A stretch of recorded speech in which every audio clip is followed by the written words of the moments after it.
Hey guys. This is Star What If. How are you all? Please support to subscribe this channel for watching new interesting stories. So in this video, we will see third part what if Harry Potter embraced the power of Slytherin to face a Death Eater. Here is short summary. Harry unlocks his Slytherin potential to outwit and confront a dangerous Death Eater, changing the course of his destiny. But before we start, if you want more stuff like this, then be sure to subscribe and like this video. And if possible share this video with your friends. Now let's start the story. Snape's POV. Not a week later, Severus stood in the shadows in the entrance hall and watched Harry walk past with his head down as the youngest Weasley boy mocked him. From his vantage point, he could gather that Weasley was taunting Harry for not being allowed to leave. Harry had gathered his courage enough for one comeback, but Weasley subsequent guessed that the reason Harry was invited elsewhere was because he was not wanted with his family had obviously cut. Unwilling to see the boy tormented on Christmas Eve, Severus made to step forward and interfere just as Minerva came storming up. Severus was glad to see that she was back to her usual self, though the cause of her illness still worried him. The presence of foxglove in Minerva's blood had confused him, until he realized that in small doses the symptoms would occur gradually, rather than killing quickly. A word to the house elves had Minerva on a detox diet which was currently clearing the poison from her body, and after his diagnosis both Poppy and Minerva had agreed to be more careful in future and especially to not accept food from anywhere but the Hogwarts kitchens. He looked up from his thoughts as Weasley twin laughter sounded across the hall. Minerva was busy dragging Ron Weasley away by the ear, loudly threatening to contact his mother about his disgusting lack of tact and basic human kindness. Her continued rant seemed to contain references to being un-Gryffindor, and Severus decided that Minerva would probably be able to hand out ample punishment. Professor Snape. What a pleasure to see you. We've been meaning to thank you for looking after young Harrykins so well.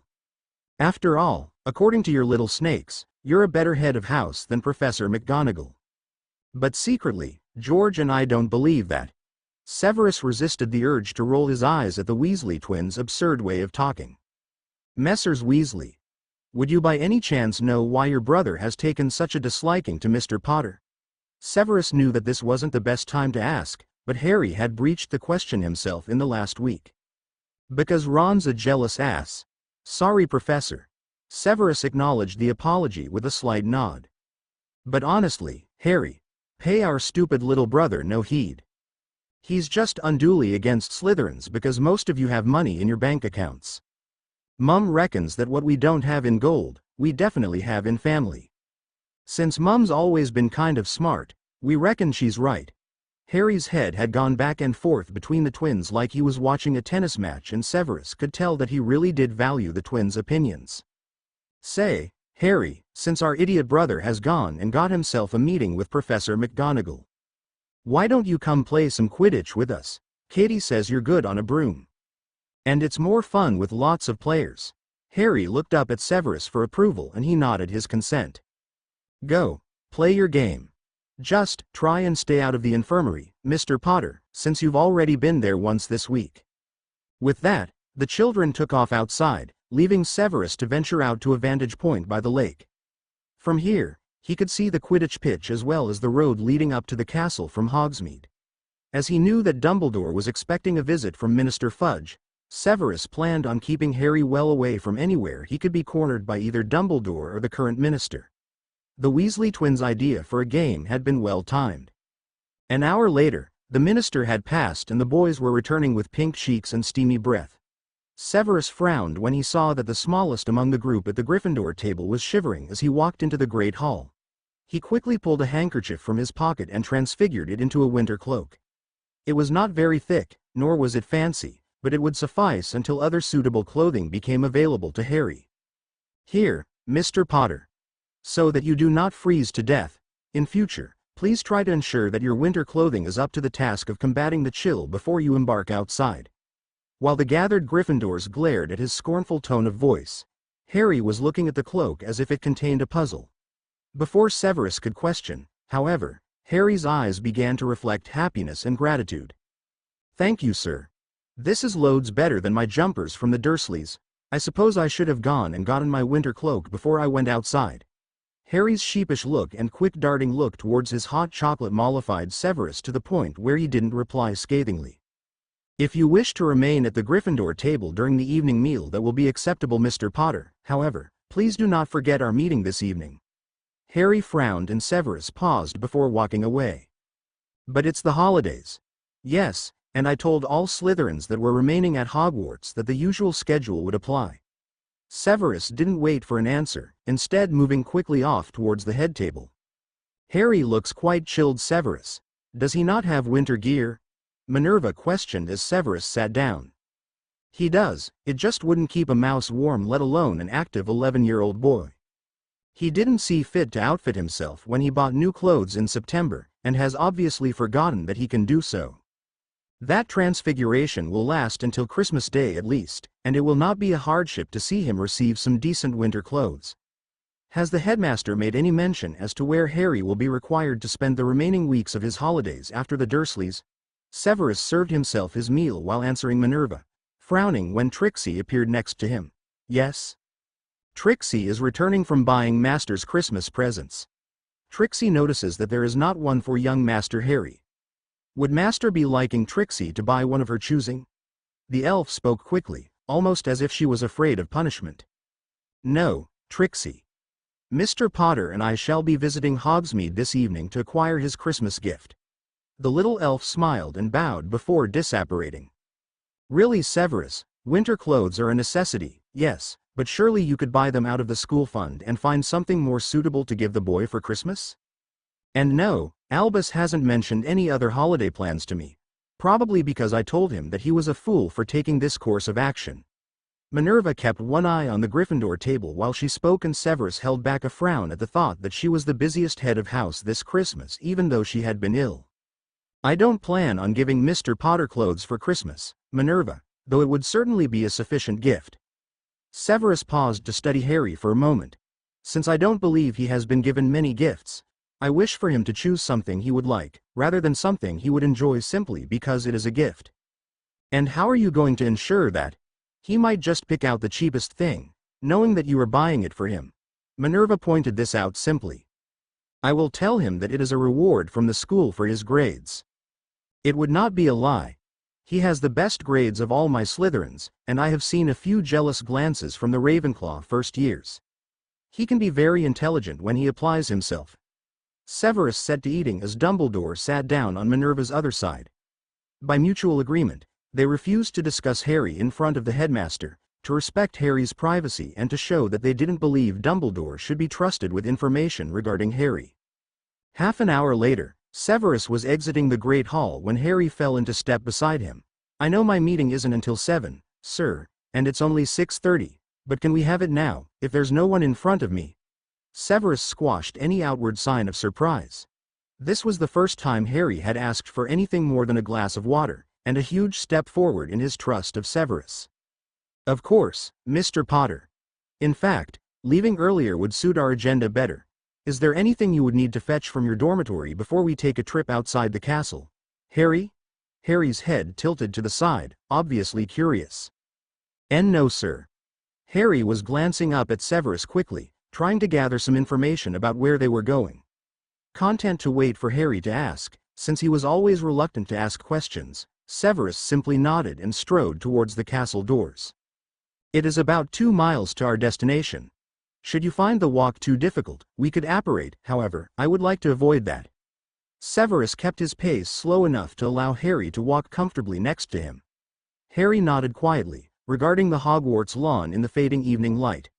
"Before it becomes too dark, I would like to teach you a spell used to create light." Harry looked directly at him, interested now. "Take out your wand." Harry did so, holding it loosely at his side. Severus frowned as he realized that Harry was stashing his wand in his pants pocket. "You should procure a wrist wand holder. It is much easier to obtain your wand should you need it in a hurry and is much safer than storing it in your pocket." Disregarding the boy's wand's safety, he retrieved his own wand. "Flick your wand like this and say, 'Lumos.'" Severus watched while the boy tried the spell. The light he produced was very weak but was a good attempt for his first casting. "It's not very light." Harry looked at the end of his wand dubiously. Say, Knox, to extinguish and try again. Harry managed to produce a brighter light the second time, and his third try was bright enough to provide light as they walked through the Hogwarts gates. Acceptable, Harry. As I am aware you are wary of dark environments, I'm sure this spell will prove useful to you. How do you know I'm scared, I mean, wary of the dark?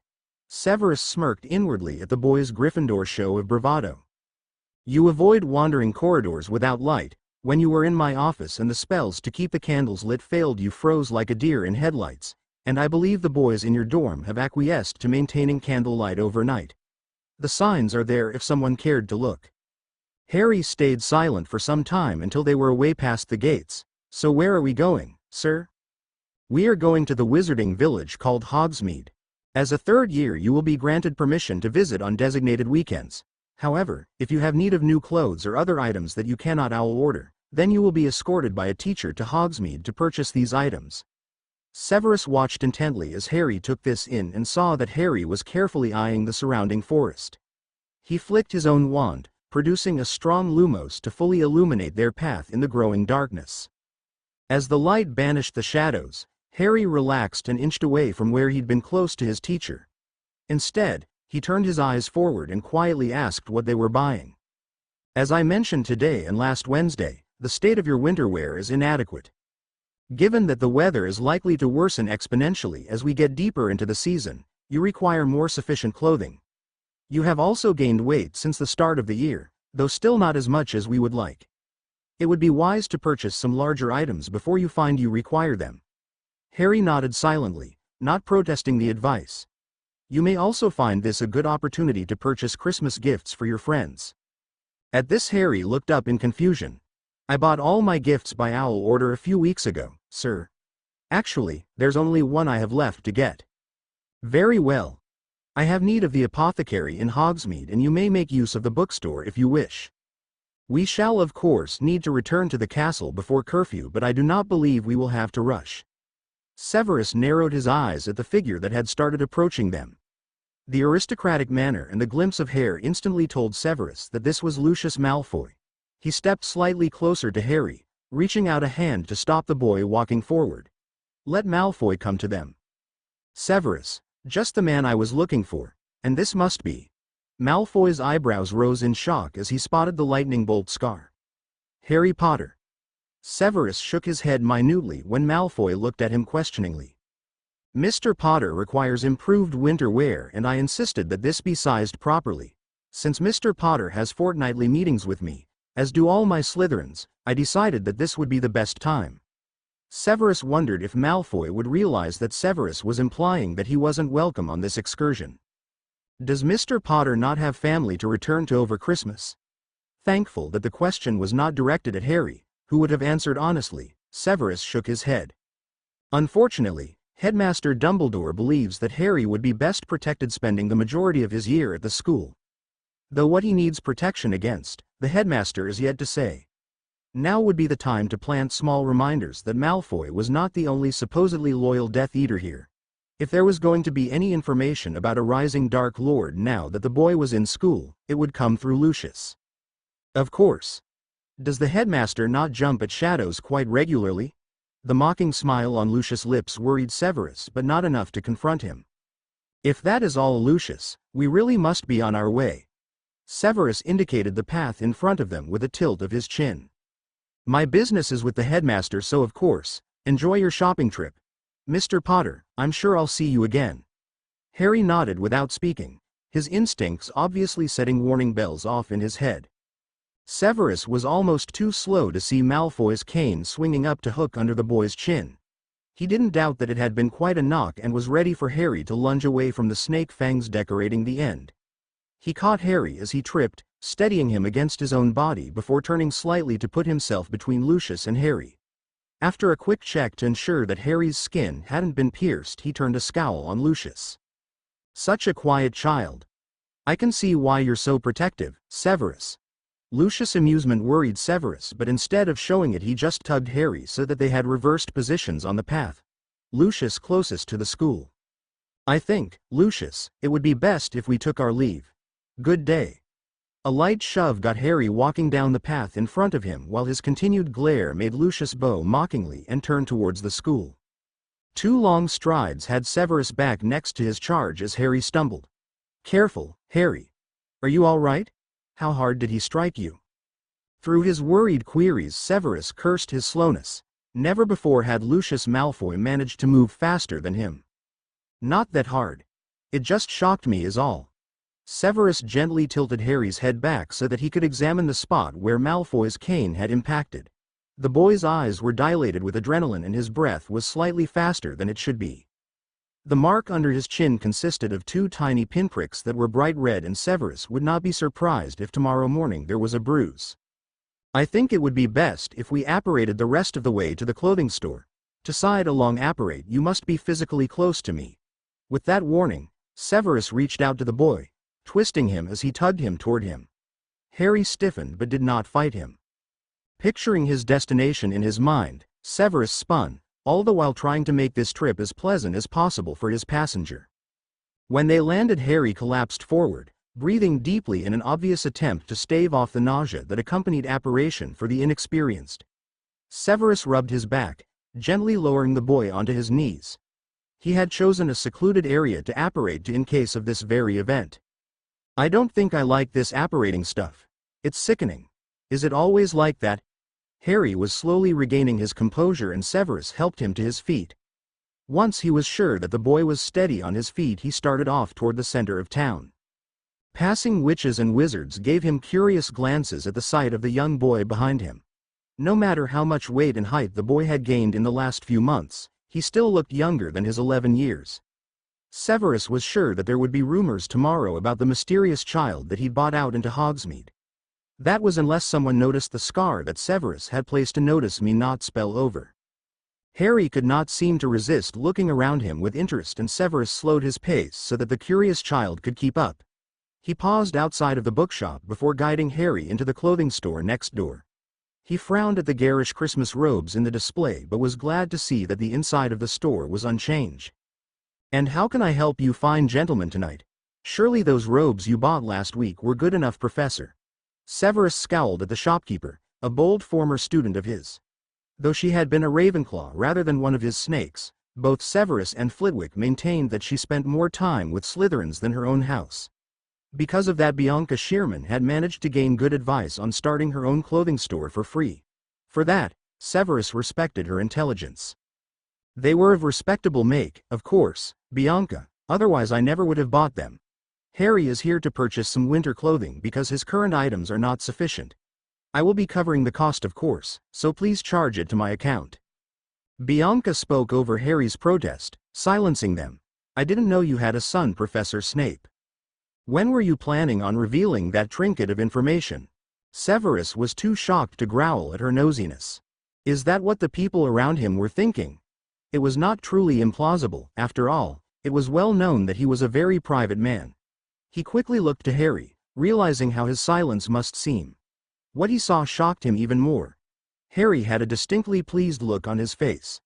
Remembering all the occasions when Harry had indicated that he thought of Severus as a father figure, Severus realized that Harry didn't mind the mistake. In fact, he enjoyed it.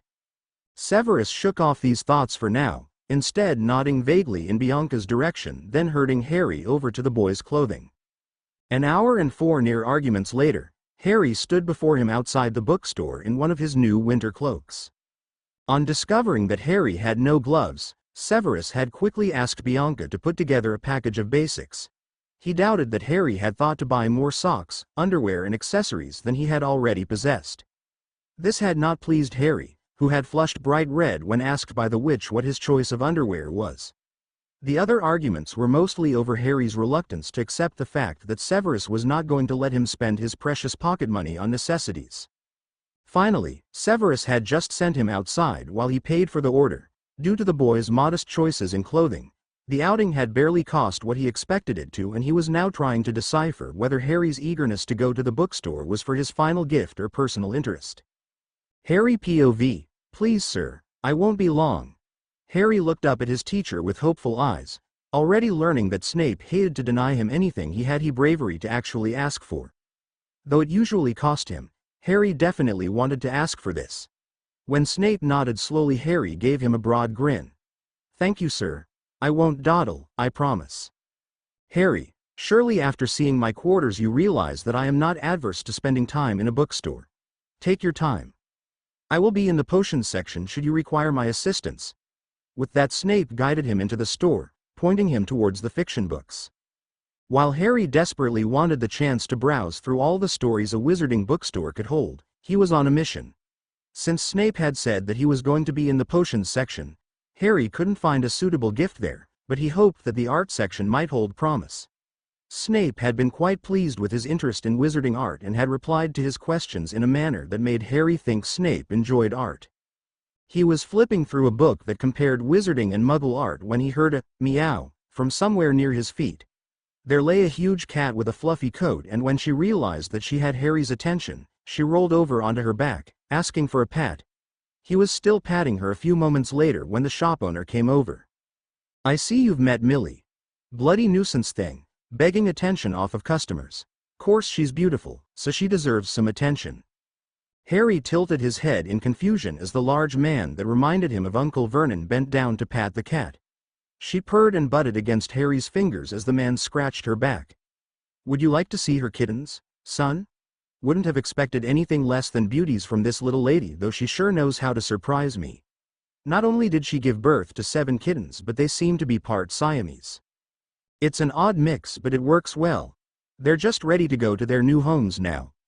Harry nodded silently and followed the man. As they walked through a door behind the main counter, Harry found his feet attacked by a large group of furballs. There was no other way to describe the furry leggy beings that were now chewing on his shoelaces. "They're beautiful.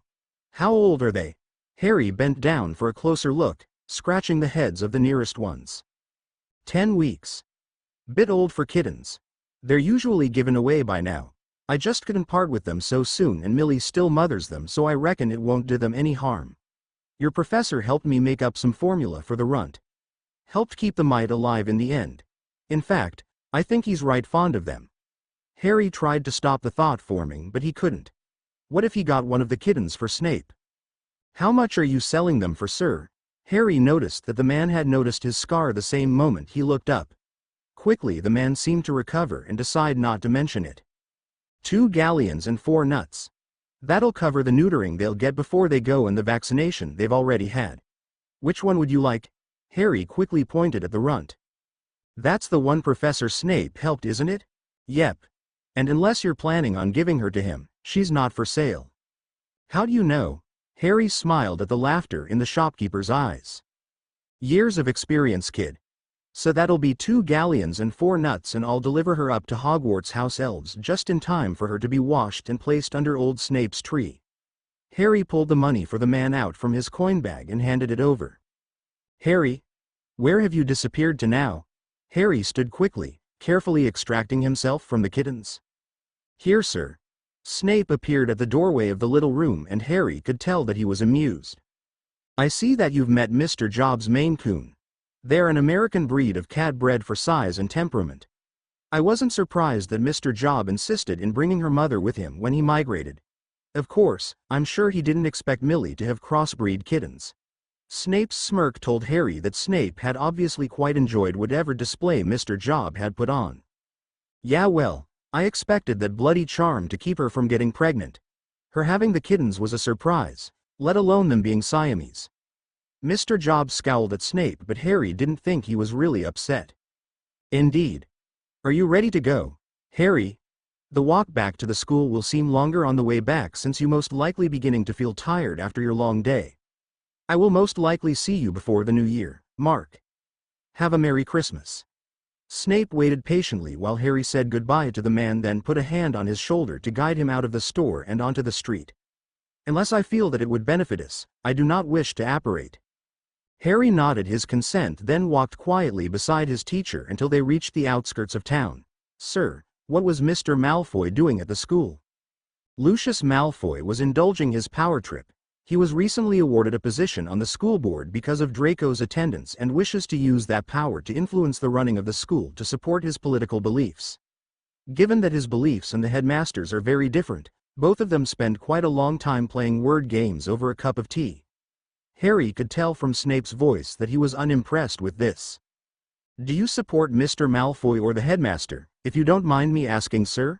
Harry noticed a shadow go across Snape's eyes and wondered if he'd really like the answer. "A long time ago, I was an angry young man, Harry." Snape stopped walking and quietly drew Harry off the road to a convenient log. Harry hopped up easily while Snape sat more slowly. "At that time, I allowed Mr. Malfoy to twist my thinking, enchant me with the idea of a world where I could be one of the people with power. I came from a poor family, and as you discovered, children at Hogwarts, and especially in Slytherin, are not always kind. Power appealed to me. Because of that, I made the worst mistake of my life and decided to discover Lucius' reasons through living them. By the time I realized that what I was doing went against every moral code, I was so deeply entrenched that I couldn't turn back. I went to the headmaster, deeply remorseful for everything I'd done. He welcomed me back like a lost son, and from then on I owed him everything. When the crimes I'd committed while following the other doctrine came to public attention, his belief in me kept me from Azkaban. These days I choose to believe that neither is right and that people should have the right to choose what they believe based on personal codes." Snape passed and Harry tried to piece it all together in his mind. He recoiled in horror as he realized what Snape was telling him. "You're a Death Eater. I mean, Flint and Teddy thought you were, but they didn't have any proof. How could you?" Harry broke off as quickly as he'd spoken, begging his teacher with his eyes to deny it, call him an idiot, anything. Instead, Snape just met his eyes steadily. "But you were friends with my mum and she was a Muggleborn. Teddy told me that Death Eaters hated Muggleborns and Muggles. Is that why? Your mother discovered what I'd done and her disgust at me planted the seeds of doubt I needed. What did turn me from the Death Eaters is something I can't tell you until you are older, but I promise you that I will tell you in time. However, you must of course remember that this can go no further than between us. To have this information revealed to either Malfoy, for instance, would be almost certainly fatal to me. Swear to me, Harry, that you will tell no one what you know." Harry nodded quickly. "Of course, I won't tell anyone, but why are you telling me if it would be so bad for you?" Snape considered him for a moment, possibly judging his sincerity. "Because it is one of those things you should know before you make an emotional investment in a relationship." Harry crinkled his brow in skeptical confusion. "Before you become so attached that having your head of house be mistaken for your long-dead father doesn't offend you, for instance." Harry clamped down his embarrassed reaction to that statement, remembering the lady from the clothes store. "She didn't really mistake you for my dad, just that we were related." Snape's raised eyebrow showed his skepticism. Harry instantly regretted trying to defend the lady's mistake, as it appeared that Snape had not liked being mistaken for being Harry's dad. He opened his mouth to apologize for assuming, but Snape beat him to it. "Due to our similarities, it does not surprise me that people would assume a young boy spending time with me over the holidays is related to me. Nor does it offend me." Here Snape paused and Harry held his breath, as it appeared that his teacher was going to continue. "As I have mentioned before, it would be no hardship for me to house you over the holidays. What I did not mention was that would require me adopting you, because the wards around my house will only give full privileges to family members. Though no longer widely used, blood adoption is sometimes used in older families to ensure that the heir will rightfully inherit." Harry watched curiously as Snape broke off with ever so slightly widened eyes. "Of course. Why didn't I think of this before?" Snape was muttering, and Harry was happy to sit back and watch. "Harry, I need to research something back at the school. I may have found the answer to our Dursley problem." Harry had never seen Snape's eyes quite so fierce, and he assumed that whatever Snape had thought of had to do with blood adoption. "Okay. Are we still going to walk back?" Snape nodded and stood, but he quickly bent down to Harry's level. "Harry, I believe that we may be able to transfer the blood protection. I just need to consult a few people on how this spell would work." Harry didn't allow himself to think about the possibilities. If they could transfer the blood magic, would that mean he wouldn't have to go back to the Dursleys? 5 days later, Harry woke to a pile of wrapped parcels at the bottom of his bed. He cocked his head to the side in curiosity. Were the presents for him? He quietly called out for Trixie and edged toward his headboard. "Young Master Harry is calling Trixie. It is being Christmas morning. Young Master Harry should be opening his presents before breakfast." At this, Trixie had indicted the pile at the end of the bed. Are they mine? Because I don't usually get presents on Christmas. Trixie's ears went back, giving her a confused look. Young Master Harry does not receive gifts. Young Master's family are very bad people. Those are young Master's gifts. After he opens them, young Master should go up to Gryffindor Tower and be with other young Masters Fred and George. They will be celebrating Christmas properly and telling young Master how Christmases are meant to be spent. With that, Trixie left. Harry assumed she had gone back to the kitchens to help make breakfast. He turned slowly to the pile of presents, itching to open them but unable to get past years of conditioning. The Dursleys had taught him not to touch presents, and he had learnt the hard way that they were not joking. He turned slowly towards the door when he heard a loud meow. The runt of Millie's litter was cradled in Snape's arms as he walked into the boys' dorm. Once in, he shut the door with his heel and dropped the already large cat to the ground. Merry Christmas, Harry. Thank you for the gift, it was a good thought. Luckily, she won't grow to be quite as big as her brothers and sisters. Have you just awoken? Snape came to sit on Teddy's bed, gesturing towards the gifts. They won't open themselves, you realize. Harry sat down opposite Snape and looked sideways at where the new kitten had started to play with the ribbons adorning what must have been the present from Hermione. I wasn't allowed to touch the Christmas presents at the Dursleys. It's one of the lessons that left scars. Harry held out his hand to show Snape the burn scars that remained. Oh, Harry. Snape had stopped sounding angry at the information Harry gave him about living with the Dursleys and had instead just maintained a sympathetic attitude. I assure you that you are definitely allowed to touch these gifts. In fact, I know one fifth-year witch who will be quite angry at you for not opening her gift and who really wants an angry Rachel around them. Harry gave a slight smile at the implied joke, and Snape took that as a cue to reach over and grab the top gift. Harry could see that it was fabric in nature, and the plain brown paper covering it gave no indication as to who had sent the gift. After tilting his head to read the label, Snape placed it in his lap, making sure he had grabbed it reflexively before letting go. That gift is from Molly Weasley, the twins' mother. I believe that she is in the habit of mothering everyone around her, and I'm not surprised she sent you a gift. The twins must have told her that you were not having a good time at your home. Open it, Harry. Harry slipped a finger cautiously through the gap where the paper overlapped. When no reprimand came, either imaginary or real, he tugged upwards, splitting the tape. Through the gap he could indeed see something that appeared to be a Slytherin green jumper. Removing the rest of the paper revealed that Mrs. Weasley had knitted a large silver H in the center of it as well. Wrapped in the middle of it was a tin that contained homemade fudge as well as a letter. He set the jumper and the fudge aside to read the letter. In it, Mrs. Weasley introduced herself and explained that the twins had written about how Ron and him were fighting. She noted that she had written to Ron in hope of improving his manners, but that apparently hadn't helped. Harry could almost hear the exasperated tone of voice the letter seemed to be written in. The last paragraph of the letter was an invitation to their home in the summer and a promise of aid if he needed it. He silently handed the letter to Snape and turned his attention to the large book-shaped parcel with Hermione's name on it. Smiling at the obvious choice, Harry quickly unwrapped this one. His grin only got wider as he realized that Hermione had given him a book on defense against the dark arts. Her Christmas card simply wished him a Merry Christmas, and she mentioned that she wanted to borrow the book once he was finished with it. Miss Granger has good judgment in books, it appears. Snape nodded in approval at the cover of Harry's new book. Harry's attention was drawn by the new kitten leaping up to the middle of his presents and running a swift circle, ignoring the paper ripping under her paws. Hey, careful kitty. Harry quickly scooped the kitten up as she began a chorus of meowing. Both Siamese and Maine Coon cats are known because they are quite vocal. I doubt my quarters will ever be quiet again. Snape held out his arms and Harry passed the cat over. Worried that Snape was annoyed, he looked up carefully to see that Snape was studying him. That is not necessarily a bad thing, Harry. I have lived too many years in quiet quarters. The noise will be appreciated, most of the time.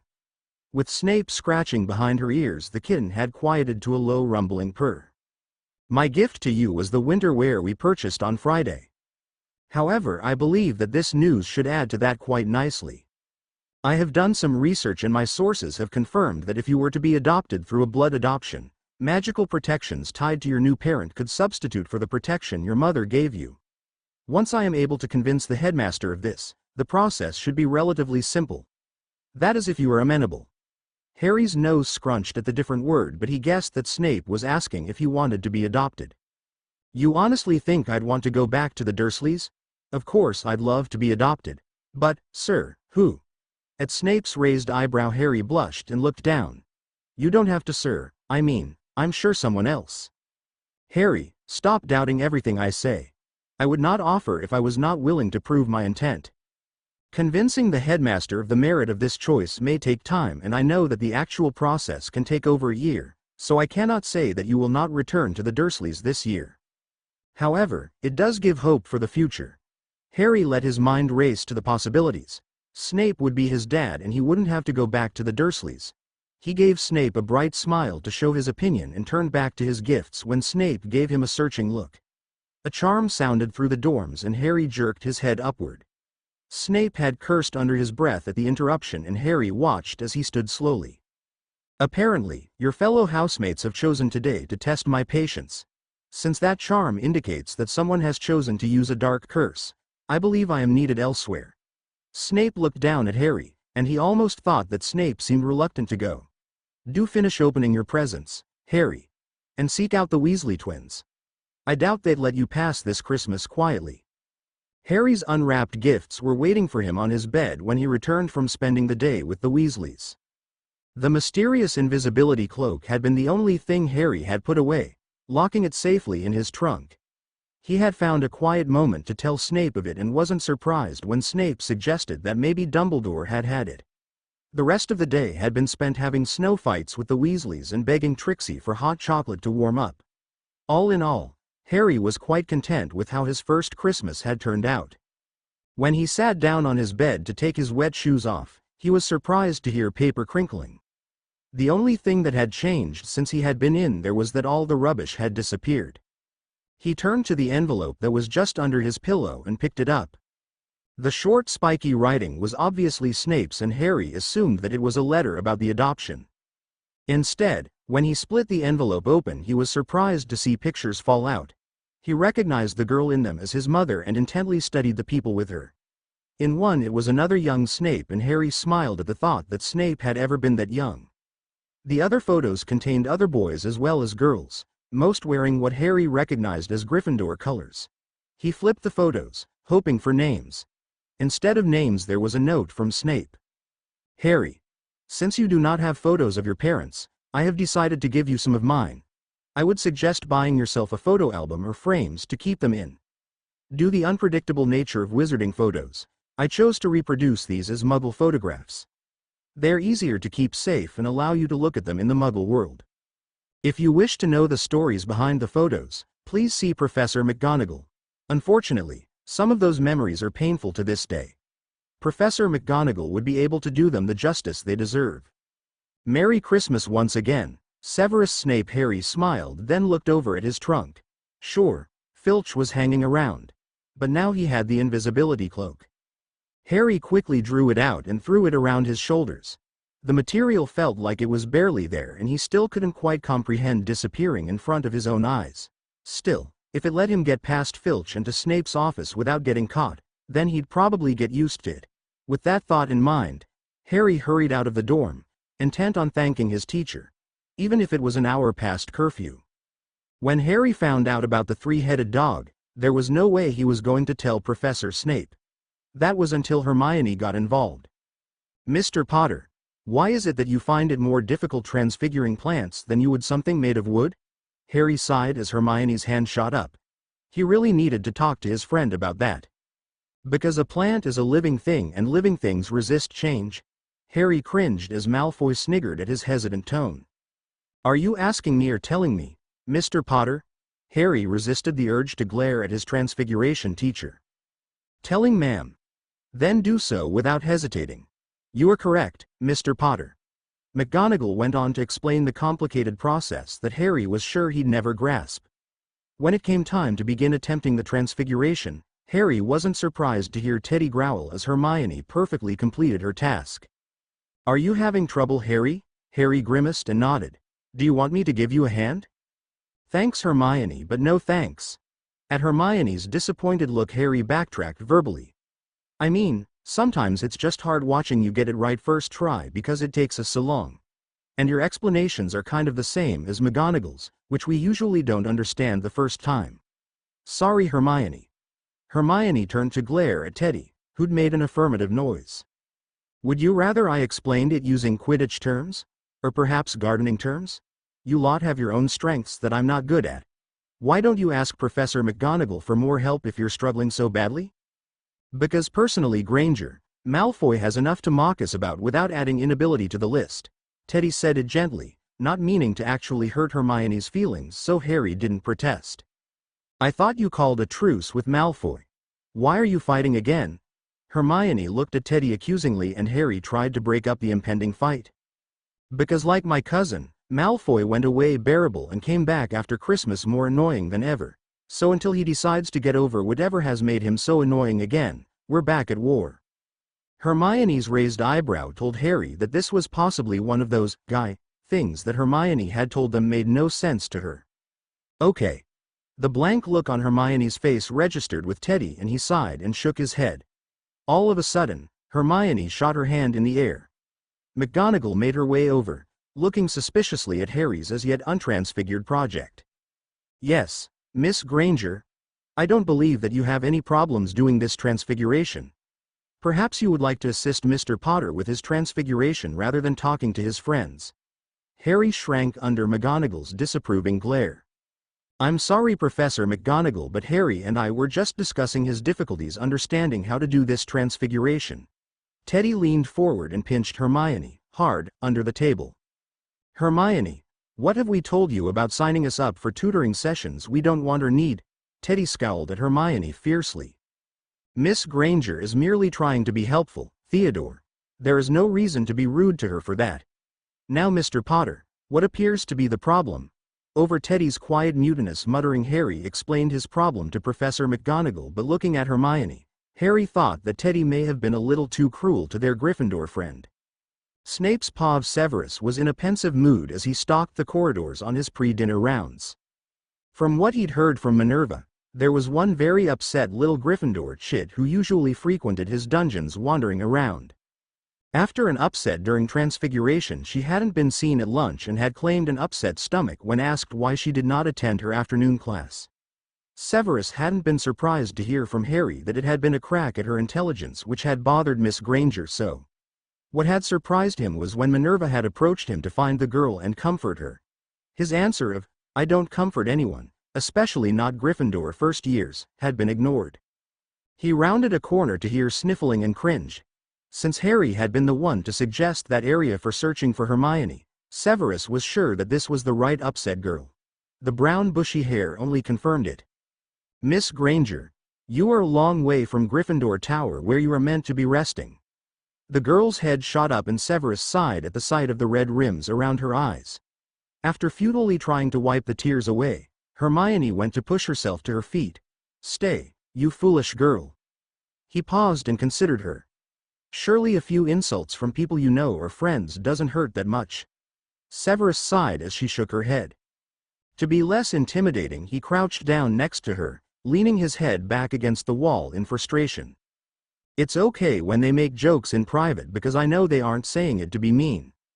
But Harry sounded really fed up and Teddy pinched me really hard when I tried to tell Professor McGonagall that they were having trouble. He's never acted like that before. It was cruel. Severus thought back to the sessions in his classroom and realized that Hermione was right. The boys were often fed up with the bright young witch, but they were never cruel. The worst they would do was visibly tune out when Hermione spoke, and he had already cautioned them about being too obvious with that. While attempting to help your friends is admirable, Miss Granger, have you ever thought that they may not wish to have their difficulties pointed out? Young boys tend to be very sensitive when it comes to their pride, and since these particular boys are constantly at war with people who look out for their weaknesses, perhaps it would be best to just let them fail and then convince them to receive coaching later, away from prying eyes. Hermione nodded but didn't comment. Harry and Theodore both mentioned to me that they were having trouble with Dudley Dursley again, which has probably contributed to their desire to not hand him weapons. Harry is also awaiting confirmation from me on an issue which I know is more than likely making him tense. Even so, that is no excuse for their behavior, and I believe I will be having a discussion with them. Until then, try resisting the urge to correct them. Sometimes it pays to let the adults be the adults and remain a child. Neither Professor McGonagall or I are unaware of Harry and Theodore's trouble in class, and we have decided the best course of action. Sometimes, it is better in the long run to just be their friend. Endure their lack of studying and repeat things they should already know. Accept that you are an intelligent young child, and are faced with a life that may not be conducive to expressing that intelligence. Severus stared back when Hermione gave him a fed-up look. Short of ceasing association with the boys and developing friendships with Ravenclaws, there is really no other solution, Miss Granger. The face that Hermione made assured Severus that that would not be the case at the present time. I guess I was kind of pushy, but I just don't understand why this war with Malfoy and Dudley is so important to them. What does it matter what they think? Hermione seemed willing to consider Severus' advice, so he moved on to answering her question. Does it not matter to you when someone insults you for your intelligence? You are, after all, hiding in a corridor because the boys upset you. Hermione blushed and considered her knees before answering, yes, I suppose. Then surely you can see how insults to their pride affect the boys. I am not condoning it, of course, but it is human nature to react to perceived insults. Now, perhaps we could move this discussion to a more comfortable location. I will admit that I am not as young as I used to be, and Cold Stone is distinctly uncomfortable. Hermione smiled slightly, not making any comment. Is it true that you are trying to adopt Harry, Professor? He wrote us over Christmas to tell us. You really made his holidays. Hermione smiled, and Severus would have bet that she was thinking of the happy mood Harry had been in after receiving the news. Unfortunately, Dumbledore had seemed skeptical about whether blood protection would translate across a blood adoption. Severus had taken that as a warning and promptly began to investigate ways to get around Dumbledore's magical guardianship of Harry. Without Dumbledore's permission, it would be virtually impossible to go through with the adoption. He had not yet told Harry of this, and he was aware that Harry was anxious because of this. Yes, Miss Granger, it is true. At the present time I cannot comment on whether it will be easy or difficult to go through with the adoption. It all depends on Professor Dumbledore's support of the idea. Which means that it won't happen because Professor Dumbledore is trying to keep Harry at the Dursleys. Did you know he slipped Harry a note hinting that Professor Quirrell was behind the accident on the Quidditch bleachers? And that Professor Quirrell had something to do with the Cerberus on the 3rd floor? Severus spun, shocked, towards the girl. How the hell do you know what is being hidden on the 3rd floor? Hermione's eyes widened at his growl, then hardened. It's not Fluffy that Dumbledore's hiding. It's whatever Fluffy's guarding. Severus arched an eyebrow in surprise. As much as he wanted to drag the little group of 4 over the coals for being anywhere near the 3rd floor corridor, he also wanted to know how much they knew. Hagrid told us about Fluffy when I asked him how someone would find a Cerberus in modern Great Britain. That's all we know though. That and the fact that Quirrell is after what Fluffy's guarding. And just when did you discover the Cerberus? At Hermione's guilty look, Severus growled, if this is to do with Harry's invisibility cloak, he's not seeing it again until he's 20. Hermione bit her lip and shook her head. Severus sighed and continued walking towards his original destination. Sir. Save your excuses, Miss Granger. I will inform Professor McGonagall of your lack of judgment and deal with Harry and Theodore myself later. What concerns me is that you are voicing concerns about the headmaster's morals in the middle of a corridor where anyone can hear you. You may not agree with the headmaster, but you never voice those concerns out loud. If you are right, can you think how Headmaster Dumbledore may react? Severus stopped and gripped her arm, just tightly enough to scare her. Do not go up against people you cannot have a chance of influencing. True, the headmaster is stalling against my adoption of Harry. True, he is obviously plotting to put Harry near danger. However, you are an 11-year-old girl. As I have told Harry many times already, this is one of those times when you act as a child and let the adults do what they will. It is my job to keep Harry safe, not yours. Whether or not the headmaster is truly intending to place Harry in danger or merely attempting to prepare him for the all-too-likely reappearance of the Dark Lord, I do not know. However, I can reassure you that he does indeed care for Harry. The impudent girl had the nerve to tilt her chin and proclaim, and isn't it said that the path to hell is paved with good intentions? Severus bent his head in acknowledgement of the girl's wise connection. All the same, it is the good intentions which society judges, not where they take you. A murder to protect someone is still murder, yet it is forgiven more easily than those committed out of hate or fear. You would be wise to remember that society's reaction is how we are judged, not whether we are indeed guilty. Severus turned and continued walking, easily judging that the girl would follow without prompt. He was silent as he walked to the Gryffindor head of house's office. He knocked, noticing the apprehensive look on the young girl's face. "You are not in trouble, Miss Granger. I will be informing Professor McGonagall of your trip into the third-floor corridor. However, at this present moment I just wish to assure her that you have decided not to remain in the corridor where you were hiding. She must have been quite worried if she sent me after you. Professor McGonagall only asked you because she knows that I hate being in Gryffindor. Ever since I started studying with Harry and Teddy, the boys in Gryffindor have been insufferable in response.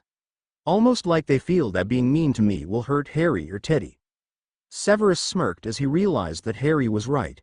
Hermione really didn't understand the battles between the boys. Then again, Lily never had either.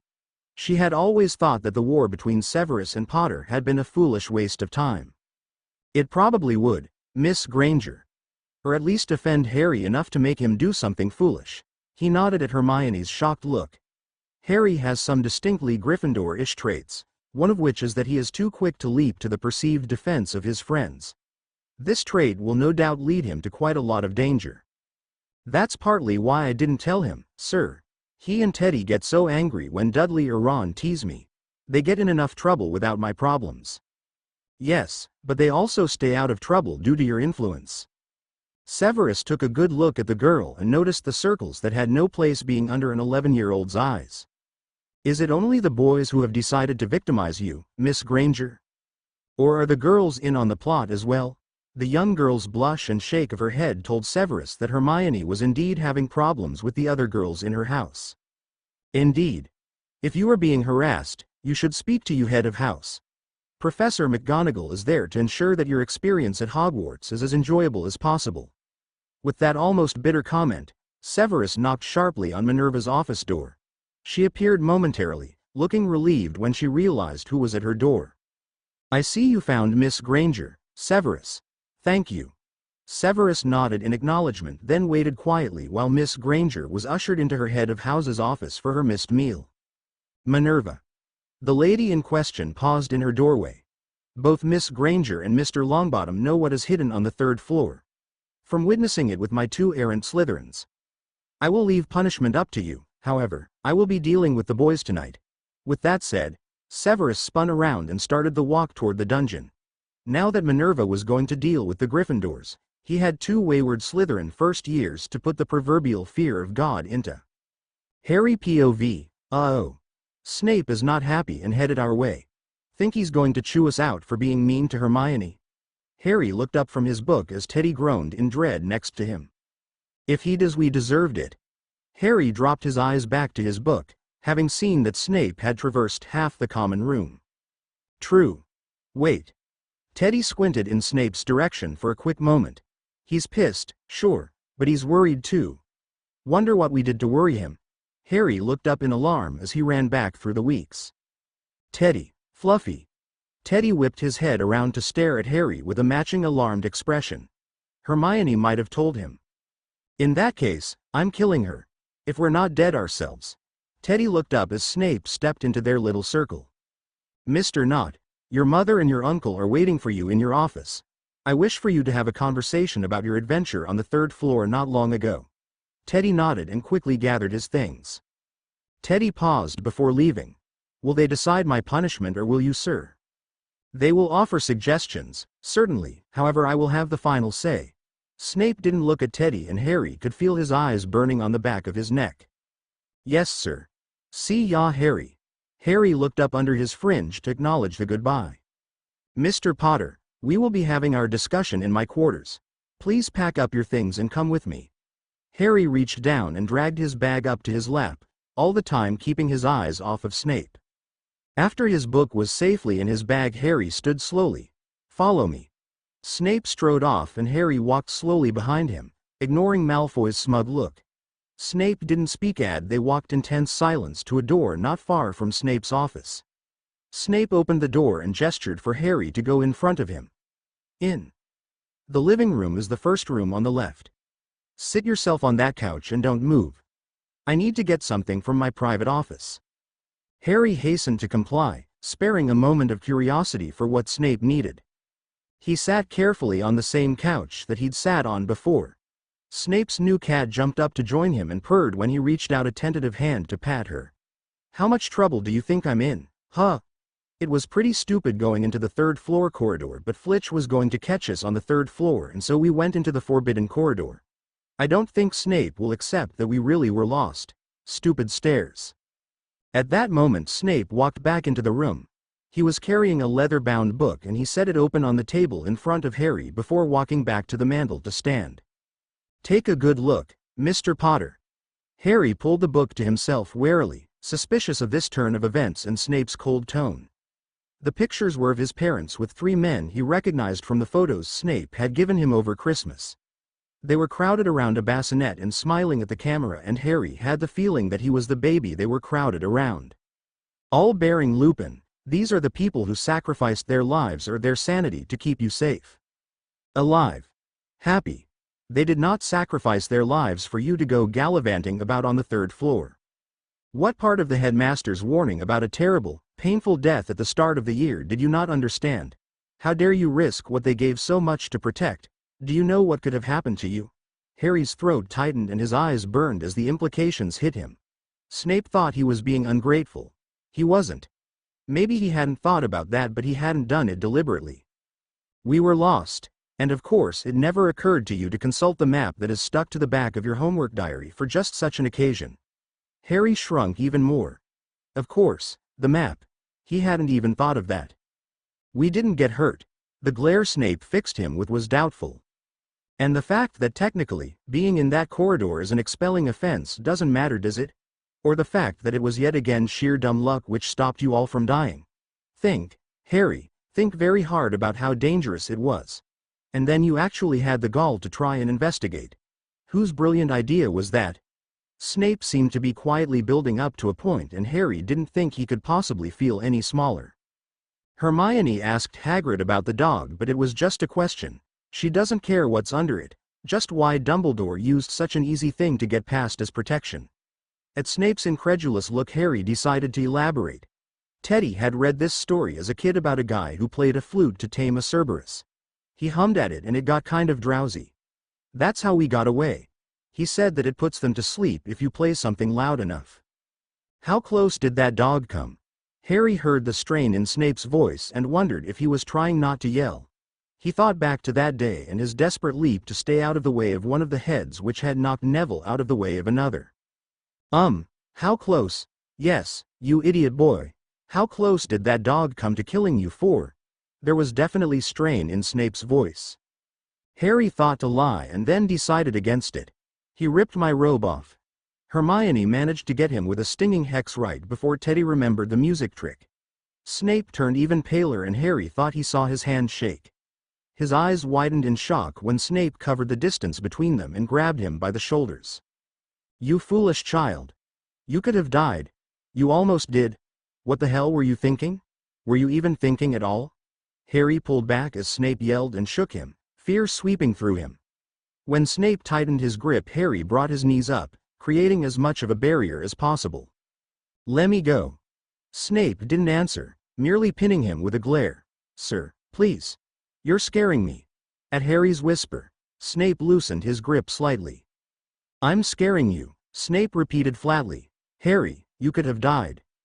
I could have lost you. Be scared. Be afraid for your safety. Treasure your life. If not for yourself, then at least to prevent the people who care about you from being scared for you. What do you think Professor McGonagall would have done if you died, Madame Pomfrey? Me? Harry looked at Snape with wide eyes. You are not allowed to die, Harry. I don't care a whit for the fact that you're the boy who lived. What I do care about is the fact that I care about you and I'd do anything to keep you from harm. Can't you see that, Harry? You don't really think that it wouldn't affect me if you were injured or killed? I don't know. I've never had to think about it before. The Dursleys didn't exactly care whether I got hurt or not. Harry almost jumped as Snape did the completely unexpected and sat next to him, wrapping his arms around him tightly in a hug. Harry froze in shock. Snape used a hand to make sure that Harry was looking at him before he kept speaking. I care. I get angry because I care, Harry. You scared me. I cannot lose you when I'm fighting so hard for the right to call you my son. Harry felt that terrifying feeling of being on the edge of terror come back. I'm sorry. His voice sounded thick to his own ears. I know. Snape seemed to lose some of the tension and Harry felt him rest his chin on Harry's head.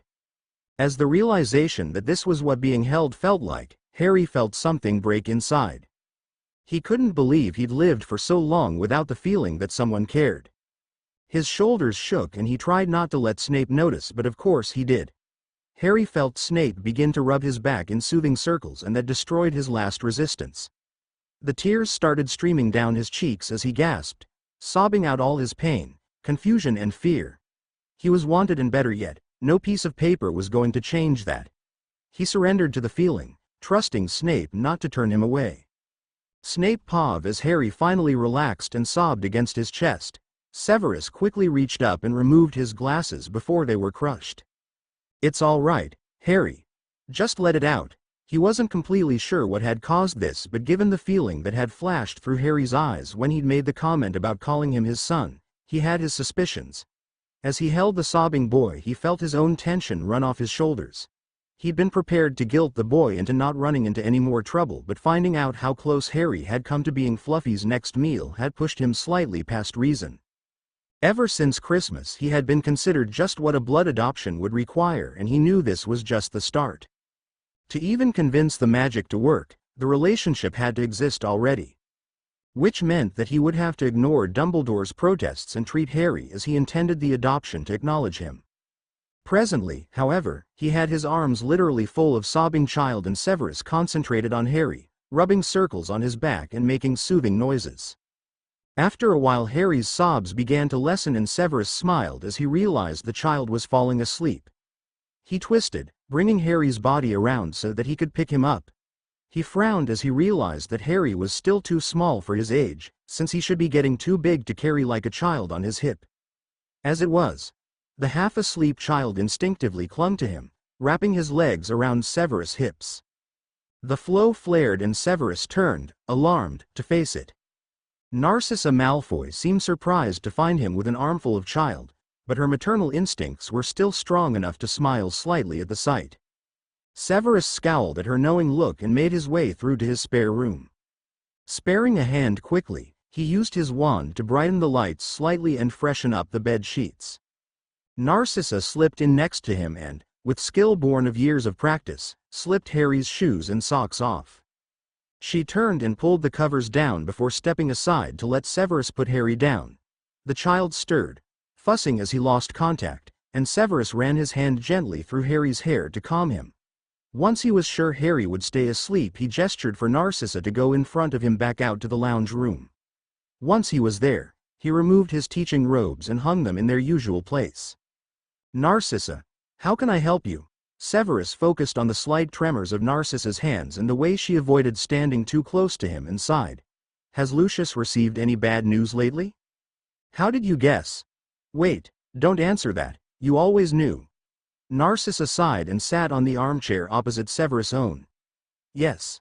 Apparently, the event we await is going to happen a lot sooner than we expected. He sensed the Dark Lord, or so he says. Here, at the school. Indeed. And you don't believe so? Severus poured them both a glass of wine from his liquor cabinet, making sure to leave his glass only half full. It would not do for Harry to come out and believe him drunk. I hope he's wrong. Draco, Harry Potter, all of the boys in that year.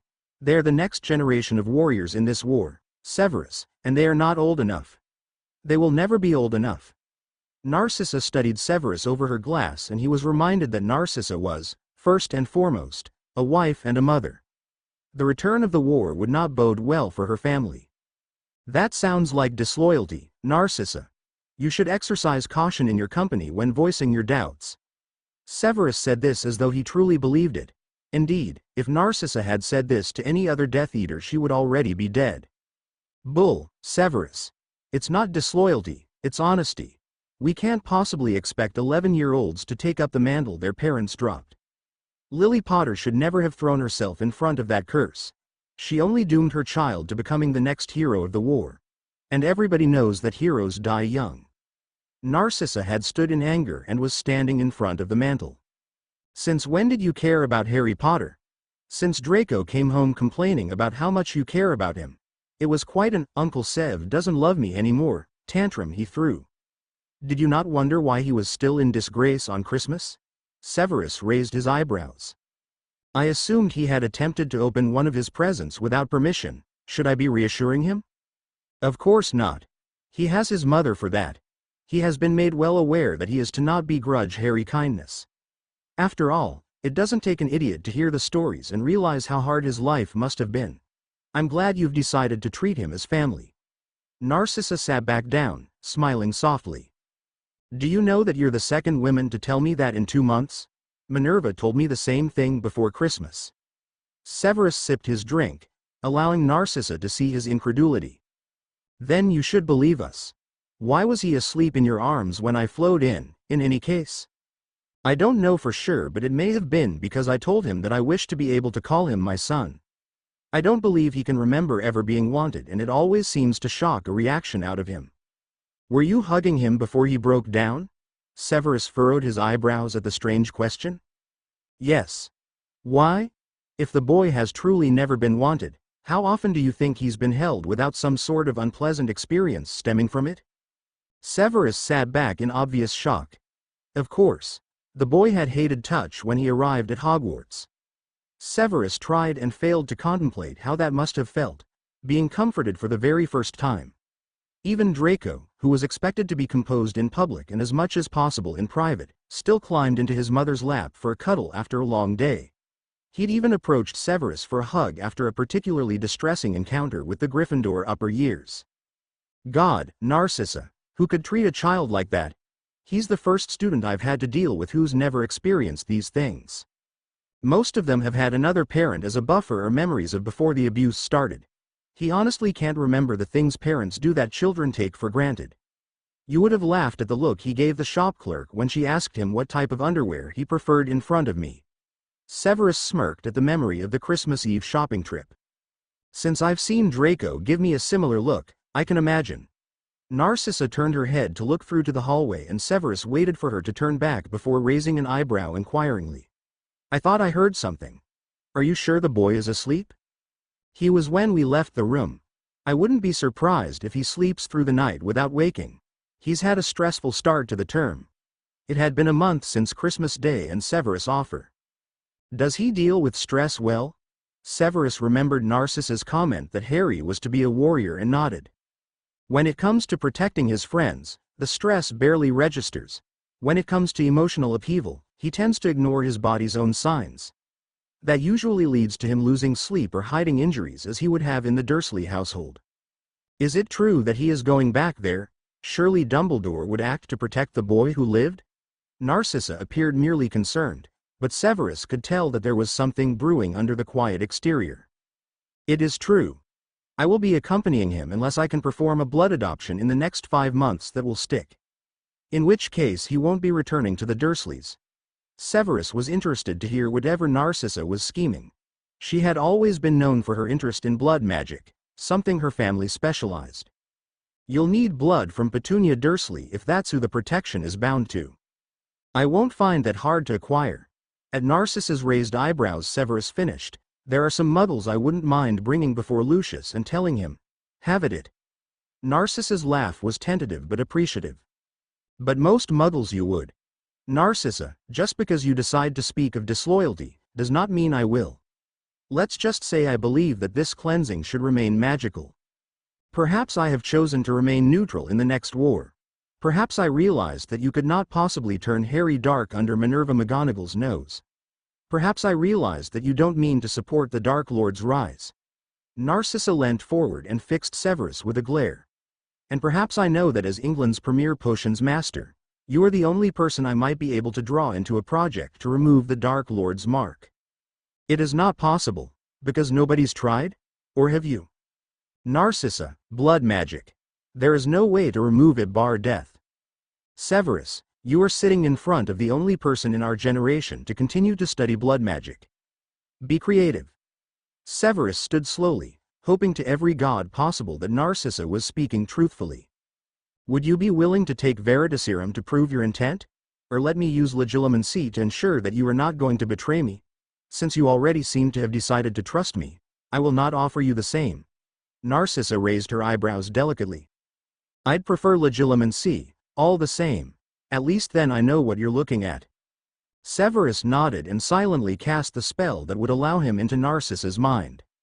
He quickly skimmed past the memories of the night's event, growling slightly as he once again saw Narcissa's amusement at his actions toward Harry. He delved deeper into their conversation, sensing Narcissa's true intentions. She was afraid. Afraid for her child and herself, not at all eager to go back to the time when she was at the beck and call of the Dark Lord. Severus pulled out of her mind, assured of her convictions, and considered a moment. If Narcissa was truly willing to stay out of the war, she would have to take Draco from his father's influence. In turn, her attitude would influence Draco's year mates, perhaps convincing the other boys to exercise their own free will. Severus stood and made his way through to his private lab. He withdrew the notebook thick with scribbled formulas and pieces of extra parchment and returned quickly to the living room. He handed it to Narcissa and watched as she studied it. That is all my research on how to remove the dark mark. As you can see, it is extensive, yet incomplete. Any opinion you can give would be appreciated. I will do what I can. How is your knowledge of blood adoptions? I may be able to help with that also. I know all that I need to. Nothing I have discovered has led me to believe that I need to know anything but the basics. Here Severus paused, waiting for Narcissa to nod in confirmation. He was about to continue when a scream sounded from his spare room. It took him a fraction of a second to realize that it was Harry, and he stood quickly, brushing past Narcissa and hurrying to the boy's bedside. The child in question was curled up under the covers, screaming and flinching as if experiencing a beating. Harry, wake up, it's just a nightmare. Severus sat on the edge of the bed and pulled the boy up to his chest. He felt Harry start to fight him and moved so that Harry couldn't injure either of them in his fear. Shush, Harry, it's all right. Come on, Harry, wake up now. There's nothing to fear here. He kept up the litany, gently rocking the boy as he stopped fighting and held still. Wake up for me now, Harry, that's a good boy. Fessor? Harry asked in confusion. Yes, it's me. You're in my spare room. Do you remember falling asleep on the couch? He felt the boy nod against his chest. I put you to bed in here rather than take you back to the Slytherin dorms. You had a nightmare. We heard you screaming. Oops. Oops. Severus desperately hoped the boy didn't mean what he thought he meant. Why oops? Not meant to wake anyone up. Bad. Harry's speech indicated that he was still drowsy, and Severus decided to use it to his advantage. Who told you that? NCLE Vernon. Not supposed to make noise. Don't want to hear my freakiness. Especially not at night. Harry, do you know where you are? Severus leant the boy back so that he could check if he was more confused than Severus initially thought. Hogwarts. Your spare room. So he knew that. Then why do you think your uncle's rules apply here? Because I'm going back. Can't forget, or I'll do bad things when I'm there and Uncle will get mad. Harry shivered and Severus pulled the top throw off of the bed and draped it around him.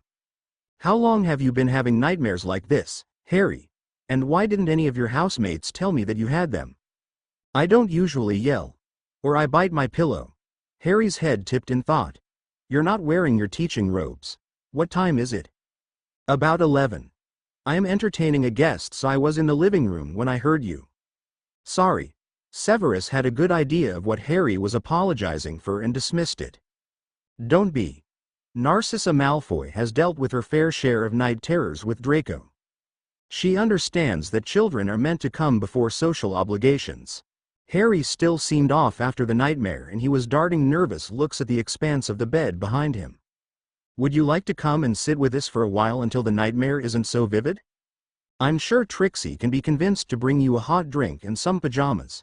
Harry nodded and stood up, taking the blanket off and acting as though he intended to fold it. Severus preempted that by tugging the blanket gently from the boy's grip and signaling for Harry to go out into the hallway. A gentle hand on his shoulder was enough to guide Harry past the other rooms to the living room, but he paused suddenly in the doorway. "Hello, Harry. You don't know me yet, but Draco's told me quite a bit about you. My name is Narcissa, and you can call me Auntie Sissy if you wish." Narcissa smiled at Severus' shocked look. "After all, if Severus adopts you, that makes you like my nephew." "Hi. I'm sorry for making noise, ma'am." Severus shook his head minutely over the boy's head, and while Narcissa's eyes widened, she showed no outward sign of outrage. "That's quite all right. Sometimes you have to make noise, do you not?" Harry didn't seem to know how to answer, and Severus felt his shoulders twitch.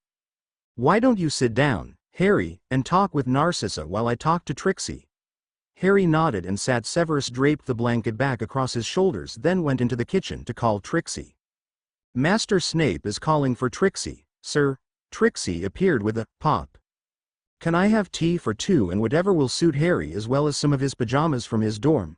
Also, please check my office to see if Mrs. Knott left me a missive after sending Theodore back to his dorm."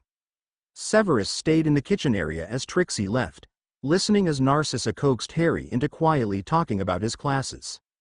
"Here Master is going. Mistress Knott is not being leaving any messages, but young Master Teddy is being in his dorm, talking to young Master Flint." Trixie floated the tea set out to the living room coffee table while relaying this news. "Young Master Harry's pajamas are in Master's spare room. Would you be liking Trixie to be freshening the room for young Master?" "Yes, thank you, Trixie. Harry will be in to change before we have our drinks. I don't want him falling asleep in his clothes again." Trixie nodded and popped back out, presumably to go to the spare room. Severus followed the tea set out into the living room to see that Narcissa had already served the tea as they both liked it. "Harry, Trixie has taken a pair of your pajamas into the spare room.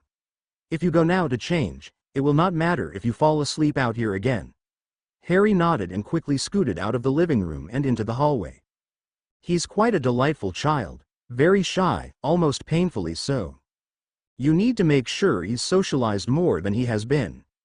He will need social skills in the future if Dumbledore wishes to groom him for fighting the Dark Lord. His respect will serve him well if he enters the social circle Draco and Theodore will drag him into. Pleasant enough once I managed to coax words out of him. I couldn't get him to speak of you though, so you should probably discuss that with him before you attempt an adoption. The ministry like to do interviews before they process an adoption." Severus nodded in acknowledgement as Harry returned. "I was hoping to avoid involving the ministry. Surely they would prevent the adoption?" Severus passed Harry his cup and pointed at the blanket to make sure he covered back up. "Possibly, however, if both Harry and yourself are in support of the adoption, which blood adoption cannot work without, there really is no law that can stop you. You'll have to contend with the public once news gets out, however.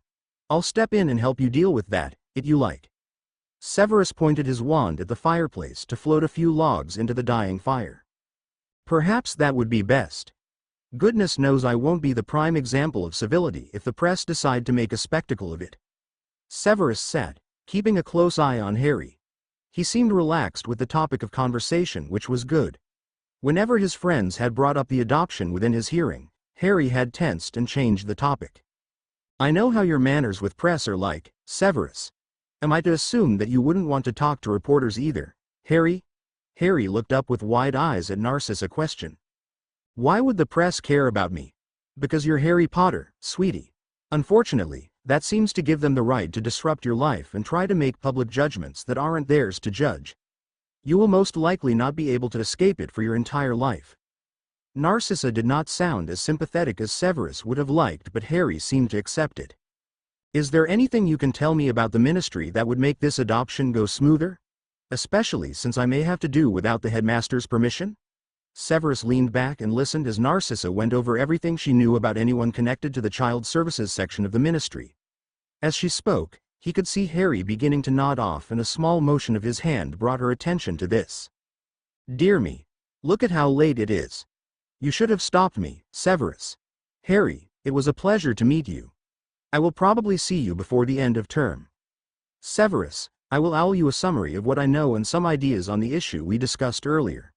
May I also ask that you prevent Draco from seeing Lucius until I contact you further? I believe it would be best if I put these plans in motion now, rather than when they are desperately needed. Indeed. Good night, Narcissa. Harry, say good night. Severus stood as Narcissa did and smirked as he realized Harry was definitely almost asleep again. Good night, ma'am. Aunt Sissy. Harry, I don't mind. Good night, Severus. Harry. Narcissa stepped through the flow smoothly and Severus turned his attention to his charge. He gently took the empty cup Harry had been holding onto from him and placed it on the table. Then he tugged the throw off Harry and slung it over his arm before crouching down to Harry's level. Once he had Harry's attention he spoke. I think, Harry, that it is high time you went back to bed. Would you like to tell me what your nightmare was about or will you be able to sleep? I'd rather not talk about it. I think I'll be right to sleep. Harry's words were quiet and just slightly slurred with exhaustion. In that case, come. Harry stood and followed Severus as he led the way back to the spare room. Trixie had dusted and changed the sheets, using Gryffindor red sheets with a gold-patterned cover. Severus placed the throw at the end of the bed, folded so that it could be easily pulled up if Harry awoke cold.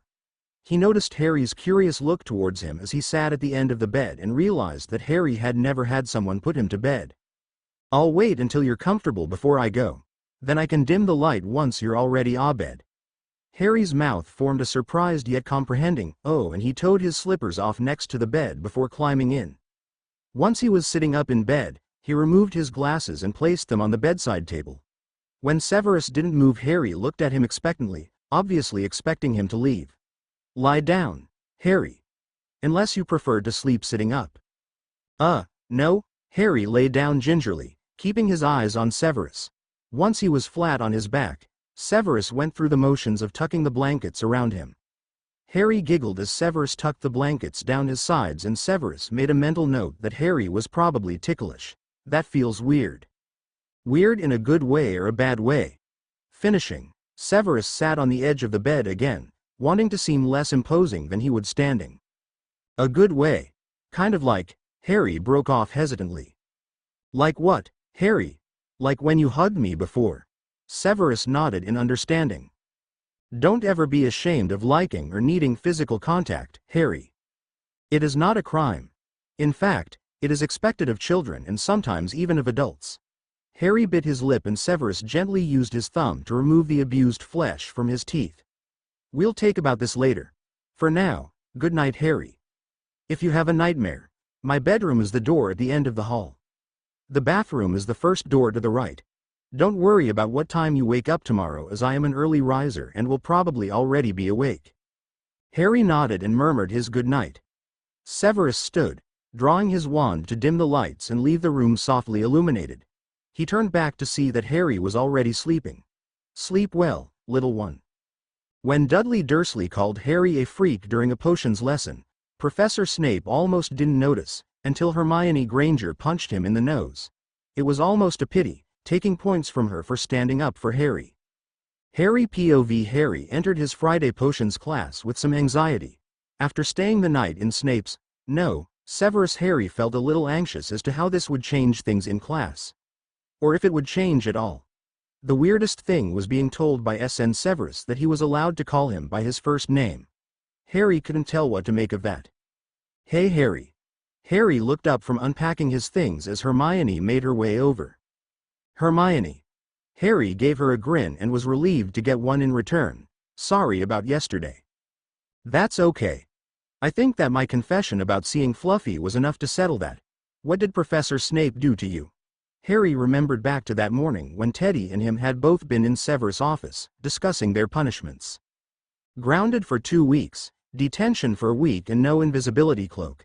He didn't take it off me, because Harry had mentioned that it was a connection to his dad. But I did have to let him ward it so that he'll know if anybody puts it on. Oh Harry, I'm sorry.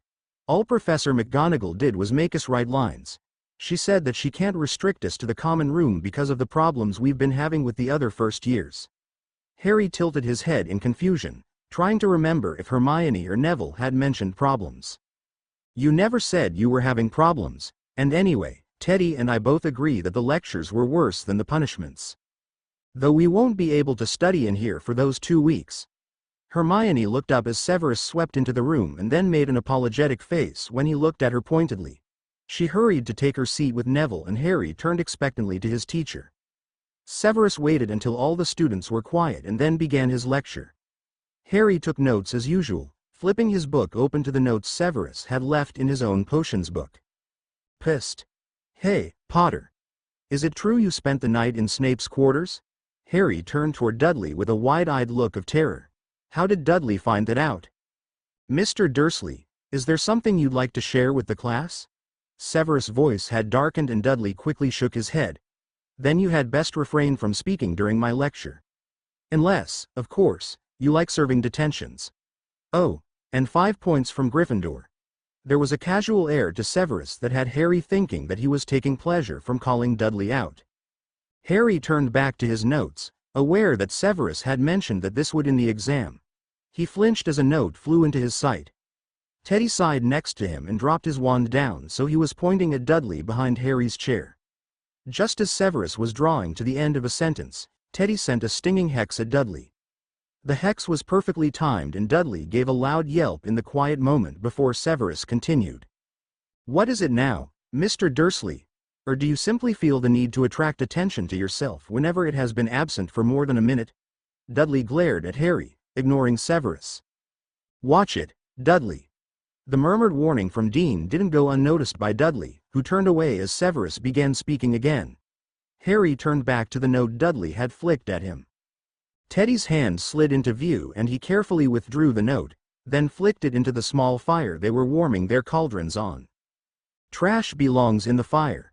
Severus glared at them but didn't stop his lecture to comment. "Today you will be working in groups of 4. After completing this assignment you will be expected to complete a group assignment on the properties of this potion." Harry quickly locked eyes with Hermione and signaled that her and Neville should come over. He scanned the potion and wasn't surprised Severus had set them that assignment. Altogether, there was triple the amount of ingredients and steps they'd had in any other potion. The class was chaos for a short moment as everyone moved around to work as groups. "What on earth was Dudley trying to talk to you about?" Hermione went straight to the heart of the matter while Teddy and Neville retrieved their ingredients. "He knows I stayed with Professor Snape last night. I think he's going to tease me about it." Harry shrugged to show that he didn't care. "If I catch you talking during my lectures again, Mr. Potter, don't expect me to be lenient. As for Dursley, if he gives you any trouble, I expect you to come to me. Don't give him the satisfaction of getting a rise out of you." Harry nodded as Severus leant over his shoulder to talk quietly to him. "Oh, and 10 points to Theodore for his reaction to the note. Do try to remember what I have said about that." "Yes, sir." Harry felt Severus leave and turned to see the contemplative look on Hermione's face. "What?" "Nothing, Harry. I'm just glad for you." Harry and Hermione both whipped their heads toward Dudley as he leant on their table. "What the hell do you want, Dursley?" Teddy returned just in time. "Oh, just to remind Potter that whatever's going on with your head of house isn't going to last. After all, everybody may believe that little act you have going, but soon Snape's gonna see right through that and you'll go back to being a skinny, little, unwanted freak who got his parents killed." "Wump."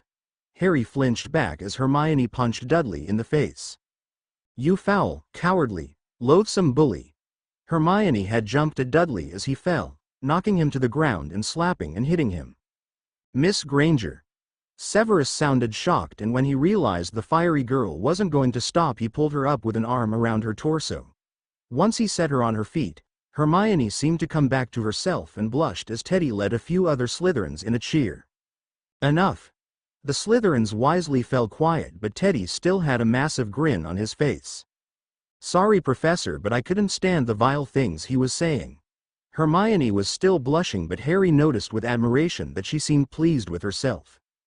"Be that as it may, Miss Granger, fighting is against the rules. 30 points from Gryffindor and a week of detention." Hermione's expression didn't change, and as the Gryffindors glared at her, Harry realized why. She didn't care about points, but the people in Gryffindor she'd had problems with would. "Mr. Dursley, take yourself to the hospital wing. There is nothing wrong with you that ice won't fix." Dudley had stopped crying about his nose, but the way he skirted around Hermione said a lot. As Dudley scooted out of the room, a hissing noise sounded from a cauldron across the room. The gathered students all crinkled their noses at the smell and Severus growled with annoyance. Everyone out. That was why there was meant to be 4 of you watching each cauldron. Class is dismissed. Harry's little group quickly packed up their things and exited the classroom. Did you see that great oaf crying? Over being punched by a girl? I may not like you, Granger, but you have style. Thanks for the laugh, Malfoy said as he walked past them. Hermione smiled tentatively at them and the 3 boys cracked up. God, Hermione, what happened? It was like one moment you're sitting next to me and the next you're on top of Dudley. Neville couldn't hold in his amazement. Yeah, how did that feel, giving Dudley a beating? Harry asked. Actually, that felt good. Hermione smiled sheepishly at them and Teddy's laughter restarted. Granger, remind me to stay off your bad side. Indeed. Is there a reason I'm seeing 2 grounded Slytherins loitering in the hall? Severus had managed to sneak up behind him while they were gloating.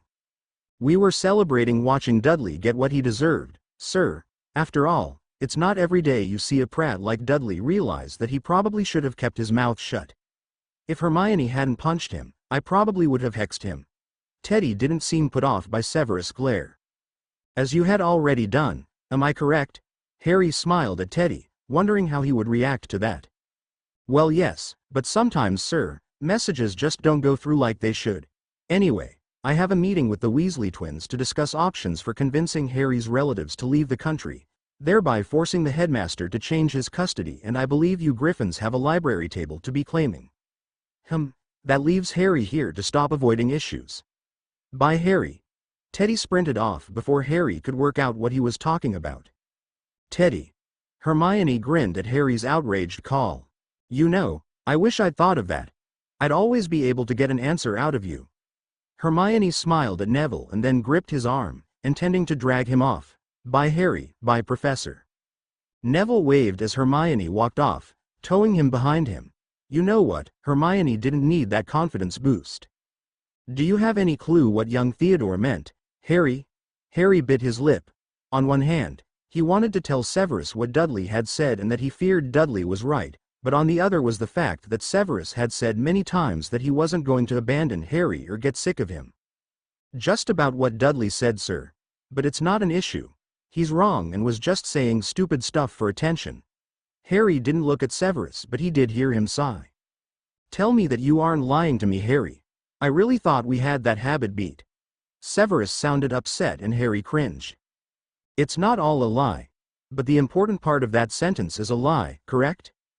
Harry nodded slowly.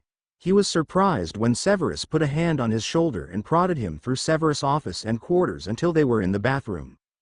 I would usually wait until detention to do this, but since you lunch straight up in detention with Theodore in the evening, this is the best time. A quick summoning spell had the dreaded bottle flying into Severus' hand and he spooned out a measure. Harry looked at him pleadingly for a second before opening his mouth. He had lied. And he had known that if he lied, this is what would happen. At least Severus didn't change the rules. Once they were back in the dining area eating lunch, Harry had a chance to think about what Dudley had said. And about what he was going to say. He wasn't the reason his parents had died. No matter how he had survived, he couldn't possibly be the reason. After all, what was so important about one little baby? Severus must have noticed his expression and Harry heard him clear his could almost sense the talk coming. Anything you'd like to say, Harry? Harry stubbornly kept his mouth shut, desperately ignoring the part of his brain which reminded him that talking to Severus helped and that Severus would tell him the truth. Very well. It would be best if you spent this afternoon studying in your common room. You are, of course, still grounded. Report to the potions classroom at 7 p.m. for your detention. Please tell Theodore to do the same. Harry heard the obvious dismissal in Severus' tone and felt his throat get tight. He just couldn't work up the nerve to tell Severus what Dudley had said, and now Severus was mad at him. Before Severus could notice his reaction, Harry quickly left the quarters, retrieving his book bag on the way out. 7 p.m. rolled around way too quickly for Harry and he dragged his feet on the way to the classroom. Should have told Snape. Then you wouldn't be feeling so miserable. Teddy was walking at his pace, scolding him. I couldn't, Teddy. I'm being such a bother and it seems like every day Snape's having to reassure me of something. He's probably sick of it. Harry didn't realize that his words were coming dangerously close to what Dudley had said until Teddy hit him upside the head. "You know what, don't go to Snape. Go to McGonagall. She managed to knock some sense into you the last time you felt like this. Snape will not get sick of you. He is impossible to avoid. He's bloody adopting you. How much more reassurance could you need that he doesn't mind when you bother him? Your word, not mine." Harry frowned at his feet guiltily. "Oh, cut it out. I get it, you're messed up. Just don't back away from this. He's sure about adopting you, but he's worried about something. Something between the two of you. Mr. Potter, Mr. Knott, do stop dawdling. Your detention will not be over any sooner if you take your time in getting here." Severus stood at the door to the classroom and Harry quickly hastened his steps. "Inside, there are cauldrons to clean. I expect them sparkling. Wear the gloves provided at your station. This potion can be corrosive." Harry and Teddy exchanged nervous looks as they entered the room and then stared, gobsmacked, at the pile of cauldrons sitting on each of their sinks. "I suggest you get started unless you wish to be here until midnight." Harry moved to his station, picking up the heavy dragonhide gloves as he reached it. He couldn't resist throwing a nervous look over his shoulder and saw that Severus wasn't even looking up. Harry ignored the uneasy feeling in his stomach in favor of taking his anxiety out on the cauldrons. An hour and a half later, Harry stretched his hands upward to relieve the ache in his shoulders. His eyes widened and he yelped as some of the potion on his gloves slid onto his arms. He ripped desperately at his gloves, trying to get it off, but only managed to smear the potion further down his arm. "Ow, ow, ow. Harry, you idiot boy."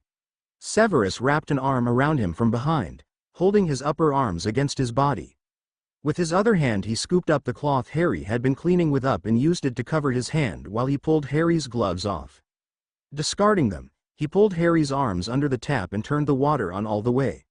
"What on earth did you do to get potion on you?"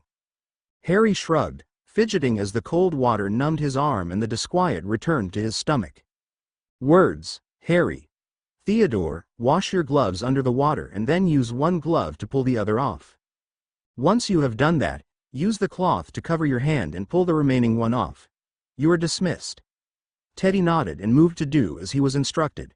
Once he had his gloves off, Severus summoned a first aid kit and swathed Harry's arm in non-stick gauze. "You'll need Madame Pomfrey for this, unfortunately. She's the best in the school at healing burns and I won't be able to give you a pain relief unless you're in the infirmary." "Yes, sir. I'm sorry." Severus darted a look at him as he finished bandaging his arms. "Come on then. I've done all I can." Harry walked with Severus through the school, desperately wishing to blurt the question on his tongue but losing his chance as they reached the infirmary. Harry froze in the doorway as Dudley's voice reached him. No way. Not with Dudley in there." Harry started backing away from the door when he heard the last voice he expected behind him. "No."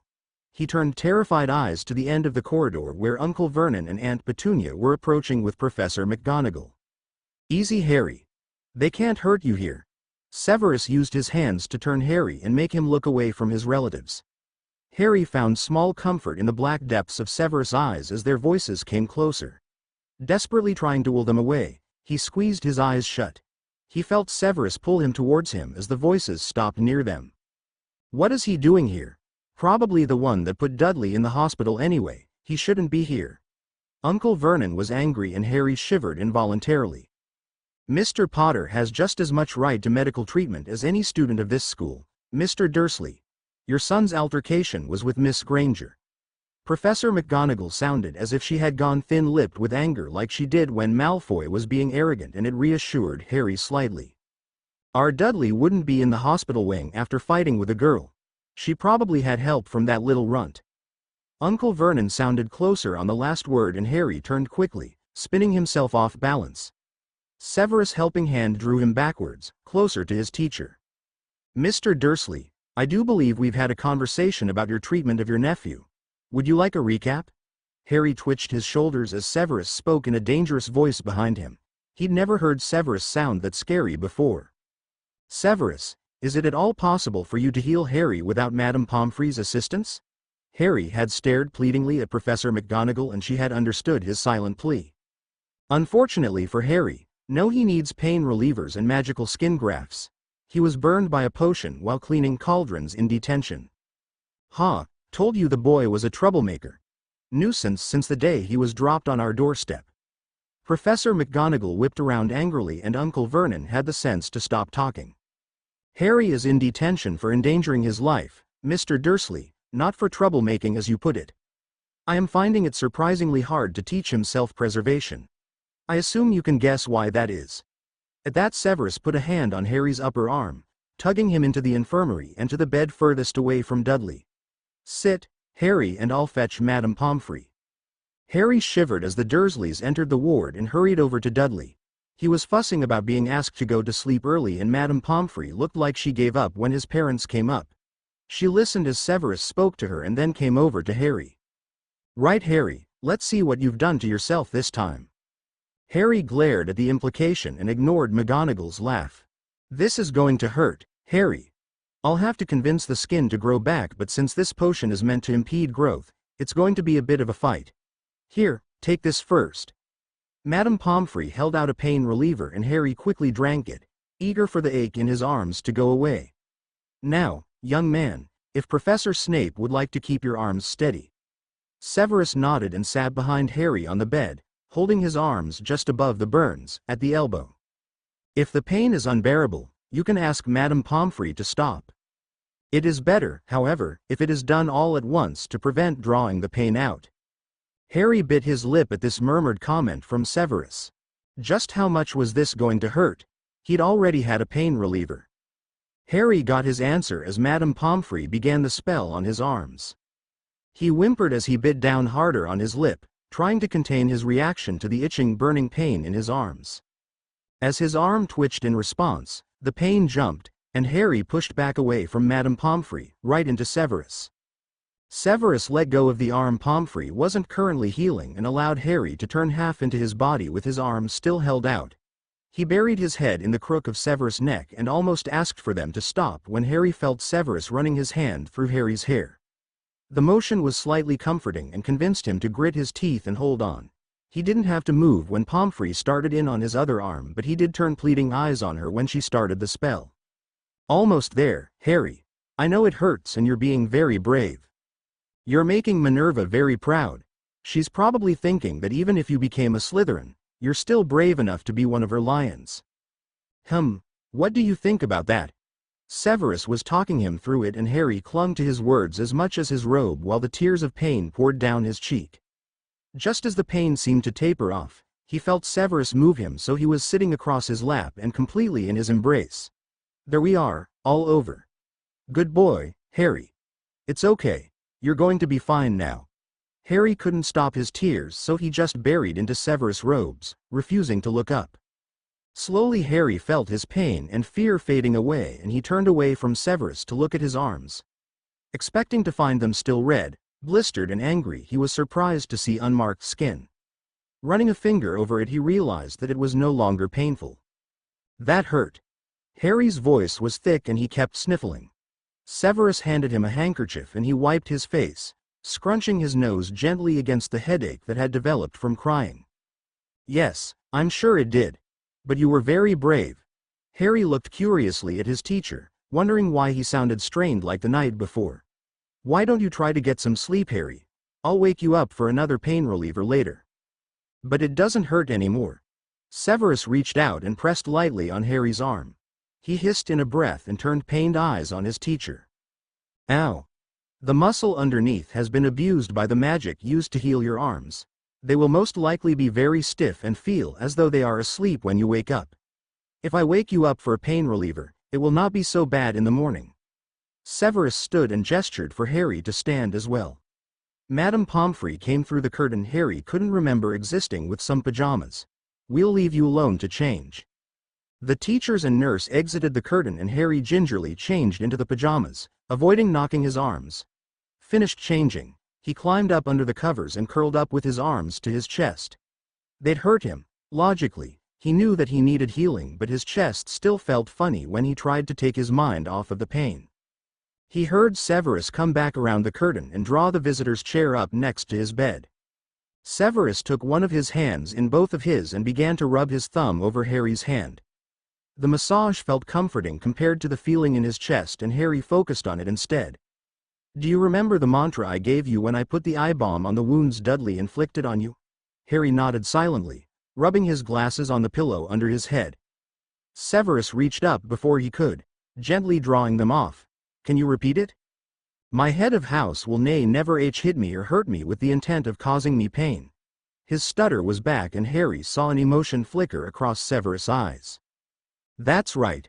I know that what we had to do to your arms hurt, and it's okay if you don't trust me right now." Harry almost spoke up and denied it, but Severus fixed him with a mild glare. "Any child, even one without your past, would be angry at a parent who had willingly participated in restraining them for a painful procedure. You are allowed to be angry or upset with me." "I'm not." Harry knew he didn't sound very convincing, but at the moment he couldn't tell how he felt. "I think you are, but very deep down. Perhaps in the place where you usually hide pain." How did Severus know about that? "Since it is normal for you to be defensive, I will not be as strict about respect as I usually would for the next few days. At any other time I would not be lenient, but this is what I would consider a special case. Mind, this deal only applies to me. I catch you disrespecting Madame Pomfrey and it will be business as usual." Severus gave him a stern look until he nodded. "Why are you telling me this?" "Because you have not been allowed to react normally to adults causing you pain, whether for your health or for their own satisfaction. I wanted you to know that it is okay and normal to feel resentful in this situation." Severus stopped the massage and stood, tucking Harry in much like he had the night before. Tonight he leant in and whispered a good night in Harry's ear, giving his upper arm a reassuring pat as he dimmed the lights in Harry's general area and went outside the curtains. Harry realized as he drifted off to sleep that there were silencing spells on the curtains. At least the Dursleys hadn't heard him making noise. Severus shook as he walked out of Harry's curtained area, and when he realized that Vernon Dursley stood in front of him, he instantly drew his wand. "Dursley, I have very little patience left this evening. I suggest you do not attempt to try it." He got a blank look in return and growled, "Get out of my way, you stupid muggle." Vernon moved aside, muttering, but did not otherwise protest. Severus continued on his way to Poppy's office, reaching it just in time to collapse into a chair before his body shook with violent tremors. Poppy was by his side in an instant, handing him a calming potion. "Gosh, Severus, I didn't think it was possible for you to be any paler than you already are." "Poppy, would you mind checking on Harry? I want a private word with Severus." Minerva had entered with the nurse and she was busy pouring tea. "Of course. If you need me, just call." Poppy left, leaving Severus contemplating whether to drink the potion or not. "If you don't drink that, laddie, I'll just put it in your tea and make you drink it like that." Minerva placed a cup of tea on his side of the small coffee table she was making use of. "You can't talk to me if you go into shock." Severus looked up, saw her resolve, then downed the bottle. He felt the potion taking the edge of his panic and guilt, but it didn't take away all his emotion as it should have. "I hurt him. Balderdash. You held him still for a painful, yet necessary, procedure which will have saved him a great majority of pain and discomfort. And you did a damn fine job of it, managing to provide comfort while still keeping him still. How do you think new parents feel when Muggle doctors come out with needles the size of their child's foot and asks them to hold their child still? It was to help him, Severus, not hurt him. He wouldn't have needed that procedure if I hadn't been stupid enough to make him clean that cauldron. I knew what would happen if he spilled any of it, yet all I told him was to wear the gloves because it was corrosive. I didn't tell him that the procedure to fix his damaged skin would involve fighting against his own magic and therefore be excruciatingly painful. If I just kept a closer watch on him." Severus scrubbed at his face with his hand, trying to erase the image of Harry clutching to him in pain and fear, crying. "How many seconds did you have to notice what he was doing? 2, 3. Severus, you're quick but not that quick. They were school potions. Nothing in them is really considered dangerous." Minerva put her hand on his knee, but Severus gained no comfort from it. "I brewed that potion." Minerva tilted her head, obviously not hearing his statement. "I was the one who brewed that damn potion." "Minerva." Severus regretted shouting but didn't apologize. He snarled as Minerva's expression softened. In that case, then I think you'll remember never to make that mistake again. After all, I don't think it was Harry's benefit you kept up that litany. It was torture, wasn't it? Reminders of his abuse were less than 10 meters from him while he suffered pain like he hasn't had since he came to Hogwarts. Yes, Minerva, it was torture. It was worse than all the Death Eater meetings, worse than not being able to save the children. Because this was Harry. Severus paused to try and regain some sense of control. Because he put his trust in me and I repaid it by being cold all day, which is not going to help his mental state, and then having to subject him to this. Why does it hurt like this, Minerva?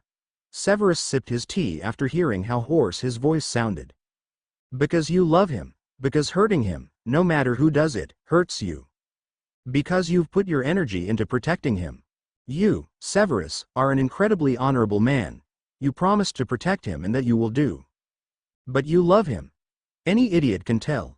And that means that you get all the warm fuzzy feelings us Gryffindors are so sentimental about, and you get the hard, I wish I wasn't the adult here, situations as well. Am I right?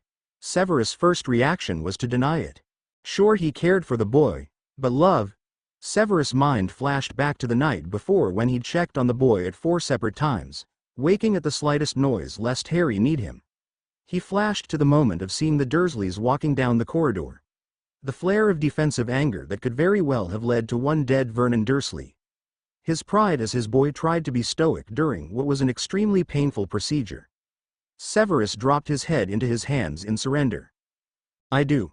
You do what, Severus Snape? If you're going to adopt that boy, you had better get used to voicing your emotions. Minerva sounded stern, but Severus knew why. I do love him. God, Minerva, when did that happen? When did he become more like a son than a student? Severus looked up at his old friend, lost. I knew on Christmas Eve. You came storming into the staff room, fit to kill Lucius Malfoy for a bruise on Harry's chin. And when you told me about your plan for adoption. Well, let's just say I missed that eager look. Minerva smiled at him gently. This is a good thing, Severus. If anything, it's exactly what you need to make the blood adoption stick. If Albus ever comes to his senses and gives his permission. I don't need it. If I go through the Muggles first, he won't be able to stop me. All I have to do is convince the Dursleys to sign custody over, and then I automatically become Harry's Muggle and magical guardian. I was planning on waiting until the holidays, when we are away from the headmaster's spies. Severus gestured at the portraits, all of which were previous school nurses and therefore bound by the same doctor-patient confidentiality. They would not be able to repeat what they were witnessing. Then do it. I saw you tuck that boy in. His own father didn't do it that well. Harry deserves this chance. In fact, you deserve this chance. Severus shifted in his seat as Minerva fixed him with a tiny glare. They both looked up as Poppy re-entered the room. Both boys are asleep and will hopefully stay that way. Now Severus, you look like you could use a nice freshen up and then bed. Severus didn't move. Well, get to it. There's nothing more you can do for Harry while he's asleep, but you do have a house full of students to attend to. Perhaps the other young child you had in detention tonight, for instance. Severus was grateful for the reminder. He had been so focused on Harry that he had probably scared Theodore. He rose, thanking them both, and went into the large ward just in time to see the door open and close on its own. He walked silently through the curtains to Harry's area and stopped just inside the entry. As he felt something brush past him, he reached out and grabbed, successfully finding a handful of cloak. Theodore. The cloak moved aside to show Neville, Hermione, and Theodore. Severus rolled his eyes in exasperation. Hello, sir. We were just checking on Harry, and then I promise, we were going to scurry right back to our dorms. Theodore sounded nervous but firm. Harry is fine. You three, however, are a different story. Hand over that cloak. Hermione held it out reluctantly. All three of you now have detention with me for a week, starting when Harry and Theodore finish their week of detention. Severus scowled at their shocked looks. You three know that something valuable is being hidden on the 3rd floor. Surely you realize the danger in wandering around after curfew when there could be an attempt on it at any time. The rules are put there for a reason. Yes, sir. Sorry, sir. What was wrong with Harry, sir? Severus hadn't expected Theodore to lose his focus, even while being scolded. Harry has had a rather painful spell cast on him to regrow his skin after the potion burned it off. He was exhausted, understandably so, and will need further treatment overnight. Therefore, he will be staying in the hospital wing. Theodore nodded in acceptance. Are they the Dursleys? Severus felt a prickle of warning shiver up his spine at the angry look in Theodore's eyes. Theodore was at no risk of turning dark, but he had been taught quite a few things about causing pain by his mother. They are. They're here to see Dudley due to his concussion. Harry's been in and out of the infirmary all term. What's so special about being smacked around by a girl? Theodore sounded like he was about to boil over at the injustice, and Hermione reached out and placed a hand on his arm. Harry doesn't need them to pay attention to him. He already has the right person. Severus narrowed his eyes in a glare at Hermione's daring but refused to look away when they both looked up. Theodore's eyes seemed to clear and he sighed out a breath. I still wish them dead. He glared at Hermione as if to dare her to scold him. You think I don't? Severus looked in shock as he noticed that Hermione was practically humming with anger. Not only have they hurt my friend, but it's muggles like those that make the rest of them look bad. I'm glad that I believe, what comes around goes around, otherwise I wouldn't be able to stand them being here. Minerva came around the curtain, obviously intent on checking on Harry herself. On seeing the 3 first years, she sighed and turned disappointed eyes toward them. Since I'm going to assume Professor Snape has already assigned you detention, Theodore, Hermione, Neville, come with me. I'll escort you back to your dorms. The children looked up guiltily and walked out of the area in front of Minerva. I'll ask Sinistra to cover your rounds tonight, Severus. Spend some time with Harry. I'm sure he's going to need it. She cast a scowl at where Vernon Dursley was just visible, and Severus cursed himself all over again. Of course Harry was going to need him. If he didn't have nightmares tonight, it would be a miracle. Good night, Minerva. She smiled and left, scolding Harry's friends as she escorted them out. Severus put the invisibility cloak away in Harry's bedside drawer and summoned a house elf to bring him a journal from his rooms. The smallish male that Severus had never seen before eagerly brought him a pile of recent potions journals, and Severus thanked him. The young ones needed to learn early that they could expect polite masters and mistresses at Hogwarts. It was a couple of hours later, after the Dursley parents had left for their apartment in Hogwarts, that Severus looked up to see Harry shifting in his bed. He leaned in to hear what Harry was muttering and felt his gut clench as he realized Harry was begging him for something. He stood to fetch Poppy, sure that Harry would hate having him there if he woke, and Harry cried out. No, please, don't leave me. The timing was so perfect that Severus turned to check if the boy was still asleep. Please, I'll be good. Please. Harry was indeed asleep, and Severus was glad for the silencing charms that prevented Harry from waking Dudley. He quickly walked over to the boy's bedside, perching on the edge. Harry was still trapped in his nightmare, and Severus couldn't resist the urge to run his hands soothingly through the boy's hair. Shush, Harry, you're okay. It's all over now. Harry calmed slightly, and Severus breathed out harshly. He slipped off the bed and back into his chair, scooting it closer so he could keep up the soothing motion. Who it was benefiting the most at the moment he couldn't tell, but Harry remained calm, so he wasn't about to stop. Severus sat like that for about half an hour when Poppy came in to check on Harry. He scowled at the knowing smile and stood, intending to leave. As soon as he'd taken a step, however, Harry beeped in distress and tossed his head around. Severus lingered between sacrificing his pride and abandoning the boy, and rolled his eyes at his own sentimentality. He sat back on the side of the bed and resumed the soothing action, waiting for the boy to calm before looking up to Poppy. He won't let me leave. That's twice his nightmares have returned if I try to leave. Is it plausible for you to spend the night, Severus? I know you look exhausted, and if not, I can sit with him. Poppy ran a diagnostic spell, frowning slightly. What is it? Severus asked, worried. He's in a little bit of pain. That's probably contributing to his distress. I'll fetch you a pain reliever. Poppy bustled off, and Severus mentally calculated if this dose would be too soon after that last. It wouldn't, but the remains of the last dose mixing with this one was likely to make the side effects stronger. This dose should not affect him overmuch, which means he does not need to be wakened to check on him. Severus moved his hand to Harry's shoulder, shaking it slightly to wake him. I won't wake him then. Are you telling me this because you might end up falling asleep? Poppy looked sympathetic. If the pain really is causing his nightmares, then I can deal with another sleepless night.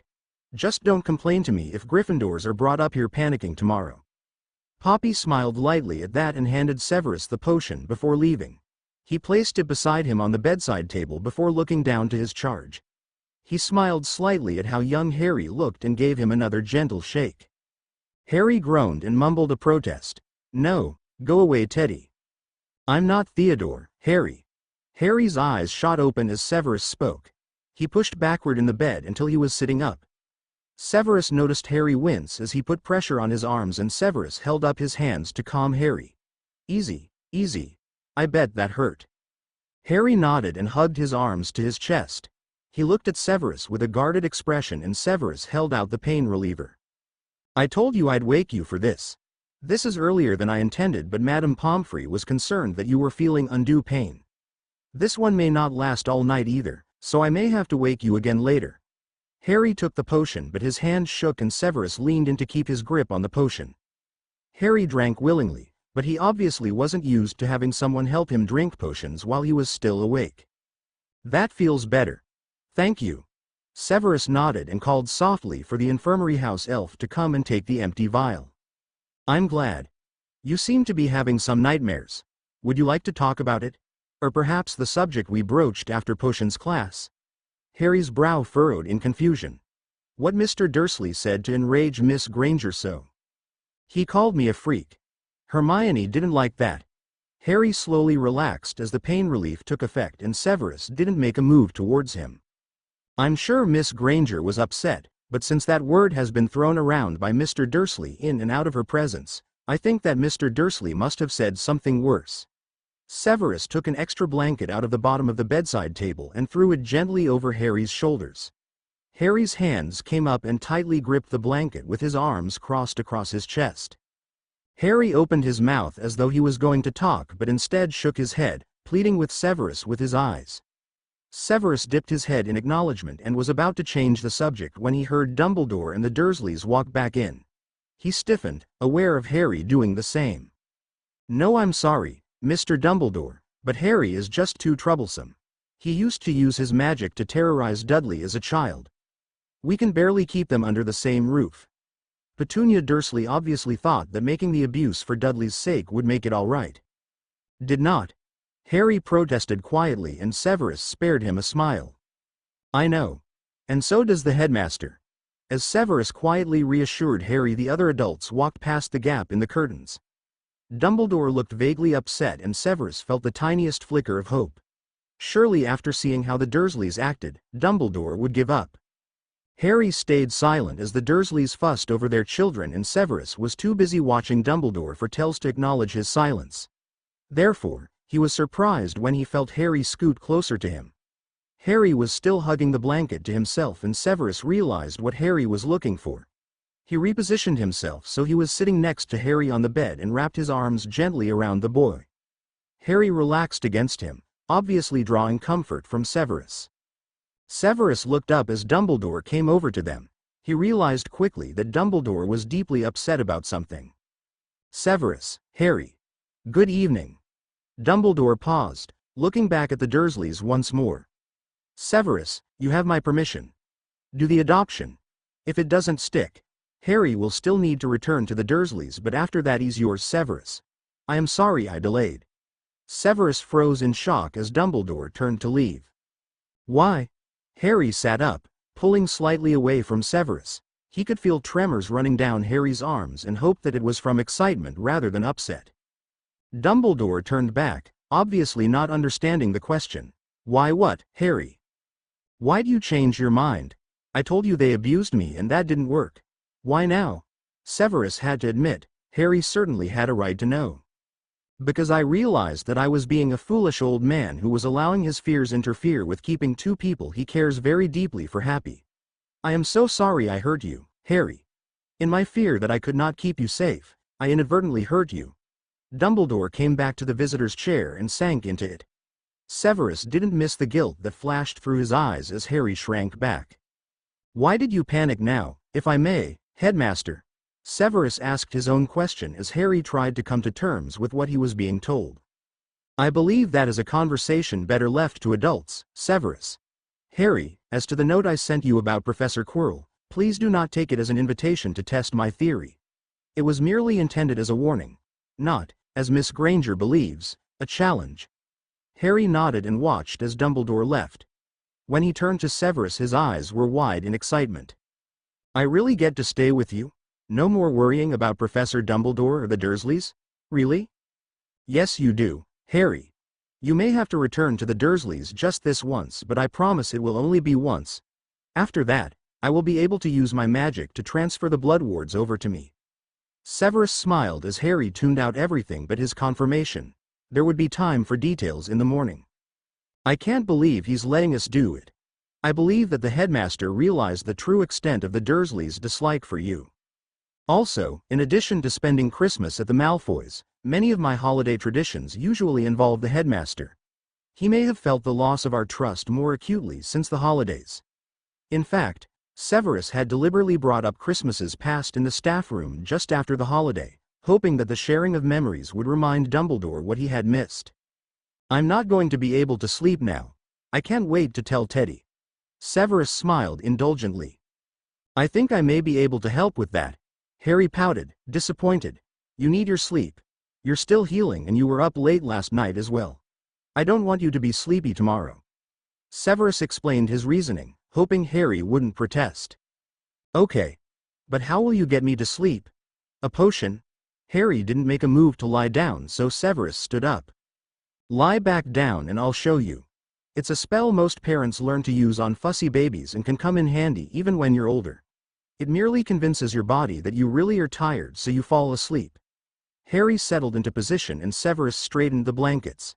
He went through the process of tucking them in, discreetly tickling Harry's ribs as he did so. He smiled when Harry giggled. That tickles. It's meant to. Severus finished tucking the blankets in and then sat down. He placed his hand on Harry's head, rubbing small circles at his temple. Just relax, as much as you can, and let the sleepiness take over. Severus reached down into his magic and extended a small tendril toward Harry, imbibing it with his wish for Harry to fall asleep peacefully. Harry fought for a second and then his eyes slowly started shutting. Severus waited until Harry was fully asleep before removing his hand. Good night, Harry. Poppy was in her office when Severus entered. I thought you were staying with Harry. Did the pain potion help? I don't know. I do know that being told by the headmaster that we have his blessing means that I strongly doubt he'll have any nightmares tonight. Poppy took a second to register the sentence and then turned a delighted grin on Severus. Oh, Severus, that's wonderful news. You must be pleased. In response to that comment, Severus quickly studied his own emotions. Foremost was a sense of wishing that Dumbledore had not taken so long. Beneath that was quite a bit of happiness. There were twinges of nervousness though, but not as strong as he expected. It is. I think I'm still too shocked by the headmaster's acquiescence to truly process this. It's not like the headmaster to simply change his mind. Severus twisted suddenly as a light on Poppy's desk lit up. What's that? An alert system. Harry's not sleeping properly. What did you use to get him to sleep so soon after that announcement? Poppy turned back to him after checking what he meant. A mild sleeping charm that Narcissa taught me when I was babysitting Draco. Severus sighed in frustration. That apparently didn't work. I'll go sit with him. Please ask Trixie to be prepared with coffee in the morning, however. I truly will be exhausted tomorrow. Poppy nodded in sympathy. Good night, Poppy. Good night, Severus. Severus walked back out to Harry's bed, taking his seat in the visitor's chair. He reached out and took hold of one of Harry's hand, giving it a reassuring squeeze. The boy's expression calmed and he returned to sleeping calmly. Oh, Harry, what am I going to do with you? Severus sat watching his soon-to-be son sleep and felt a sense of peace come over here. Nothing had felt this right for a long time, not since before 5th year. The next afternoon Severus made his way past the gargoyle guarding Dumbledore's office. He had woken that morning with his head on his crossed arms on the side of Harry's bed. Harry was already awake, gazing at Severus with no small amount of amazement. When Harry had realized that Severus was awake, he'd grinned at him. I'm really going to be adopted. Harry sounded like he believed it slightly more than last night. Yes, you really are. We'll have to have a talk later, but perhaps when I am slightly better rested. Severus stretched upward, wincing as his back ached. Sleeping in a chair was really not conducive to a good night's sleep. Coming back to the present, Severus knocked on Dumbledore's door. When bade, he entered slowly, not entirely sure how to relate to his mentor after this grievous breach of trust. "Ah, Severus. Come, sit down. Drop." Dumbledore was sitting behind his desk, looking happier than he had all month. "I have never taken one before. What would change my mind now?" Severus sat easily in front of Dumbledore, relaxing slightly at the familiar start to conversation. "I assumed that maybe you would be tired enough to use the energy boost." Severus nodded his head in acknowledgement. "Be that as it may, I am not quite fond of sweets, Headmaster." "And yet you are adopting an 11-year-old child? Surely you will need to adapt?" Dumbledore had a suspicious twinkle in his eyes. "Harry is rarely fond of sweets. I have never known him to overindulge, and I believe he isn't fond of anything overly sweet." Severus smiled as the corners of Dumbledore's mouth turned down. "And don't even think about trying to change that, Headmaster. He is just fine the way he is." "Come now, Severus. Young boys should enjoy sweets while they still can. However, that is not what we came to discuss." The headmaster's expression turned pensive. "We came to discuss why I have changed my mind about the adoption." Severus sat back, changing his body language to indicate that Dumbledore should continue. Dumbledore sighed before speaking. "I feel as though these reasons are insignificant now, since I have seen you with Harry and how the Dursleys treat him compared to Dudley. I wish I could blame this on the folly of old age, but I do not believe that is so." Dumbledore stood up suddenly, fetching his pensieve. There were already memories in the bowl, and Severus wondered how long Dumbledore had debated over this decision. "If you would please step into the pensieve with me, perhaps I can show you." Severus stood and in time with Dumbledore, bent in. He was pulled into a memory of a meeting with Lucius Malfoy, and Severus recognized the date on a calendar. It was Christmas Eve, and Malfoy looked happy with himself. "Mr. Malfoy, surely you do not need to keep this close an eye on the school? If the Board of Governors are needed at the school, we will contact you." Malfoy smirked in satisfaction. "I am here for a different reason. There have been rumors, Professor Dumbledore, of a certain movement. I merely came to see for myself whether they are true." Memory Dumbledore stiffened, almost imperceptibly. "And what have you discovered?" "The rumors are true, Headmaster. I sense a certain change in Hogwarts. Perhaps one you should beware of." The memory faded and the next one started. Severus recognized it as later that very same day when he had asked permission to adopt Harry. "Perhaps you are beginning to see the connection, Severus. You know what Lucius was implying. You had already mentioned your fears." Severus nodded as the present-day Dumbledore spoke from next to him, realizing that Dumbledore had possibly still been reeling from the earlier revelation. "You have been afraid of trying to transfer the blood protection in case it fails at a time when Harry will desperately need it." Severus did not let any emotion into his voice as he watched his past self demand an answer from Dumbledore. "Oh Severus, I'm so sorry." The memory changed, flipping through Harry's reactions since being told that he had to return to the Dursleys. "I knew that Harry did not want to return to the Dursleys. After all, his reactions to me were enough evidence. But I was sure that with your support, Harry wouldn't be troubled by it for long. But then I watched this month as you both grew apart due to Harry's pain, and I realized that I was hurting the both of you." The memory changed again, to a conversation between Minerva and Dumbledore. Severus listened long enough to ascertain that Minerva was telling Dumbledore about the poisoning. "Minerva's poisoning happened before Christmas. How is it relevant?" Severus faced present-day Dumbledore rather than watch the memory. Minerva had obviously not been as stoic as she had portrayed. "It added to my fear. If I couldn't protect Minerva while she was on grounds, how could I possibly protect you or Harry if the adoption went through? Petunia Dursley is barely connected to the wizarding world, which means that if this war was to begin again, she would not be in the middle of it. We would be able to protect her and therefore, Harry's blood protection. If you were the key to the blood protection, you would be Voldemort's first target. He would have to kill you before he could kill Harry." Dumbledore looked stricken at the thought, and Severus felt a flash of compassion for his mentor. "How could I allow you to take that risk?" knowing as I did that Voldemort was beginning to attempt to return. You are not just anybody to me, Severus. I'll admit that it was selfish, but I would rather you safe, even if you weren't happy. The memory surrounding them changed again and Severus quickly recognized the scene. He had not noticed Dumbledore's presence, but apparently he had been there in time to watch the Dursleys' reaction to their nephew's pain in the infirmary. Severus had not seen the gleeful edge to their gaze, as focused as he was on Harry. Watching it now, his temper flared and he vowed that even if they had to return to the Dursleys, Harry would not be harmed, he wouldn't allow it. Perhaps, Severus, you will hate me for this, but I truly believe that the abuse would not damage Harry past what could not be borne. I assumed that if he had survived this long, surely another 6 summers would not harm him so. It would only be 6 months after all. I would not have left him there longer than what the protection made necessary. Severus' eyes widened in horror at this line of thinking and he was about to remark when Dumbledore held up a hand to stop him. He paused, aware that anything he said would not make much sense anyway, and Dumbledore continued. And then I saw them. So loving to their son, even with his magic, and delighting in Harry's pain. And I saw what I had refused to see before. If Harry went back to the Dursleys, I would be single-handedly pushing Harry away from the light. Why would he want to join the battle between Voldemort and us if I had only ever caused him misery? And more importantly, what would happen if he was to stay there, and begin to resent you for following through on my orders?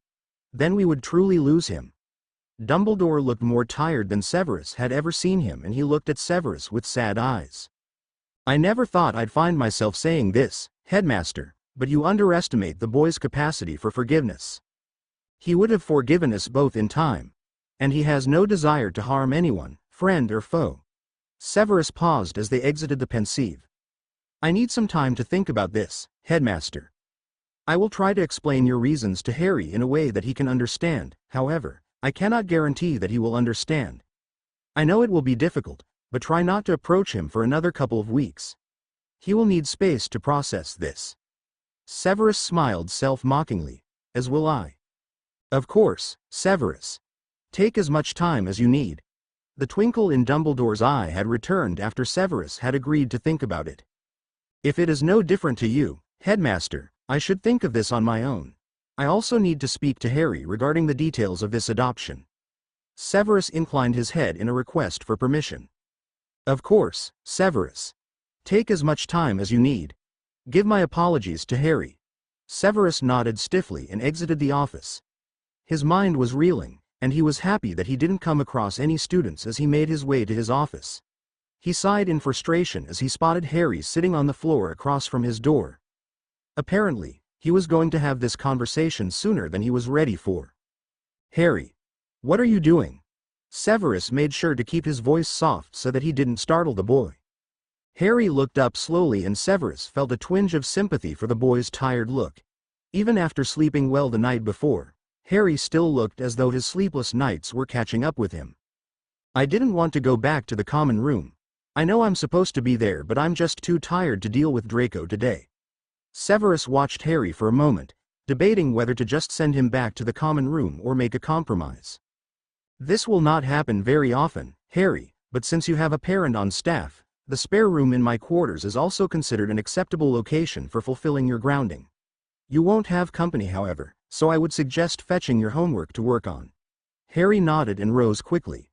I will wait for you. Harry walked off quickly, heading in the direction of the common room. Severus leant tiredly back against the wall, keeping his gaze on either end of the corridor. Harry was back quickly and Severus led him into his quarters without speaking. Once Harry was settled at the desk in his room, Severus returned to his personal lab to mark papers. The large oak desk served to hold not only Potion's notes but also all the marking he collected over a week. Marking the first year's assignments would leave him able to think over Dumbledore's confession while also completing work. 2 hours later, Severus looked up as Trixie apparated in. Is Master wishing Trixie to be waking young Master Harry for his dinner? Severus furrowed his brow in thought and then realized that Harry was still in his room. He shook his head at Trixie and she disapparated, probably to place his meal at his dining table. Once she had left, he stood and walked to Harry's doorway. He'd left the doors open, listening out for any disturbances. What greeted his sight was Harry asleep at his desk, head resting on what was now unreadable parchment. Severus walked over and put his hand on Harry's shoulder, crouching down to his eye level so that he would see Severus as he woke. "Harry. Harry, wake up." The boy came to slowly, and Severus could easily see that he was too tired to eat. He gently grasped Harry's arm and pulled him into standing position. "You can sleep here for now, but we are definitely talking in the morning." Harry gave no sign that he had heard as Severus guided him to sit on the side of his bed. Once Severus had taken Harry's shoes off, he quickly transfigured Harry's clothes into pajamas. Harry needed no encouragement to climb into the bed, and Severus smiled as he drifted off quickly. Tomorrow, they could talk. For now, both of them needed time to rest. 2 weeks after Dumbledore had given his permission, Harry still couldn't believe that the adoption was happening. After agreeing with Severus on the rules he'd have to follow as Severus' son, Severus had asked the ministry to make the adoption official. They had agreed, but only after a chance to interview them. Harry wasn't sure exactly what the interviews would consist of, but Severus had assured him that it wasn't something to worry over. Since anticipation was the only thing that Harry had to deal with at the moment, he was sitting contentedly in the potions classroom. Hermione, Neville and Teddy were in the classroom as well, studying for their potions test the next day. Harry had his nose in Severus' old potions text, trying to memorize as much as he could.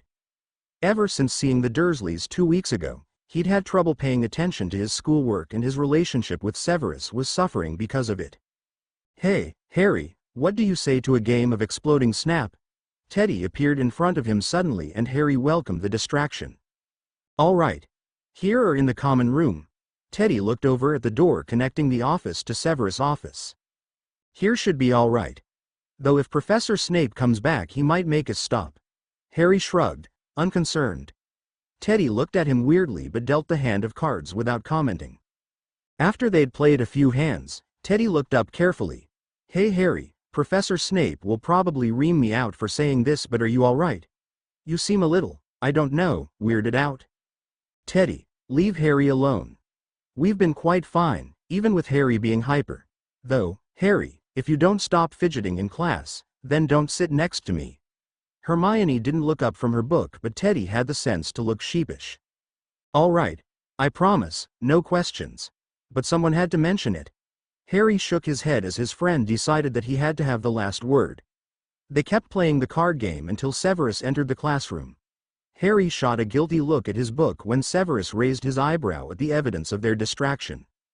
"If you have finished studying for the evening, you should return to your common room. Also, Miss Granger, when I request 2 foot of parchment, please assume the upper limit is 6 inches above that. 4-foot assignments are a pain to mark when the required content is covered within 2 foot of writing." Hermione blushed at the reprimand but did not protest. "Harry, we'll see you tomorrow at potions. We'll go see Hagrid in the afternoon, after potions."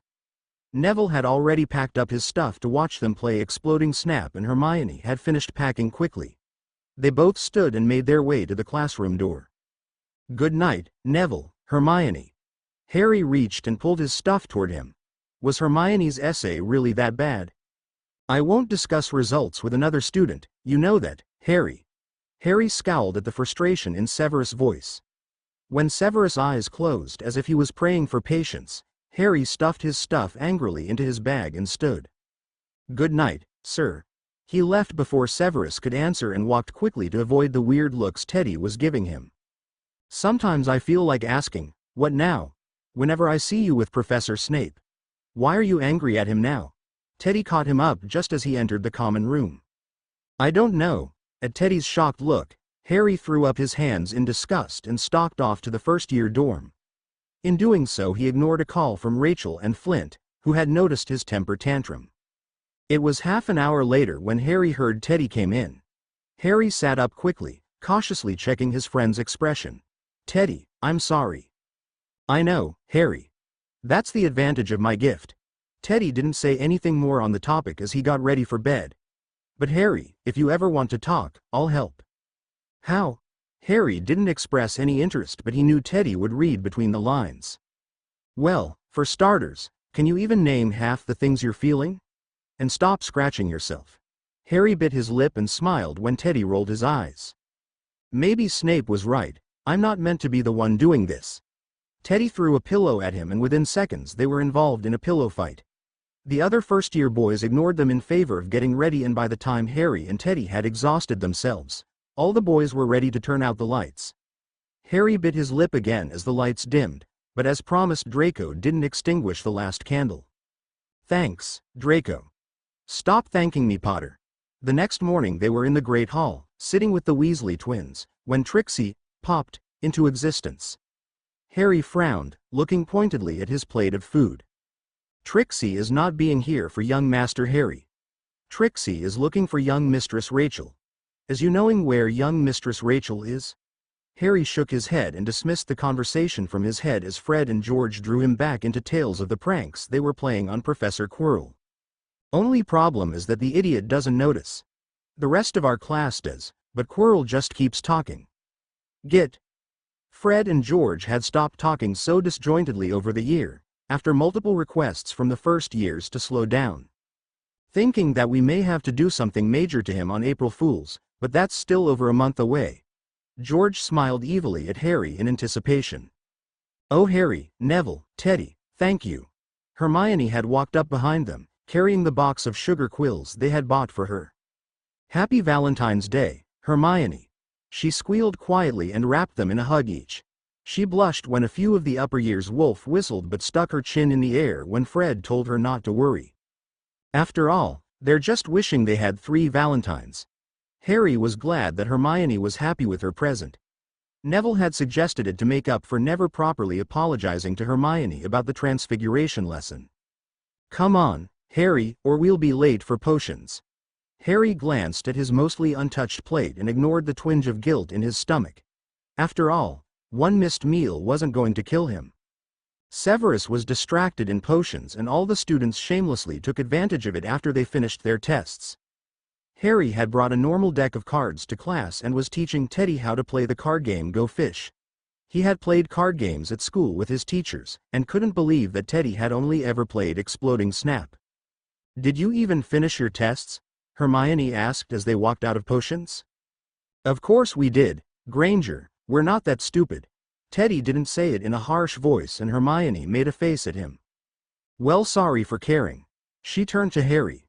"Are we going to Hagrid's now?" "Yeah, that should be a good way to spend the afternoon. Plus, he wants to tell us about his creatures."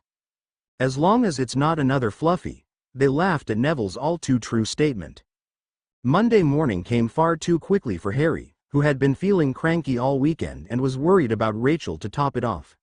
The fifth-year students said that she had been admitted to the hospital wing, but no one seemed clear on why. Teddy had admitted that the teachers were all worried whenever they were talking about Rachel but couldn't say more. "Hey Harry, why the grim face?" Flint asked curiously as Harry walked past him out of the Great Hall. "Just not looking forward to Transfiguration." "Have you heard about Rachel?" Flint shook his head and waved goodbye as he approached the Slytherin table. Harry kept going toward the main stairs, heading for Transfiguration. Teddy came up out of the dungeons just in time to fall into step with him. "Any news about Rachel?" "Nope." Flint didn't know anything. Harry waved to a few friendly Ravenclaws and kept walking. "We could try sneaking into the hospital wing with the invisibility cloak." Harry shook his head. "Snape will just drag us back out, and personally, I'm sick of being in trouble with Snape." Teddy fell silent as they reached the door to the Transfiguration classroom. "Actually, I've noticed that you aren't really talking to Snape recently. Is there a reason?" Teddy restarted their conversation after McGonagall had told them to start practicing. "Shape's been busy. Too busy to talk to you." "Are we back to those conversations where I tell you Snape's the good guy?" Harry shook his head but fell quiet to think about it. He felt jumpy, like he had when he had started Hogwarts. Seeing the Dursleys had thrown all of Harry's certainties about his new life into crisis. He thought that the Dursleys would never come to Hogwarts, but there they were. He thought that Severus would never be allowed to adopt him, and then all of a sudden he was being adopted. Harry wasn't surprised that he was jumpy again. "Mr. Knott, congratulations on completing your Transfiguration. Mr. Potter, please see me after class." McGonagall looked angry and Harry sighed as he realized that Snape wasn't going to be the only one upset by his recent test scores. "That sounds promising." Harry shook his head at Teddy's dry tone.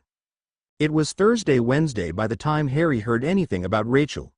Meanwhile, Monday and Tuesday had been spent avoiding his teachers and hanging out with his friends from all the houses. Did you hear? Teddy came up and sat next to him at the Slytherin table. No, obviously not, Harry snapped. Down, boy. Rachel got transferred to St. Mungo's. Only thing is, no one knows why. It's like some big secret. I'll tell you why. It's because she doesn't eat. Chooses not to eat, more like. And she gets so skinny that it's a risk to her health. Samantha, one of the 7 years, seemed disgusted as she explained. The Muggles call it anorexia. Personally, I don't think crazy needs different names. Samantha walked off, obviously not sticking around for their reaction. No wonder no one's meant to know. Something so Muggle afflicting a Slytherin. That disgraceful. Malfoy's voice jarred on Harry's nerves and he scowled at his fellow first year. What is your problem, Potter? You used to be disgustingly happy-go-lucky. My problem is judgmental rich boys who don't know anything about real life and real friends. Harry stood and stalked out of the Great Hall. He ignored Fred and George calling out to him and headed straight for the front doors. Once he was down the castle steps, Harry burst into a run. The white landscape blurred as Harry ran, not caring about his lack of warm clothes. As he made his way around the edge of the lake, he puffed up a small slope. The lake's surface dropped away, leaving Harry to slowing to a stop on the edge of a small drop. With no one around, Harry yelled aloud out, screaming at the confusion and fear inside him. Harry dropped to his knees, hissing as the cold snow soaked through his clothes. It's not fair, it's not fair, it's not fair. Trust me, Harry, we know. Harry jumped as someone sat down near him. He turned with wide eyes to see Fred sitting on a decaying log. Come here a lot? Harry just looked at him. Don't be like that. I have 6 siblings. I know every avoidance technique in the book. Fred patted the log next to him invitingly. You should be telling Snape about what is making you so angry. Snape's busy. He has to deal with Rachel this week. And last week he was having troubles with different Slytherins. I've barely talked to him since Dumbledore said that we could go through with the adoption. He said that I could spend some time in his quarters with him, but it just feels too weird to invite myself. Harry didn't get up off the ground, instead tucking his hands into his jumper to stop himself from freezing to death. I bet that's why he gave you the invitation. Even if Snape's really busy, he probably wouldn't mind you sitting in with him. Harry shook his head. I know you don't think so, but it's true, kid. Now, let's get you inside before we both freeze to death. Fred held out a hand and helped him up. Harry knew he wasn't going to go sit with Severus. No matter what Fred said, if he went and spent time with Severus, he might see how Harry was behaving and send Harry away too. After all, even Harry thought he was being weird. And the last thing he wanted was to be sent away like Rachel. By 8 o'clock on Sunday morning, Severus had had enough of his charge's problems.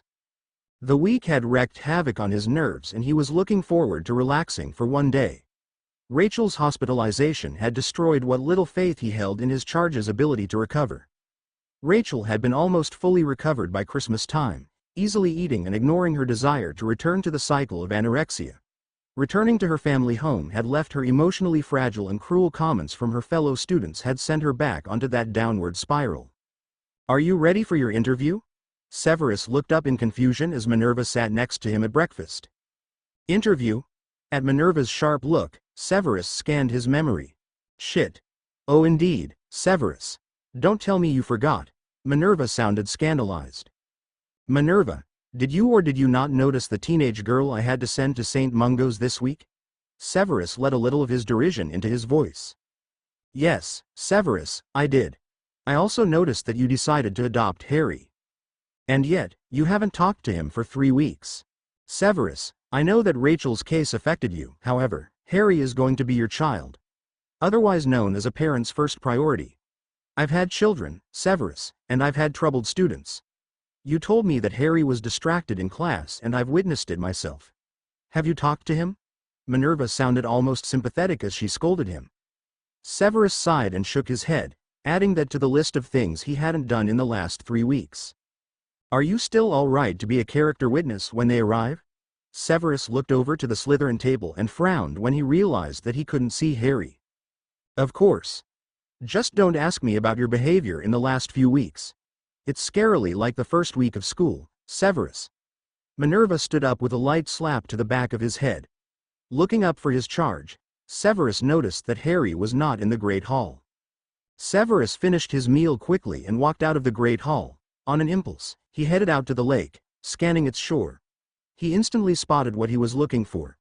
On the slight rise, there was a boy with black hair talking to an older boy with red. Even from a distance, Severus could tell that it was Harry and one of the Weasley twins. He walked around the lake at a sedate pace, trying to think whether he had actually told Harry about the interview or not.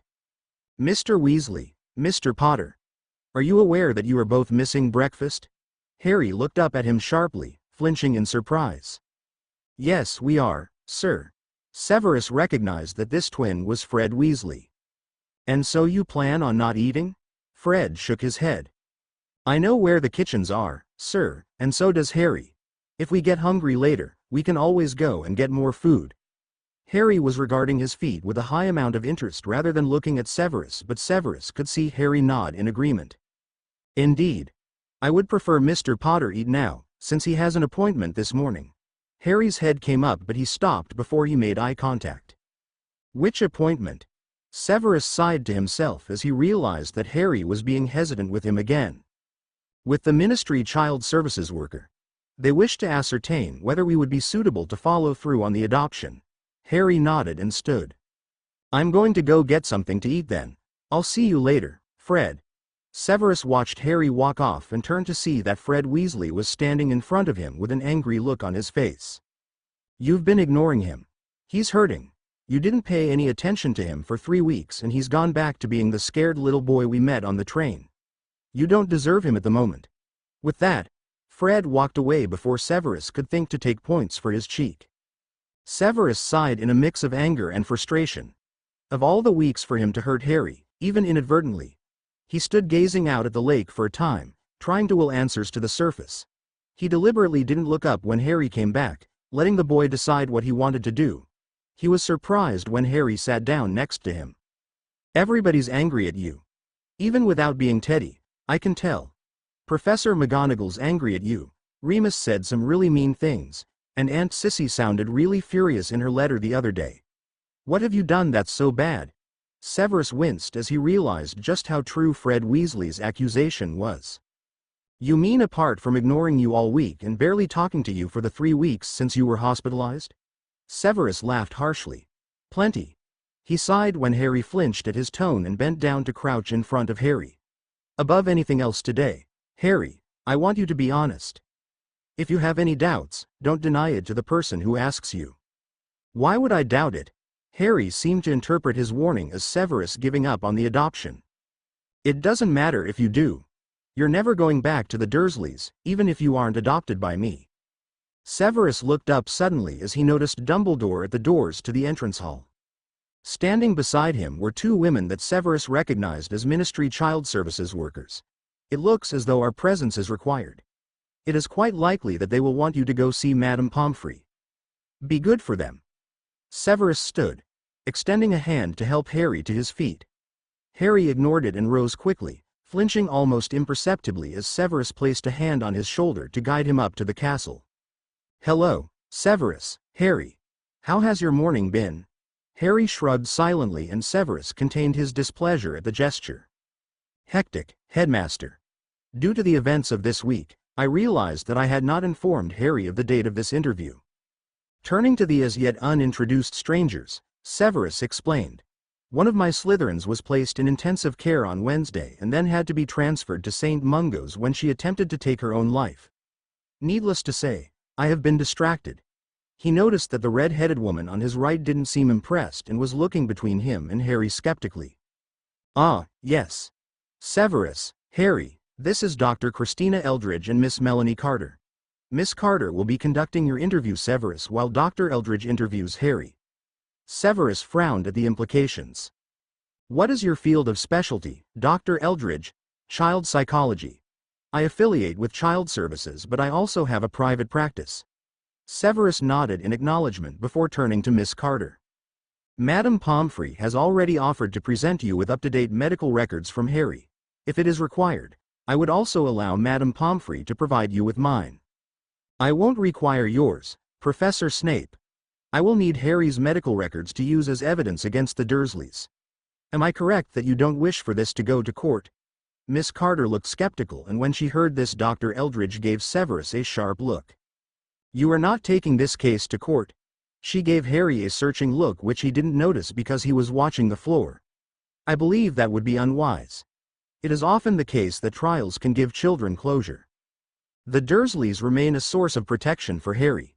The outraged look that Dr. Eldridge gave Dumbledore garnered her a little bit of respect in Severus' eyes. I don't want to bother the Dursleys. Harry's voice was quiet and he still hadn't looked up, but both Miss Carter and Dr. Eldridge seemed to be used to that. Severus was very wary of Dr. Eldridge's raised eyebrow but dismissed it. Should we proceed? Harry knows the way to the hospital wing, and I will show you to my quarters, Miss Carter, where we can conduct the interview. Severus held out his arm obligingly. Miss Carter nodded and turned to walk into the castle. Before following her, Severus bent down to Harry's level and tilted his chin up with a hand. Remember what I said. Find your own family, and above all else, be honest. When Harry nodded, Severus squeezed his shoulder reassuringly and stood. He swept one last look over Harry's slumped posture before walking to join Miss Carter. Did you attend Hogwarts, Miss Carter? No, I attended Beauxbatons. My family moved to Spain when I turned 12. I was lucky that I was allowed to transfer after 1 year instead of remaining here. You only spent 1 year here? Severus indicated with his head the direction they should travel. Yes. I was sorted into Ravenclaw. When I transferred to Beauxbatons, they were shocked at the idea of sorting. The houses there are simply for accommodation or sporting purposes. I believe it was used that way to reduce tension between students. Given that Beauxbatons is an all-girls school, that is probably a good idea. Severus gathered from the small smile that Miss Carter was remembering her times from school. This seems an unusual profession for a Ravenclaw. Severus opened the door to his office, gesturing for Miss Carter to go in ahead of him. Professor Snape, can I have a word? Severus turned to see Marcus Flint in the corridor. Take a seat in my office, Prefect Flint, and I will be right back after I see Miss Carter into my personal chambers. And get your mind out of the gutter. Flint had started to smirk when he spotted Miss Carter but quickly schooled his expression. Sorry, Professor. Severus shook his head in dismissal of the slight and followed his guests into his office. I don't mind if Miss Carter stays. You're from Child Services, aren't you? Yes, I am. How'd you guess? Miss Carter looked to Severus for confirmation before taking the other guest chair. At Flint's sharp look she frowned in confusion. Severus is on edge. Harry just went to the hospital wing with a stranger, and considering how hard it is to get Harry to the hospital wing.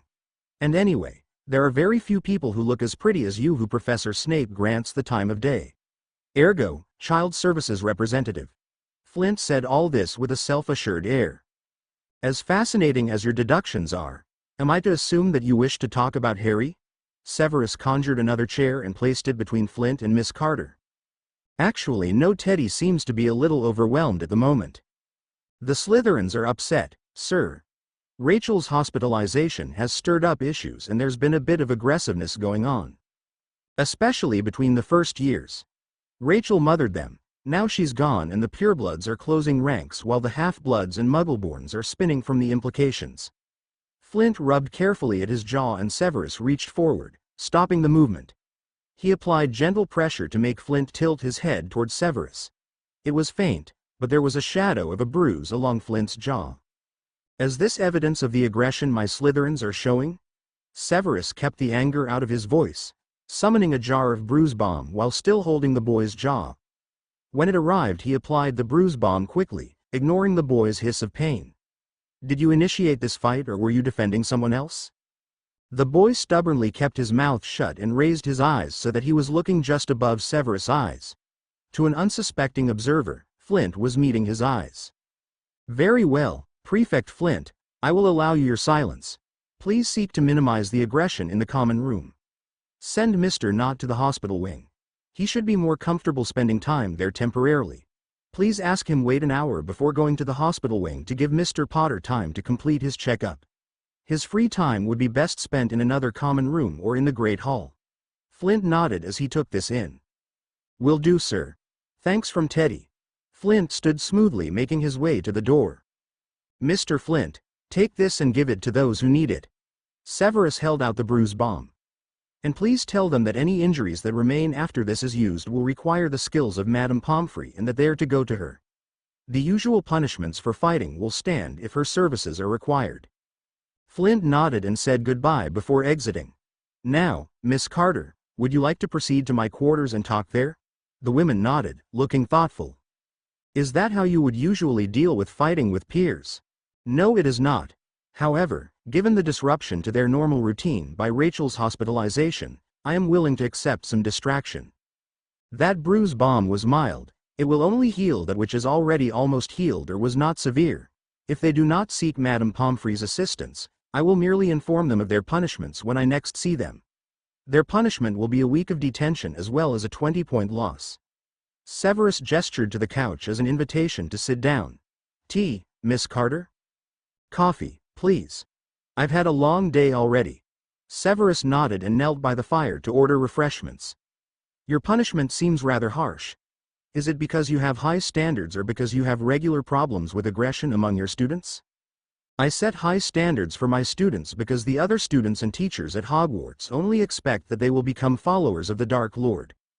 I feel that if I have standards, if I show that someone believes that they are more than the motif on their robe, they will be less likely to adhere to the beliefs of those who do not even attempt to understand them." Severus tended to the drinks when they arrived on his coffee table rather than watching Miss Carter's reaction. "Do these high standards apply to Harry as well? Harry does not have the same moral principles as the majority of my Slytherins. He seeks approval rather than reacting to scorn. He doesn't want to be seen as evil and is unhappy being seen as such by the other houses. He has made friends in Gryffindor, Ravenclaw and Hufflepuff equally. The standards I have for Harry are based on his insecurities. I expect him to come to me with problems such as illness, emotional upset or pressure from peers. I expect him to maintain his grades to the best of his abilities while still living with balance. When he cannot correctly judge this balance, I expect him to ask someone for advice. I expect him to behave within the rules of Hogwarts as well as using his sense of fairness to dictate how he interacts with people." Severus handed over Miss Carter's cup as he spoke, smirking as she gaped at him. "Are you sure that that is the best route to take with an abused child? Is that a leading question?" Severus raised an eyebrow. "I would prefer to see how you implemented these strategies. However, perhaps you can give me some examples." She sipped her coffee but didn't take her eyes off of Severus. "At the end of January, I discovered that Harry and his friends had been involved in a life-threatening situation. I decided to involve his friends' parents because they would possibly have more effect on Mr. Knott. Since Harry's previous guardians did not care for the boy, I acted in loco parentis and lectured Harry. I intended on convincing Harry to value his life and therefore protect it. I referenced the fact that his biological parents both sacrificed their lives for his safety, which may have been misguided. He was more affected by the mention that I would be affected by the loss of him." Severus paused to sip his tea. He ended up sobbing against me because he had never been comforted before. His punishment ended up being 2 weeks grounding as well as an extra essay on the value of his life. He spent the night and the next here. How did you comfort him? He doesn't seem as if he appreciates touching. Severus knew that Miss Carter had decided to start the interview as merely conversation and wondered if she realized that he knew. Harry was better adjusted before his abusers were invited into Hogwarts to see their injured son. He was also quite fond of the girl who was hospitalized earlier this week. Since he has a habit of hiding problems from his teachers, I am aware that the events may have disturbed him. Without confirmation, however, I was forced to focus on the matters at hand. Rachel has not been my only upset student in the last 3 weeks. That doesn't answer my question. Can I make the assumption that you were abused as a child also, Professor? Severus stiffened, debating whether to answer the question. How would that impact anything, Miss Carter? Children of violent homes can grow to become violent, Professor Snape. They also tend to avoid touch, give harsher judgments and be emotionally disconnected. Especially children from your generation, as the thought then was that sparing the rod spoilt the child. Now we believe in reward-based discipline that encourages the child to behave because they want the reward, not because they are afraid of the punishment. I have a godson the same age as Harry. I helped his mother raise him, due to his father's distant attitude and abusive tendencies towards his wife. My godson's mother made sure that before his 3rd birthday, I was well used to offering comfort and receiving it. She has been a constant annoyance as well as a good friend. Therefore, when I embraced Harry in fear, it was not something I am a stranger to doing. Your fear or his, it's not unusual for parents to use comfort as a two-sided thing. In fact, some of my most vivid memories of my punishments include my parents yelling at me one moment and hugging me the next.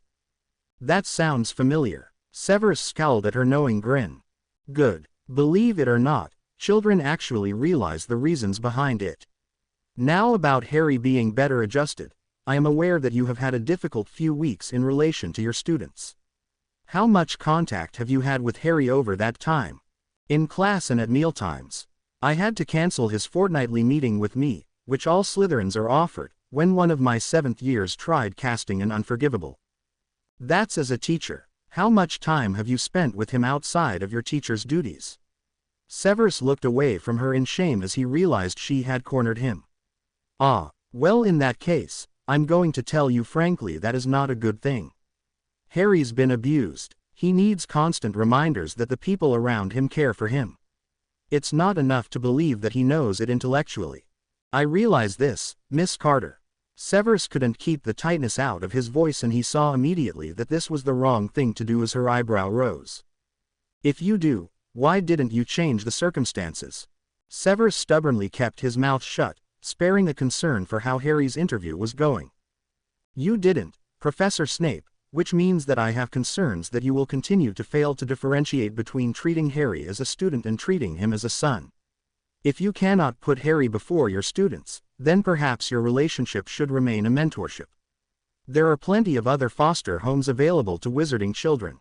Severus went cold as he realized what Miss Carter was suggesting. I assure you, Miss Carter, that the events of the last 3 weeks were highly unusual and will not repeat. I am aware that I acted in a way that you would consider inappropriate. I will not let it happen again. Would you be willing to prove that? How so? I'm willing to give you a probation period of 1 month in which to prove that you are a suitable parent for Harry. During that period, I would expect written updates from someone whom you both trust but whose opinion would not be biased. Depending on Dr. Eldridge's judgment, Harry would also have to attend therapy sessions with her, especially since there will be no trial. Severus sat back, considering the option. Minerva would be the best decision for giving feedback, as she was unlikely to spare feelings. However, the idea that he could still lose this chance struck something in Severus. Fighting down the insecure thoughts, he nodded stiffly. Professor Minerva McGonagall is known for her ability to say anything to anyone and get away with it, therefore, I would recommend her as your choice for a counsel. Given that she most likely taught Dr. Eldridge, I'm sure that you will be able to check my claim with her. She also has contact with Harry that I do not intrude on, as she was quite fond of Harry's parents. I am sorry that you feel this is necessary. I bet you are. That doesn't stop me from doing whatever is necessary to prevent adoptions that shouldn't be considered being approved. Now, how about we talk some more about strategies? Harry stared mulishly at Madame Pomfrey as she tried to coax him to show Dr. Eldridge the scars. It wasn't going to happen. Mr. Potter, honestly, you are being ridiculous. You have shown the headmaster, myself and Professors Snape and McGonagall. Harry sent a, so what, look at her. If Mr. Potter is uncomfortable then that is fine, Madame Pomfrey. I believe that his reaction speaks for him. Harry snarled as he realized that the doctor was using her therapy skills. Very well, I will let you use my office for your interview if you'd like, Dr. Eldridge. The woman nodded and beckoned to Harry. Harry, feeling bratish, raised an eyebrow and looked doubtfully at her expectant look. Severus usually says please, and afterwards he gives me a cookie. Harry deliberately perked up on the word, cookie, smiling hopefully at the doctor. She looked taken aback and Harry heard a snort from the entrance to the hospital wing. Teddy was standing there trying not laugh and not succeeding. Mr. Potter. Unfortunately, McGonagall had come out of Madame Pomfrey's office in time to hear his comment. "Yes, Professor." Harry tried to look innocent, but the doctor was studying him again. He crinkled his nose in agitation and then jumped when McGonagall spoke again. 10 points from Slytherin. Harry and Teddy both sent her disbelieving looks. "Don't look at me like that. You know that this interview is important and that you should treat Dr. Eldridge with respect." "I will if she will." McGonagall studied him quickly. "Mr. Potter, now is not the time to choose to test the boundaries set upon you. I am aware that Severus has been busy over the last couple of weeks and you are probably feeling confused. Do not destroy this chance with glib comments and a devil may care attitude. It does not impress." McGonagall had drawn herself up and Harry glared at her. "Now, if you would please make your way to the office, we can start this interview." "Only because it's you, Professor." Harry got off the bed and glared at Dr. Eldridge as he walked past her.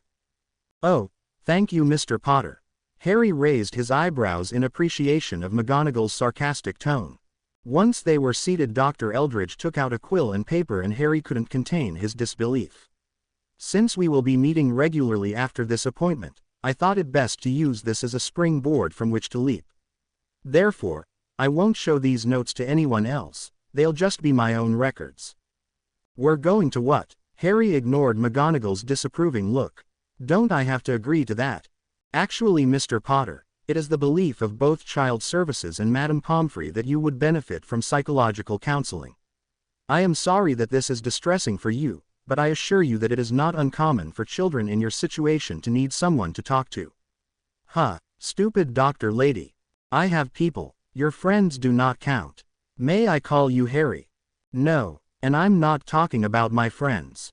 I talk to Severus, Remus, Professor McGonagall. I yell at the headmaster and ignore Professor Sprout's attempts to ask me how I feel." Harry twisted the sarcasm on the quote, making his opinion of someone asking about his feelings clear. "And yet you flinched away from Professor Snape earlier." "That doesn't count. He's been busy and I've been messed up. And no, I don't need you to tell me that's normal. I have Teddy, my empathetic friend who can actually tell when I'm upset. Like how he's been bugging me all week to talk to someone about Rachel, and you know what, if you hadn't shown up, I was going to go to Severus. And anyway, the flinching is all the headmaster's fault. He brought the Dursleys, you know, those lovely people who hate my guts, to Hogwarts. Just when I thought it was fine and safe, there comes the person who literally haunts my nightmares. So it's not Severus' fault that I flinched." Harry sat back with a huff and crossed his arms, daring the shrink to comment. "You seem like you have something to say, Harry. Would you like to start there? What house were you in?" "Hufflepuff." "Why?" "No reason. Just says a lot." Harry smirked nastily at the lady, then clamped his lips together. No way some Puff was going to get him to talk about his feelings. "What do you think it says, Harry?" Harry carefully schooled his expression blank, leaving the smirk to irritate the women. "It's all right if you don't want to talk about that, Harry. Why don't we move on to talking about your friends at school? Are you happy with your relationships?" Harry kept his mouth shut, wishing that she'd just ask him about Severus and then leave it alone.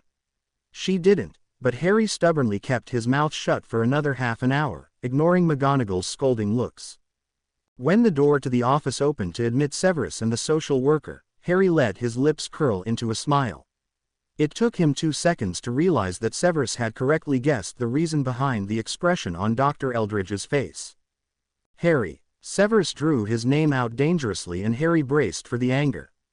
He watched as his teacher took a deep breath like he was regaining his patience and calmed when Severus regarded him calmly. "Perhaps it is best that I simply ask Harry to express his desired outcome of this interview. As you have obviously discovered, my Slytherins are well aware of their right to not answer questions." Severus leaned against Madame Pomfrey's desk, allowing Miss Carter to take Madame Pomfrey's office chair.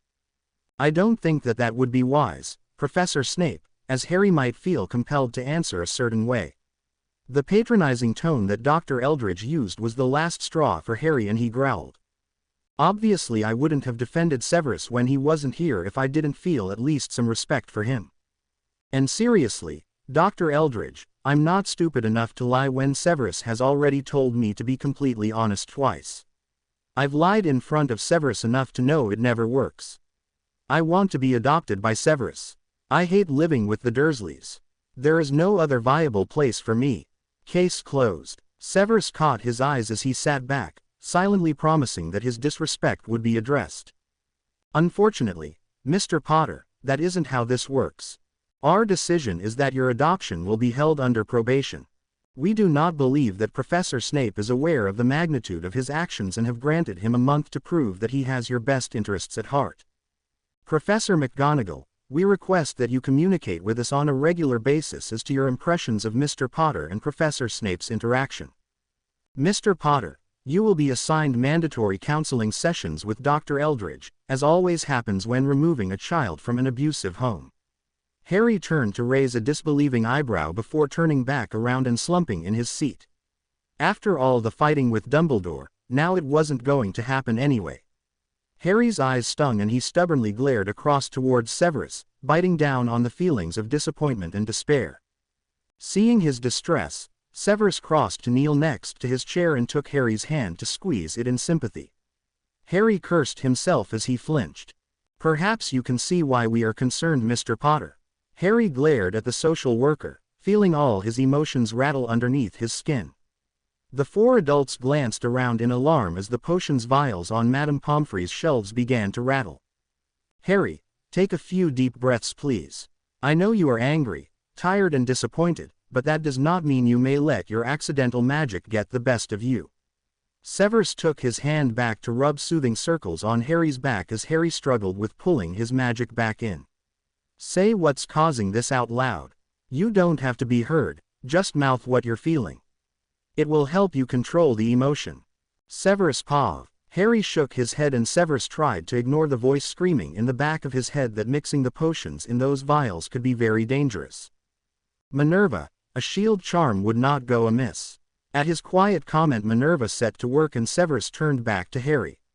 Describe what you're feeling. Like there's something in my stomach, trying to get out. It feels like it's suffocating me. Harry had his eyes fixed on Severus and so Severus didn't look away. Anger, panic, say it, anger, panic, like I'm going to cry. Severus expected that one, but didn't expect Harry to voice it. Anything else? Tired, pulled tight, like the rubber band that Dean flicked at me in Transfiguration. Raw, like I'm sunburnt. The tight feeling is stress, Harry. You're overstressed and overtired. The raw feeling and the sunburnt are two different things. The raw feeling is because you're feeling too much. The sunburnt feeling is the heat of your magic. It's boiling close to the surface and manifesting as heat on your skin and movement in the vials. You need to draw that power back into yourself, as though you were taking in a really deep breath. Harry physically took in a deep breath but he flinched when Dr. Eldridge approached. Focus, Harry. Can't. Then I need your permission to use legilimency on you. I can do this for you but you have to be okay with it. Severus moved quickly when Harry nodded, holding the boy's chin so that he couldn't look away from Severus' eyes. Aware that the vials were still rattling, Severus swiftly entered Harry's mind. Ignoring the obvious disarray that showed how upset Harry was, Severus quickly wrapped his mind around Harry's. Pausing quickly to make sure Harry was going to allow him to manipulate his mind, Severus drew the rampant magic back into the boundary of Harry's mind. Severus stayed in Harry's mind just long enough to confirm that Harry wasn't going to lose control again, then retreated back to his own mind. Harry's eyes were wide and Severus could tell that even he had attempted to minimize Harry's pain, it had still affected him. Professor Snape, not only was that illegal, that is an ineffective and intrusive way of dealing with accidental magic. It is much healthier to allow the magic to run its course. The shrill, indignant voice of Dr. Eldridge broke through Severus' thought. If I had wanted you poisoned from cross-contamination of potions, I would have let the magic run its course. As it was, I didn't want that to tarnish my reputation, therefore I didn't allow it. Severus ignored Dr. Eldridge's stuttering outrage. Instead, he focused on his charge. Harry. No, Harry said firmly. He sounded petulant and cranky. Severus sighed, emphasizing with Harry's exhaustion. I didn't ask anything. You want to talk about Rachel. About my feelings, about the fact that you ignored me. No, I don't want to talk. Harry stood, shaking slightly. I don't want to talk to you. I don't want to talk to Professor McGonagall. Harry turned to Dr. Eldridge. And I don't want to talk to people I don't even know about things they will never, never understand. Harry bolted and Severus let him go. The other adults stood in stunned silence until Severus spoke again. Kids like Harry, you push too far and they break. You pushed too hard, Dr. Eldridge, too hard, too fast. You're not going to be able to talk to him like that or he will bolt like a scared colt. Next time you feel like talking to him, try respecting the fact that he is a very private little boy who has had his trust broken too many times. Severus stood, groaning to himself as tired muscles stretched. Minerva, I will talk to you later. Dr. Eldridge and Miss Carter, I'm sure Minerva will see you out. Right now I need to go find Harry. Severus stood slowly, groaning internally as his tired muscles ached. He turned to walk away and stopped as he heard Dr. Eldridge start talking. Professor Snape. Severus spun angrily on his heel toward her. Enough, Dr. Eldridge. You forced that boy into a corner and he lashed out. I have been working with abused children since you were in school. Yes, I do remember you. An overeager Hufflepuff who minded everybody else's business. Surely you've learned something from working with your own patients. Now if you don't mind, I have to go fix what both you and I have managed to do to Harry. Assured of her shocked silence, Severus continued out of the office. He snarled at a third year that ran into him as he stalked through the corridors. As he exited the hospital wing he stood for a moment, trying to think where Harry might have gone. He thought that the lake shore might be a good choice, then realized that Harry would have had to run past Teddy and Flint to go to the lake. Since they would have stopped him from going anywhere upset, Severus turned to walk deeper into the castle. He headed upward, knowing that Harry had an owl in the Ollery. He was about halfway to the Ollery when he noticed a classroom door propped open.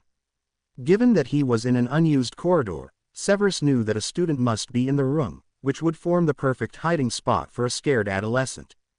He used a hand to push the door open slightly more. He noticed an ornate mirror before he had the sense to look down. Harry sat with his knees pulled up to his chest, staring at the mirror. Severus frowned as he saw that Harry had no reflection. Harry, come away from there, please. I can see my parents. Harry spoke quietly, but Severus could hear the awe in his voice. Severus darted his eyes up to the inscription at the top of the mirror. Arised straw eru oytube kafru oyt on woshi. Severus couldn't quite decode what the mirror said, but he knew exactly what this mirror did.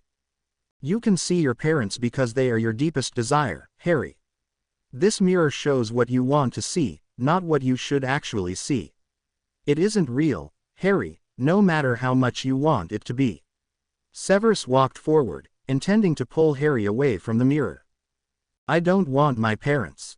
I don't even know them. Severus stopped before he pulled Harry up, instead sitting down on the floor next to Harry. Harry looked over in shock before looking back to the mirror. I want to stop hurting. I want to stop being so angry and confused and messed up. I want what Dudley has, as bad as it is. I want a dad who's proud of me, no matter what I do. I want a mum who spoils me and tucks me in and gives me cool band-aids when I get hurt. Severus stayed quiet when Harry said this, not knowing what to say that would comfort his charge. Would I have had that? I mean, if they were still alive. Harry looked quickly at Severus, face scrunched in pain. When he looked back down, Severus slid a hand around Harry's shoulders, ignoring the flinch. You would have, Harry. James was proud of you since he found out that Lily was pregnant. Couldn't go 5 minutes without saying how amazing it was. And Lily, Severus paused to draw in a painful breath as he remembered. Lily loved you, more than she loved anything else. I remember being at your house late one night, and Lily took almost half an hour to put you to bed. We just assumed you'd been fussy, taking so long, but she told us she just wanted to sit with you. Watch you sleep. She doted on you, Harry. Would she have wanted this? I know that Dad probably wouldn't have, you know, because you weren't friends. Lily wanted to name me your godfather.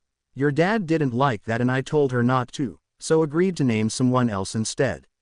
So yes, Harry, she would have been fine with this. And James would be happy that you were happy. Harry leant against Severus wearily, and Severus could tell that Harry had had enough of talking. They sat like that for a few moments before Harry spoke again. "Are you proud of me?" Severus rubbed Harry's shoulder reassuringly when Harry spoke quietly. "Always, Harry. You are a very brave little boy who has had an incredibly hard life and is dealing the best way he can. You are allowed to be angry and upset and confused. You are allowed to not know what you want. I know what I want. When I said I saw my parents, I didn't see them with me." Harry stopped and Severus sat silently, contemplating what Harry might be leading to. "I saw them standing off to the side, watching. I saw you." Severus resisted the urge to stiffen in surprise but couldn't resist letting his eyes widen. "Harry, nothing is going to stand in the way of this adoption. I promise you. I think I know that. I'm sorry that I'm being bad again." Severus shook his head as Harry said this, even though he knew that Harry couldn't see him. "Harry, you are not being bad again. You've simply been reacting to circumstances. I should have paid more attention to you over the last couple of weeks. I'm sorry. Not your fault." Harry sounded like he was going to be stubborn. "If it's not my fault then it's not yours either, Harry." Severus looked up angrily as the door behind them creaked. Dumbledore stood there, looking worried to see what they were sitting in front of. "Severus, I'm sorry to interrupt." Severus shook his head in dismissal and pulled Harry with him as he stood. Harry's fearful look over toward Dumbledore reminded Severus of yet another thing he had forgotten to do. "Harry, go back to your dorm please. Don't come back to this mirror. Men have wasted away watching what they want rather than working toward it." Harry looked up at Severus and crinkled his nose in disgust at being sent away. "Harry, I have been patient with you so far, however, your level of respect today has left something to be desired." Harry thought about it for a second then nodded in acquiescence. "Okay, sorry." Harry walked quickly out of the room, ducking around Dumbledore. Severus held up a hand for silence as he listened to his student walked around the corner. "I want to make sure Harry goes away from here. This shouldn't be sitting in an abandoned classroom, headmaster." Severus gestured back at the mirror, making sure not to look directly at it. "It is merely resting here until it goes to its new location tonight. I didn't expect Harry to find it. He seems to be spending a lot of time at the lake lately." Severus walked over to Dumbledore. "Something I failed to notice for the last 2 weeks." Severus didn't meet Dumbledore's eyes, expecting a reprimanding look. "Lupin noticed. He wrote me about it. I had your house elf follow him around for the last 2 weeks. Everyone has times when they feel too busy to look after their children, Severus. I don't doubt my decision. You've had a difficult time over the last 3 weeks. Just learn from this mistake." Dumbledore placed a hand on Severus' arm and he looked up. "Severus, don't beat yourself up over this. Harry is fine. Nothing that has happened over the last 3 weeks will be irreparable." Lupin noticed. He's halfway across the country and he noticed. Why on earth do you think that's going to make me feel better, headmaster? Severus made a shooing motion when he saw that Harry was paused near the stairs down to the next level. "Go, Harry, and don't make me tell you that again." Harry swayed with indecision. "Go." Harry's eyes widened and he scurried off. "Oh yes, that's fixable." Severus noticed Dumbledore smile indulgently. "Perhaps if you didn't snap at him so. He's possibly reeling from the appearance of the Dursleys." Severus looked up, frustrated. "Don't look like that, Severus. All you need to do is to pay attention, hold your temper. You've been doing it all term. Just because you're tired doesn't mean you get to be snappy." "I am not snappy. Of course not. Just like you weren't hugging Harry Potter 10 minutes ago. You are a frustrating man." "Of course I am. If I wasn't, I wouldn't be able to say that you can't understand me because I'm older and wiser than you." Severus smiled and rolled his eyes. "Truthfully, Severus, trust the instincts that have taken you this far. Also, may I suggest asking Dr. Eldridge for some parenting or counseling books?" Severus raised a doubtful eyebrow but nodded. "You wouldn't happen to be talking from experience, would you, headmaster?" "While I may not have had as much experience as you, Severus, but I have experienced mentoring abused children. And I would like to think I did quite fine at it, thank you very much." Severus ignored the implication that Dumbledore was talking about him and continued walking in the direction of the Great Hall. I have to meet with Dr. Eldridge in my office. Since I know that you probably aren't in the right frame of mind to apologize, it would be better if I went alone, no? Severus raised an eyebrow. Are you implying that I should be apologizing? Of course not, Severus. However, I would suggest that you grant her some respect. She will, after all, have quite a lot of contact with you and Harry over the rest of the term. Severus scowled at the reminder. Oh, and Severus, perhaps the most valuable tool I use for conversing with people, count to 10. As many times as you need to. Dumbledore turned down a corridor away from Severus at that moment, leaving him alone. After staring outraged at Dumbledore's retreating back, he didn't need counting to control his temper. Harry Pov. Harry frowned as he crouched behind a statue not far from the room holding the mirror of Arised. He knew that Severus would kill him if he caught him near the mirror again, but Harry had to see it again. Severus walked away after he and Dumbledore talked and Harry crept forward. If you aren't back in your common room in 30 minutes, Harry, I will come up here and drag you by your ear all the way back down to Slytherin. Harry froze and turned to see Severus watching him. Sorry, if it doesn't help, talk to McGonagall. She is uniquely talented at granting perspective. Please come see me in my office this afternoon. We need to talk. Harry nodded cautiously. About what we were talking about. That, among other things. Severus stepped toward Harry as though he was going to come to him before pausing. Go, Harry. You have 30 minutes and Trixie will get you food when you return to your dorm. You are to eat everything she gives you. Trixie tell you I wasn't eating. At Severus' raised eyebrow, Harry realized that no, Trixie hadn't told Severus. That's going on the list of things we need to discuss. Harry nodded. I won't be long, I promise. Severus studied Harry for a moment, then turned and walked away suddenly. Harry froze in reaction, then turned and walked quickly back towards the mirror. He didn't want anyone following him, especially since Severus seemed so upset about the mirror. When he reached the mirror room, Harry pushed the door shut behind him. He quickly walked to the front of the mirror and without looking at it, dropped into a cross-legged sitting position.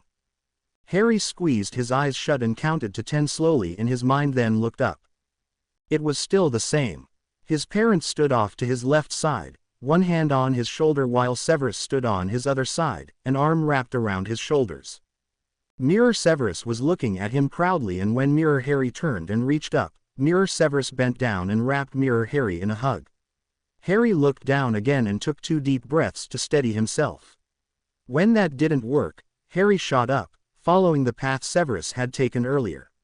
He spotted him ahead in the corridor, talking to McGonagall, and skid to a stop a couple of meters from the adults. Realizing what he'd done, Harry thought to back away, but Severus looked up. Harry. Severus held out a hand as he approached, and Harry reacted on instinct. He launched himself at Severus, wrapping his arms around him. Oomph. Harry almost expected his teacher to move away, but he felt strong arms wrap around him in return. Harry, what's wrong? Nothing. Harry felt Severus move his arms to Severus' neck and Severus' arms support him as he was lifted. He reacted on instinct, clinging with his legs and arms. Harry buried his face in Severus' neck, catching snippets of conversation. Overtired, emotional, understandable. When Harry felt Severus shift his weight as though to set him down, Harry shook his head, clutching harder at the handful of robes he had hold of. No, I'm not putting you down, Harry. I'm just shifting you so I can sit. Severus spoke loudly enough for Harry to hear, but he still shook his head anxiously. He gritted his teeth as Severus swung him and sat, sitting Harry across his lap. No, is that your word of the day, Harry? Severus put a hand against Harry's head, tilting it into Severus' shoulder. Harry relaxed slightly but didn't answer the question. How about you try slowly your breathing down, Harry? Breathe in, breathe out, remember. Harry frowned in confusion until he realized that he was panting. He took a couple of breaths to the rhythm that Severus was dictating. Good boy. Do you want to talk? No, Harry felt Severus chuckle. Okay, that's fine. How about you just rest then, Harry? Just rest. The hand on his head started stroking his hair, and Harry let his head droop further. He closed his eyes and just concentrated on breathing. The sound of Severus and Minerva talking over his head lulled him off to sleep. Is he asleep? Severus raised his eyes from the sleeping boy to Minerva when she broke a temporary silence. Yes. I'd put him down except for the stranglehold he has on the back of my robes. Minerva smiled slightly at him. Reach back and run your finger along his fingers. The tickle will make his fingers spasm and let go. Severus looked at Minerva doubtfully. I have two beautiful children who both had the horrible talent of clinging to whichever adult was closest and falling asleep. It was either that or allow them to sleep in our bed overnight. You wouldn't let them do that? Severus asked quietly as Harry stirred slightly. From 4 downwards, certainly. After a nightmare, on occasion, until they were 7 years old. Above that, you have to start teaching a bit of self-reliance. Children's fears are rarely rational, Severus. There's the fear of the dark, fear of abandonment, fear of monsters under their bed. Sometimes it's better to let them rationalize their fears. Harry didn't have any of that. I doubt Petunia Dursley ever once offered him reassurance. Severus looked down at his sleeping ward sadly. Is it too late? He's afraid of the dark. You may want to work on that. Severus looked up at this strange piece of knowledge. Peeves tampered with the candles on the day of that big storm. It got very dark in here and Theodore literally dragged Harry to the nearest window because there was at least a little light. I don't think it helped. He's afraid of loud noises. I'm sure thunderstorms are not his favorite natural occurrence. At Severus' drawl Harry fidgeted again and Severus reached up to run his hand through Harry's hair again. I failed him, Minerva. He's been bottling up so much he damn near destroyed Poppy's office this morning. Why didn't you slap me? Apart from the fact that I am not your keeper, having to admit a student to St. Mungo's is hard on teachers, Severus. I knew that you'd be out of sorts. I just didn't realize how bad the timing was. Are you worried about those house visits? Mildly. Harry told me this afternoon that I'm the person he sees in the mirror of her eyes. Though I don't believe I'll be able to tell Miss Carter that. Harry shifted again and Severus frowned. He's being very fidgety today. You know how he usually is when he falls asleep in someone's lap? Minerva smirked at him. He has a bad habit of this. That's something you can tell Miss Melanie Carter. As for the mirror, did you doubt? After the last 3 weeks? Of course I did, Minerva. Severus chose to ignore the smile Minerva sent him. May I use your flow? I may as well put Harry down. Severus broke off as Trixie apparated in with a tray of food. This is being for young Master Harry as he is eating no breakfast or dinner last night. Severus let his eyes widen at the implications. What did he eat for lunch yesterday? Young Master is having an apple for lunch. He is having only 1 piece of toast for breakfast before that. Severus closed his eyes in frustration. Thank you, Trixie. I will wake Harry. Can you please bring me a stomach soother from the infirmary? Yes, Master. Trixie is being right back. Severus placed his hand on Harry's shoulder and shook it awkwardly. He smiled in thanks when Minerva approached and knelt down to help him. Harry. Time to wake up. No, you don't have a choice, Harry. You have to eat. Harry shook his head and burrowed into Severus' shoulder, so Severus simply gathered him up and stood. Once he had his own balance, Severus let Harry's legs drop, keeping hold of his shoulders to steady him. Hey. Harry stumbled and Severus guided him into the chair next to his. Trixie returned quietly and placed the potion on the table with the food before leaving. Severus plucked it off the table and held it to the boy's lips. Drink. Harry shook his head while clamping his lips together and Severus elaborated. It's a stomach soother.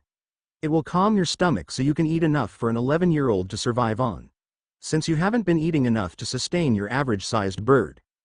Harry relaxed and sipped at the potion, reaching up to take the vial from Severus.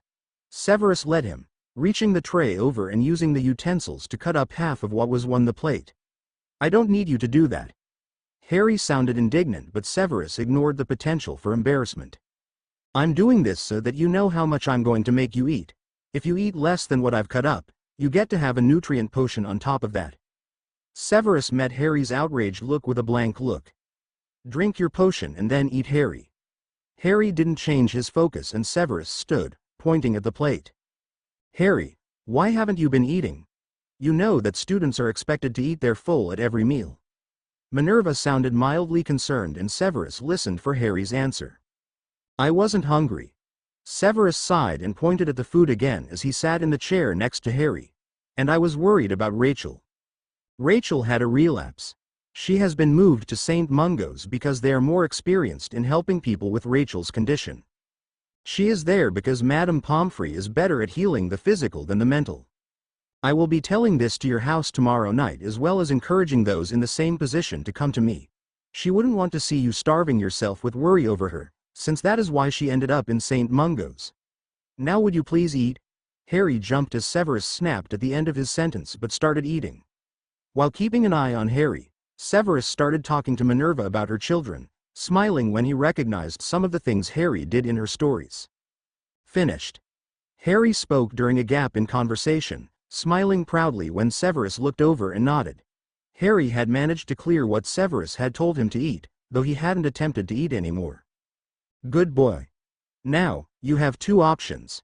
You can go back to your dorm and stay there for the night, preferably resting, or you can stay in my quarters for the night. Severus saw Harry mull over it and felt pride when Harry looked at him shrewdly. What's the catch to staying in your quarters? You have to talk about the night you were in the hospital wing. Harry didn't look fazed, but Severus wasn't finished. And the Dursleys being here.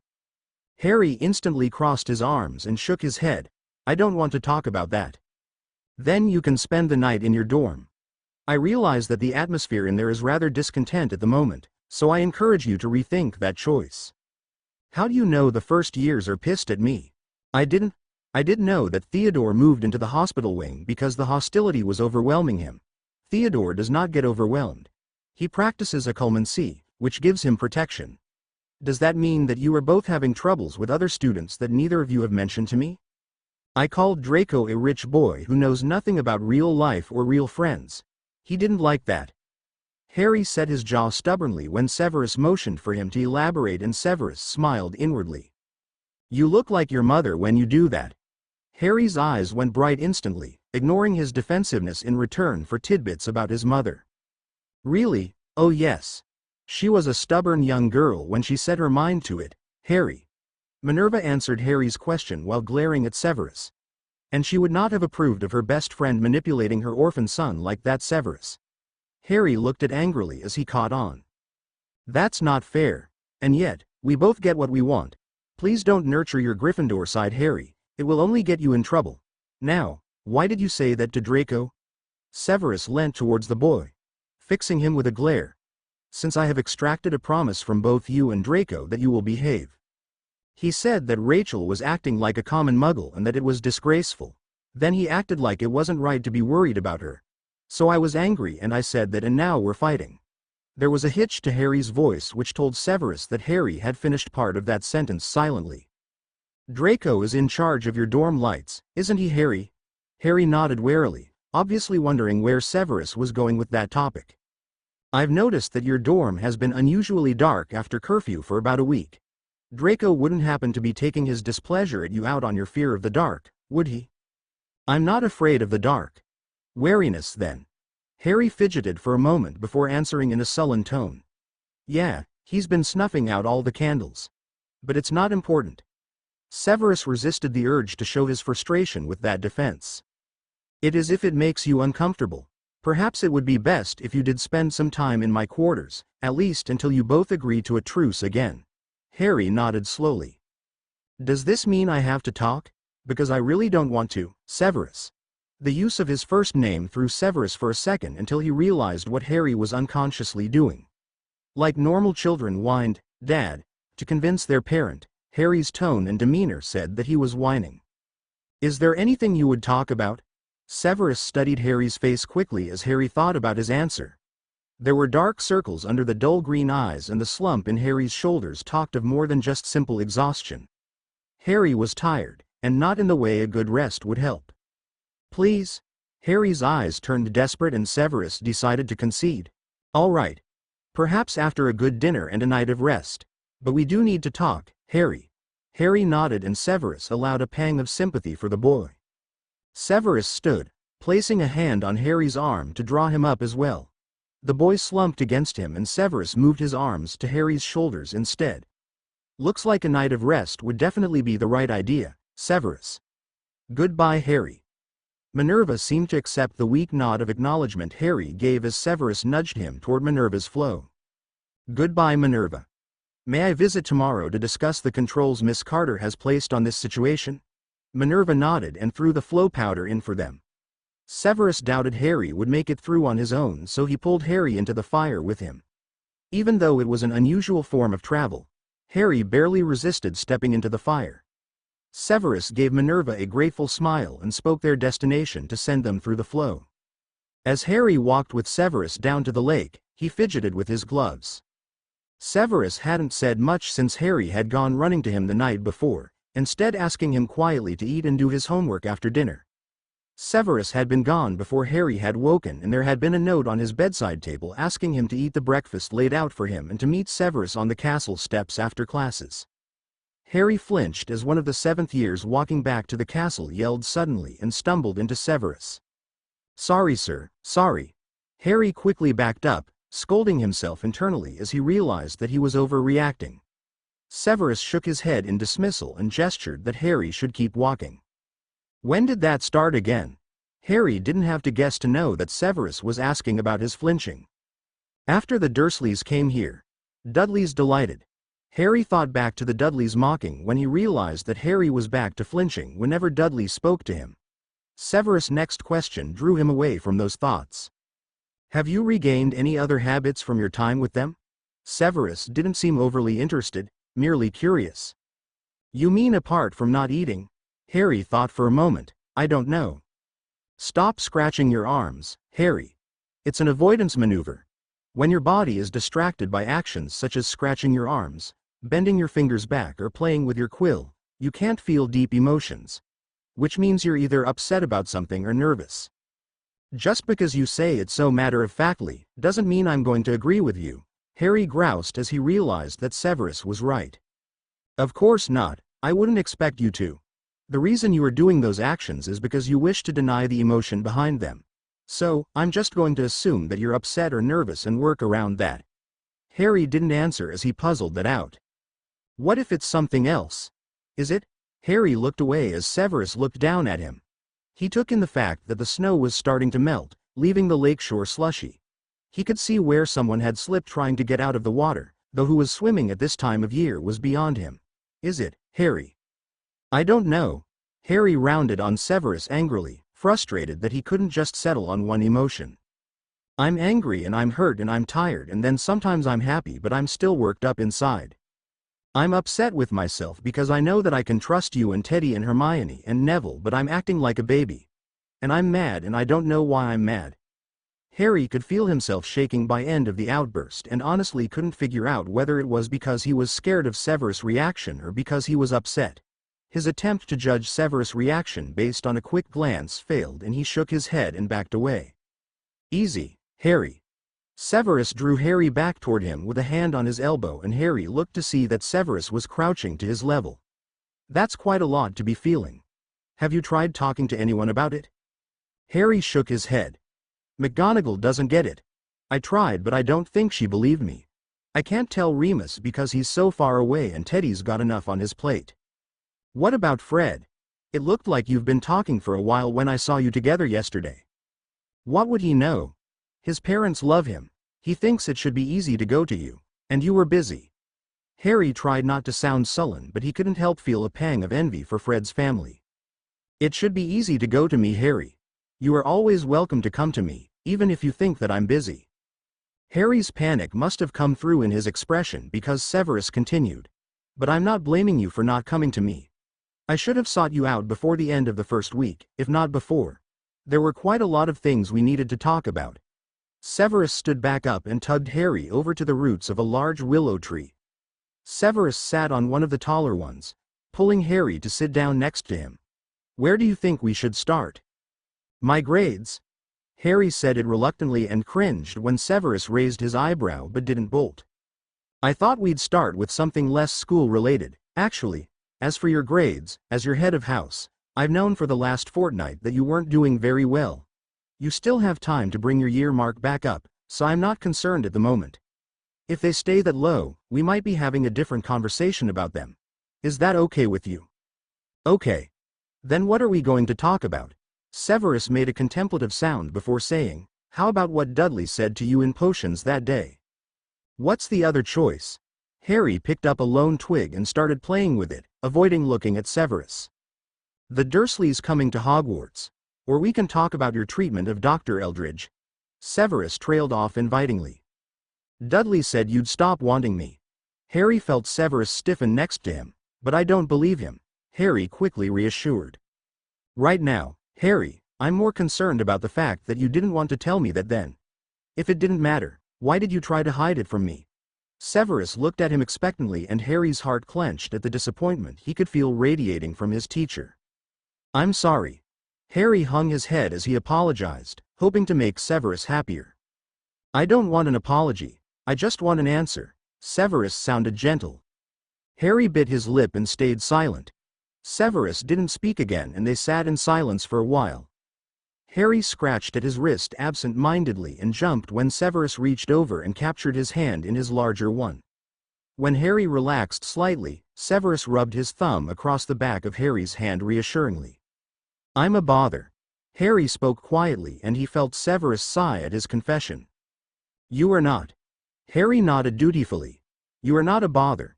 You are not a bother if you need help. You will never be a bother to me." Severus had turned to Harry and gripped him by both shoulders.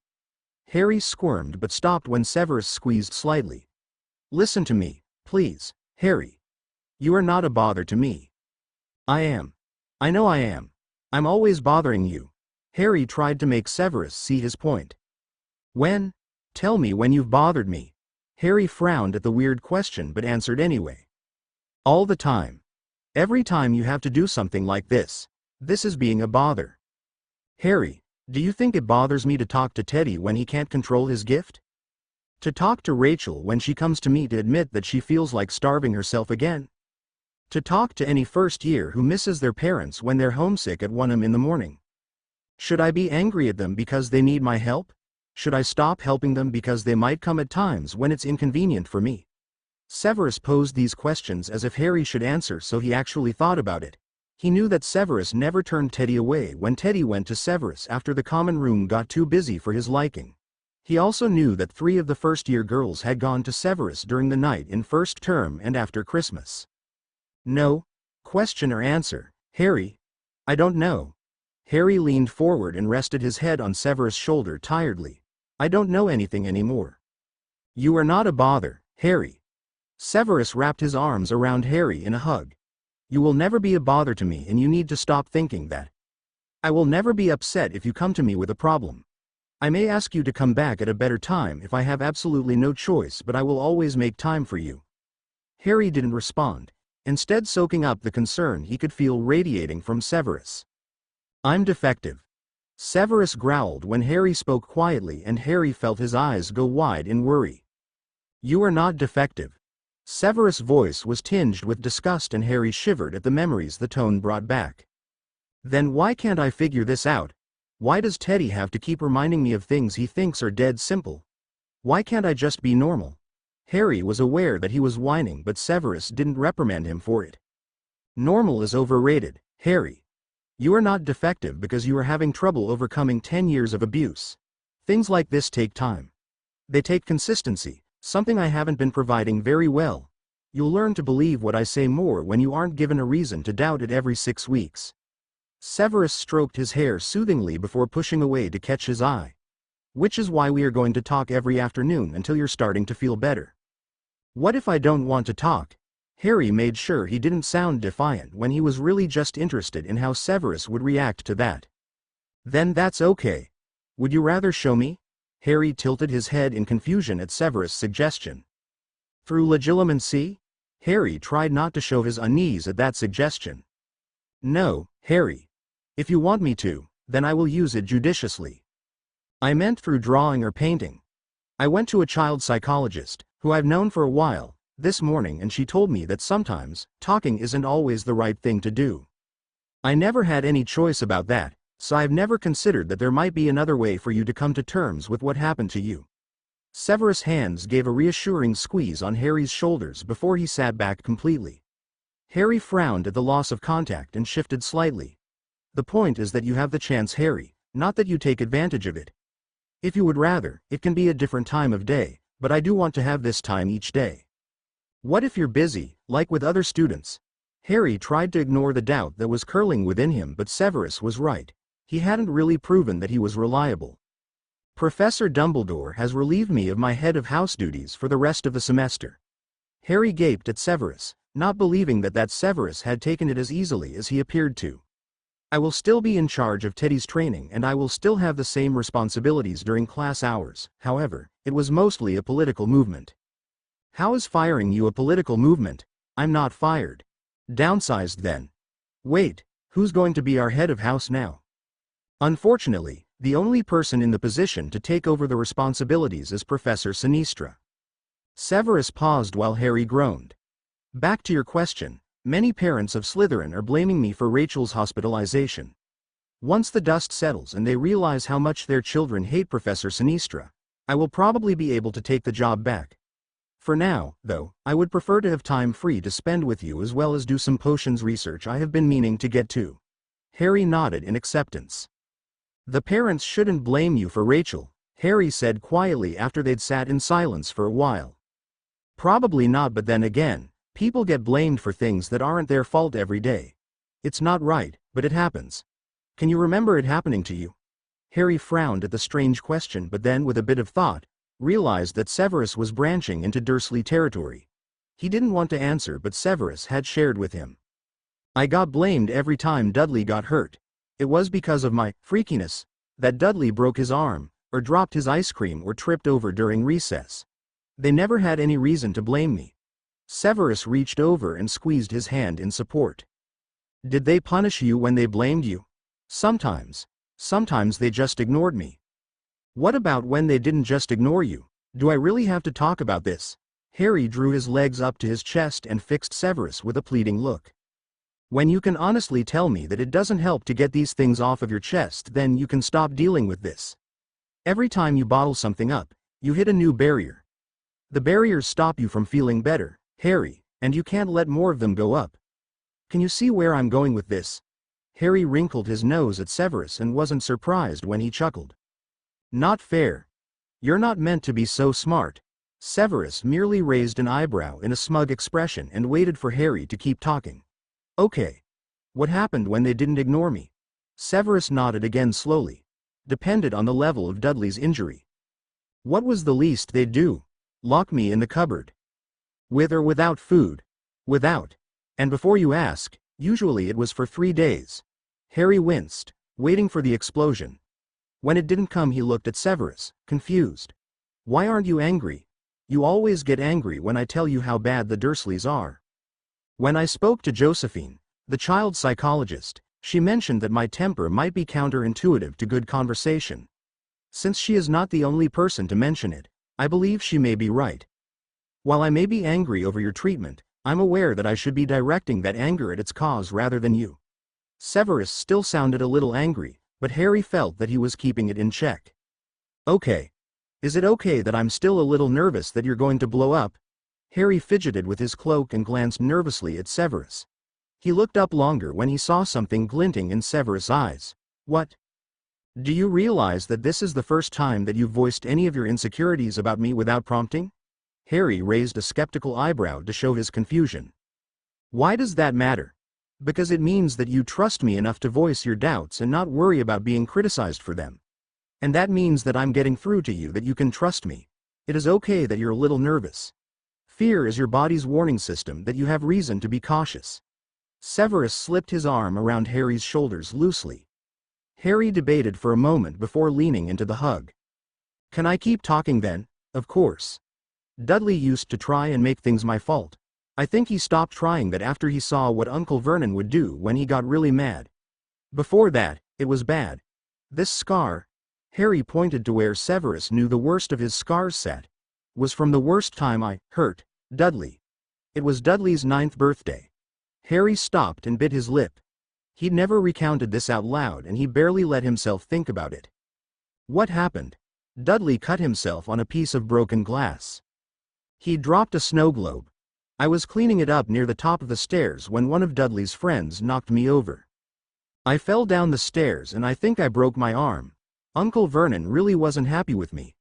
Harry spoke stiffly, trying not to let the emotion affect him. He smiled gratefully when Severus tightened his arm around Harry's shoulders. The weird thing is that I remember that it happened, but I can't remember anything else. I know something bad happened, I've got scars to prove it, but it's like the memory just isn't there. That's not unusual, Harry. Sometimes, when you're scared or hurt enough, your mind switches off. Your body is still there, experiencing it, but your mind's gone blank so that you stay sane. Children's minds aren't built to deal with a lot of emotion, that's why they have parents. Severus paused like he was debating what he was going to say next, and Harry decided to interrupt. I think I know what happened even if I can't actually remember it. What do you think happened? I think that Uncle Vernon used the belt buckle. When I saw it, it was clean. It wasn't usually clean. I think he cleaned it after he... Severus made a soothing sound as Harry's voice hitched and Harry struggled to control himself. Shush, Harry. You don't have to finish that sentence. The point of this isn't to upset you. Severus stopped suddenly and Harry felt him tense. Shit. What's wrong? Harry asked as Severus stood quickly, glaring at something behind Harry's back. It appears that Dr. Eldridge would like to talk to us. Severus glanced at him and then crouched down in front of Harry. Harry marveled at the difference in Severus' expression. Harry hadn't realized just how gentle his teacher could look, especially when he was worried. I can tell her to leave if you'd like. No, don't do that. She might get more upset about the adoption. Severus nodded and stood, placing his hand at Harry's elbow to ask him to stand also. Harry quickly scrubbed a hand across his eyes to make sure he didn't look like he was crying. Good afternoon, Dr. Eldridge. What brings you to the castle today? Surely you did everything you had to do yesterday? Harry noticed that Dr. Eldridge was looking closely at him while Severus spoke and stepped back so that he was standing next to Severus. Severus dropped a supporting hand down to Harry's shoulder without looking down, and Harry fixed Dr. Eldridge with a defiant glare. I came to talk to Harry about his mandatory therapy sessions with me. Dr. Eldridge sounded as uptight as she had yesterday, and Harry cringed at the thought of having to spend hours with her. The sessions don't necessarily have to be with you, Doctor. I consulted with the Department of Child Services this morning and they confirmed that it would be okay if I chose the therapist as long as I gave her permission to share her findings with them. I spoke to a therapist that works with Muggleborns this morning. She would be happy to have Harry as a client and would be more likely to understand his situation as she is a Muggle. She lives in both worlds. Severus sounded smug as he said this, and Harry realized that even though he was probably going to be punished for disrespecting Dr. Eldridge, Severus didn't like her much either. If she is a Muggle, how can she possibly understand the demands that the wizarding world is going to place on Harry? Harry frowned at Dr. Eldridge's victorious tone. What demands, Dr. Eldridge? Surely you wouldn't suggest exposing Harry to the drama that comes attached to being the boy who lived until after he had begun to come to grips with his traumatic childhood. Dr. Eldridge looked angry at Severus' smooth answer, and Harry realized why Severus didn't like her. You only wanted to be my therapist because I'm the boy who lived. Harry took a step forward to accuse her but didn't go far enough to dislodge Severus' hand. Mr. Potter, I can't believe you would believe that of me. I am simply interested in providing you with the best care possible, which he will find elsewhere, Dr. Eldridge. You obviously do not have his best interests in mind. Therefore, I cannot abide by you being his therapist. Feel free to leave. Severus was smirking smugly at Dr. Eldridge, and she seemed to be at a loss for words. When she opened her mouth to retort, Severus raised an expectant eyebrow and crossed his arms. Dr. Eldridge spluttered in outrage before spinning angrily on her heels and storming away. Does this mean that I'm off the hook about being rude to her? Because that had to be at least as bad as what I did. Harry protested after Dr. Eldridge had left earshot. I am an adult and a respected professional. I am allowed to challenge her.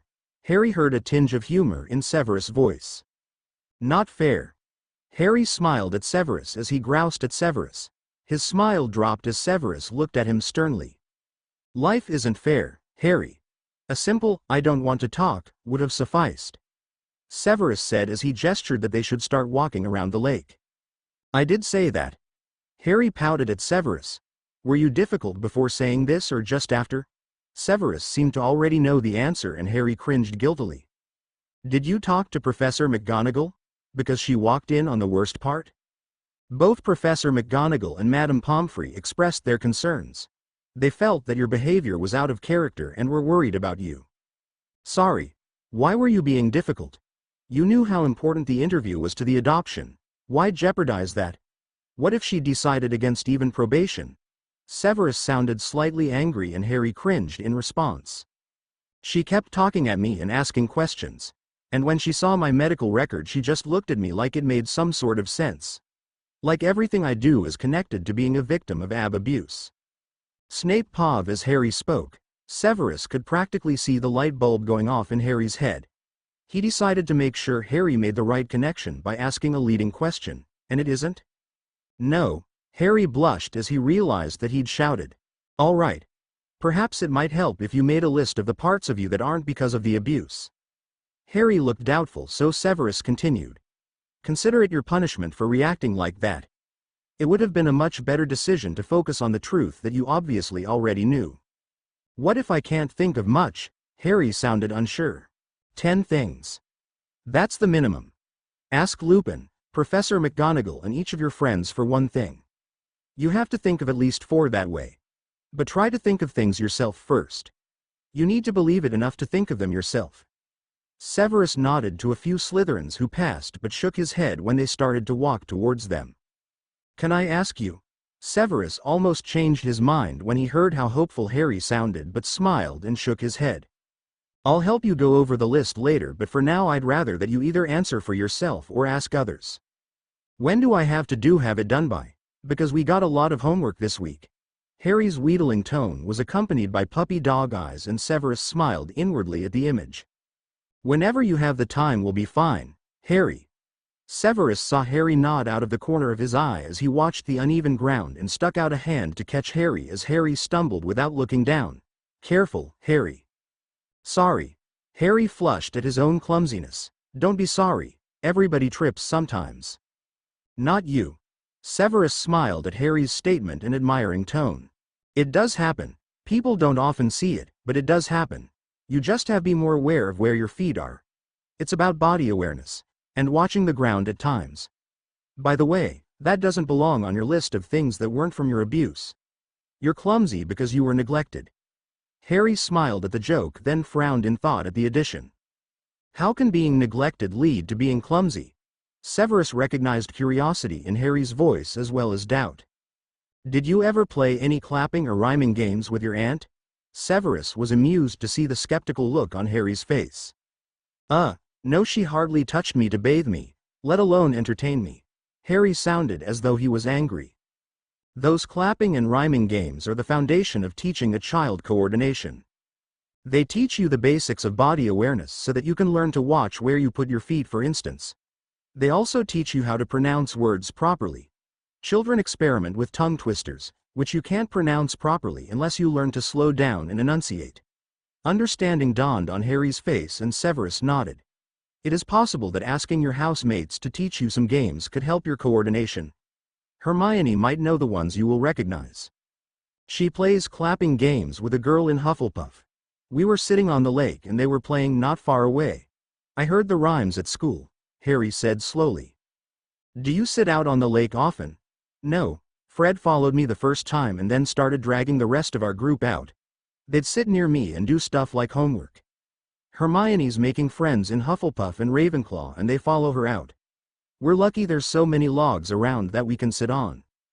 Perhaps, until it is warmer, it would be best to stay inside the castle or the courtyard. I don't want you to catch a chill. I'm surprised you weren't affected by more colds during winter. Madame Pomfrey warned me that your immune system wouldn't be up to scratch. I don't get sick, and if I do, it usually isn't that bad.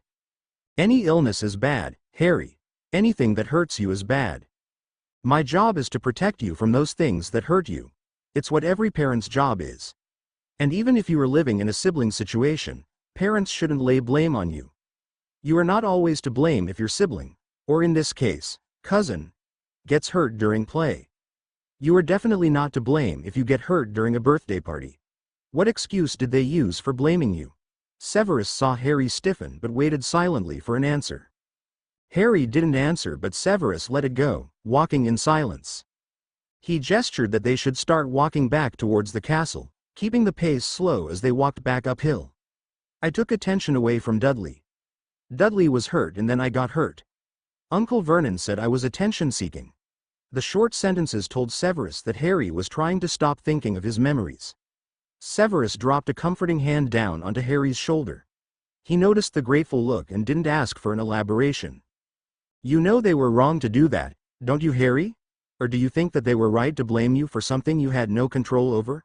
I want to hear your instant reaction, Harry, not what you think I want to hear you say. I was taking attention away from Dudley. I shouldn't have fallen down the stairs. But Severus stopped him by holding a hand up. Do you still think that, or are you about to quote Madame Pomfrey or myself? I'm starting not to. Then let me give you something to think about over dinner.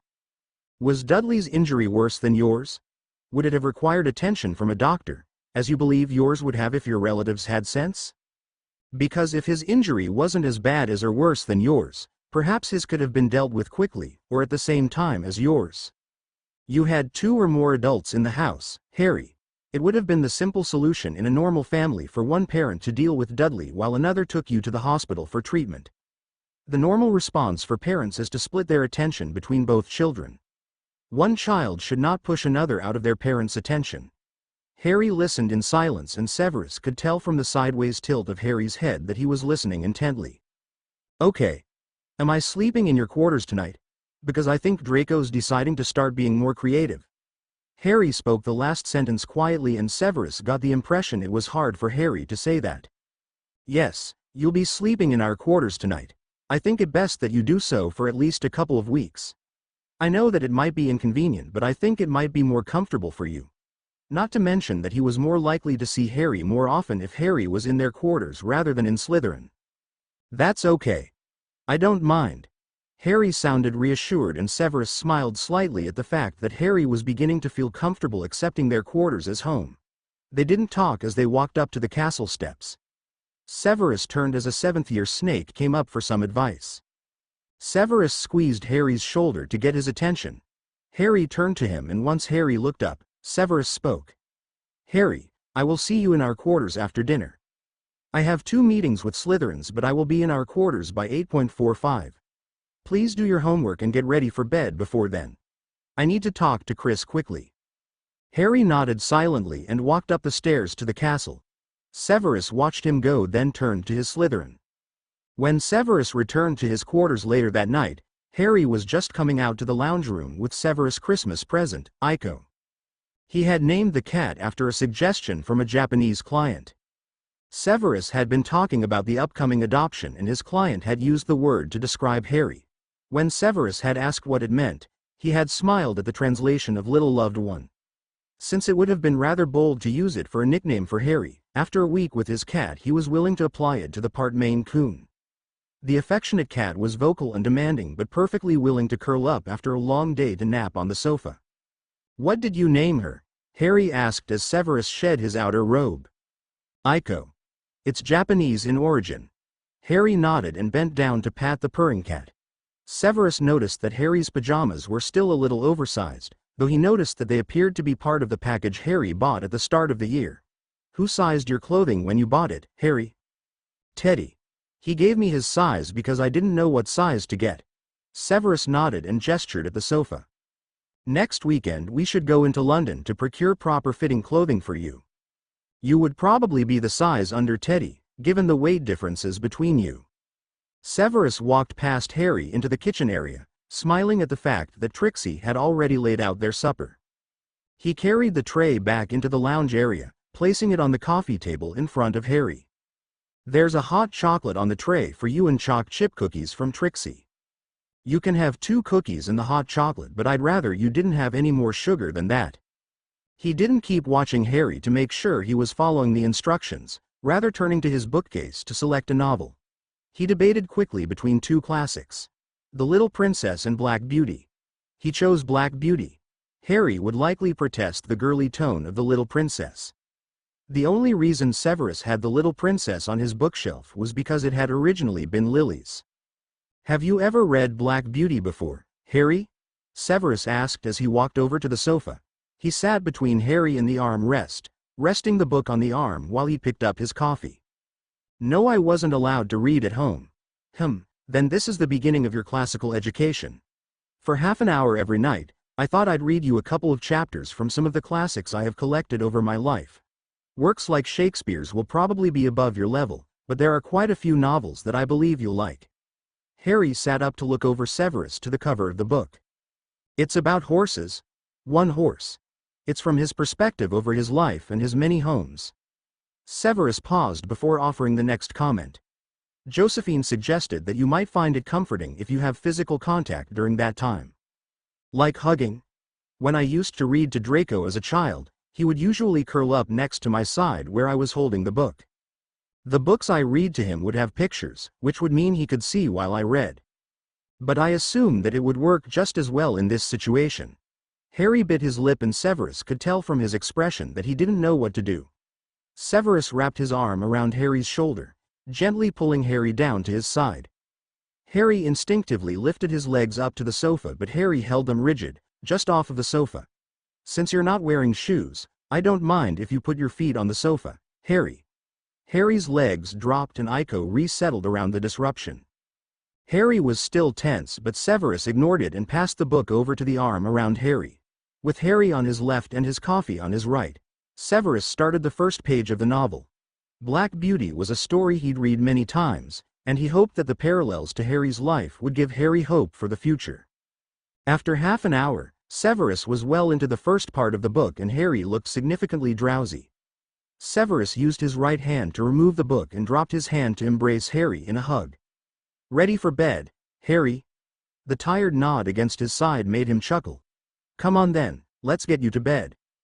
Harry stood slowly with some prodding and Severus stood with him. After depositing their cups on the tray, he prodded Harry towards the bathroom. Harry moved to the sink to brush his teeth while Severus watched from the doorway. Severus noted that Harry had at least been taught how to do that, though he highly doubted that Petunia had been doing the teaching. Harry looked to be finishing sooner than he should, so Severus caught his attention. "Keep brushing for another minute, Harry." Harry nodded and Severus leant his head back against the doorframe. He heard the tap go after about a minute and nodded at Harry when he looked up. "Now it's time for bed." "What time is it?" "About 9:20. Harry paused at his door and Severus prepared for the inevitable protest. "That's early. Are you tired?" Harry's head tilted and Severus assumed that he was doing a quick mental self-assessment. "Yes." Harry's answer was slow and doubtful. Then going to bed early would probably be the best idea. "You look tired during the day, Harry, and getting decent rest will help to alleviate that." Severus forestalled the impending protest by holding up a hand and bending down to be on eye level with Harry. "This is not a punishment. I told you at the start of term that if I believed anyone wasn't sleeping enough for their energy levels, then I would give you an earlier bedtime for a while. In fact, 10 o'clock is quite late for an 11-year-old, in my opinion." Harry took the hint and didn't argue while he entered his room and toed off his slippers. Severus folded down the covers while Harry climbed in, pulling them back up once Harry was lying down. Harry curled up on his side, facing Severus. Severus sat on the edge of the bed, facing the headboard of the bed. "If your energy levels go back up again, I'll change your bedtime. Otherwise, I expect you to stick to this schedule. If you have too much homework, then you can stay up until curfew to finish it, but I know that your professors do not set more homework than you can handle before curfew."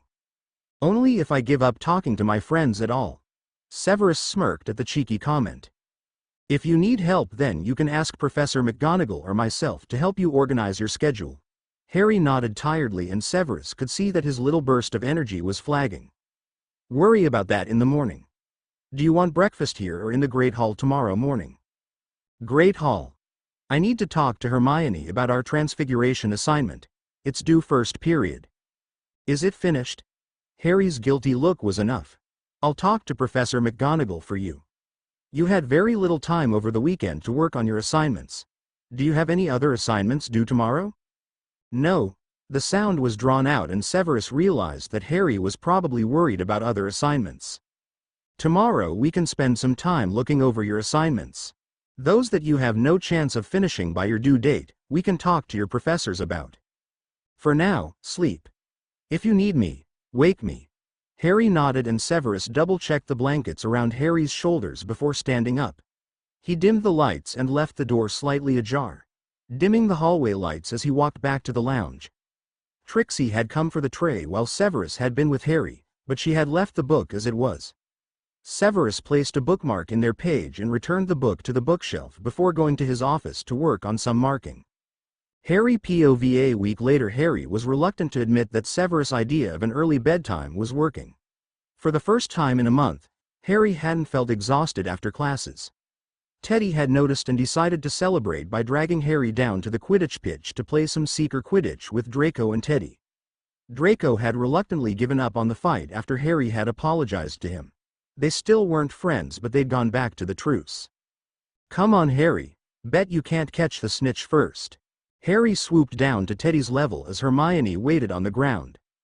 Once they were all hovering next to each other, Hermione let go of the tiny golden ball.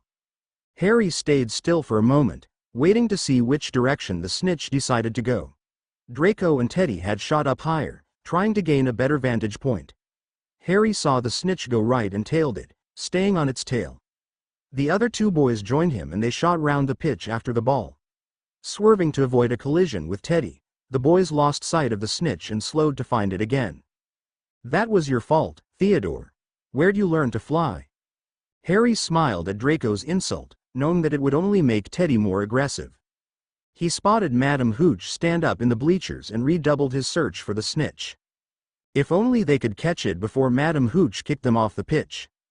Harry spotted a flash of gold and shot down after it, hoping that the other boys would be too preoccupied teasing each other to catch up. He was right, but the snitch flitted over to where Hermione had been joined by Severus. Harry flattened himself against the school broom and aimed slightly over Severus' right shoulder. As he passed over Severus, Harry reached down and scooped up the snitch. Teddy and Draco cheered him from where they'd chickened out of the dive. "First year's off the pitch," Madam Hooch called from the bottom of the stairs to the bleachers. Harry landed not far from her and looked at the snitch in his hand triumphantly.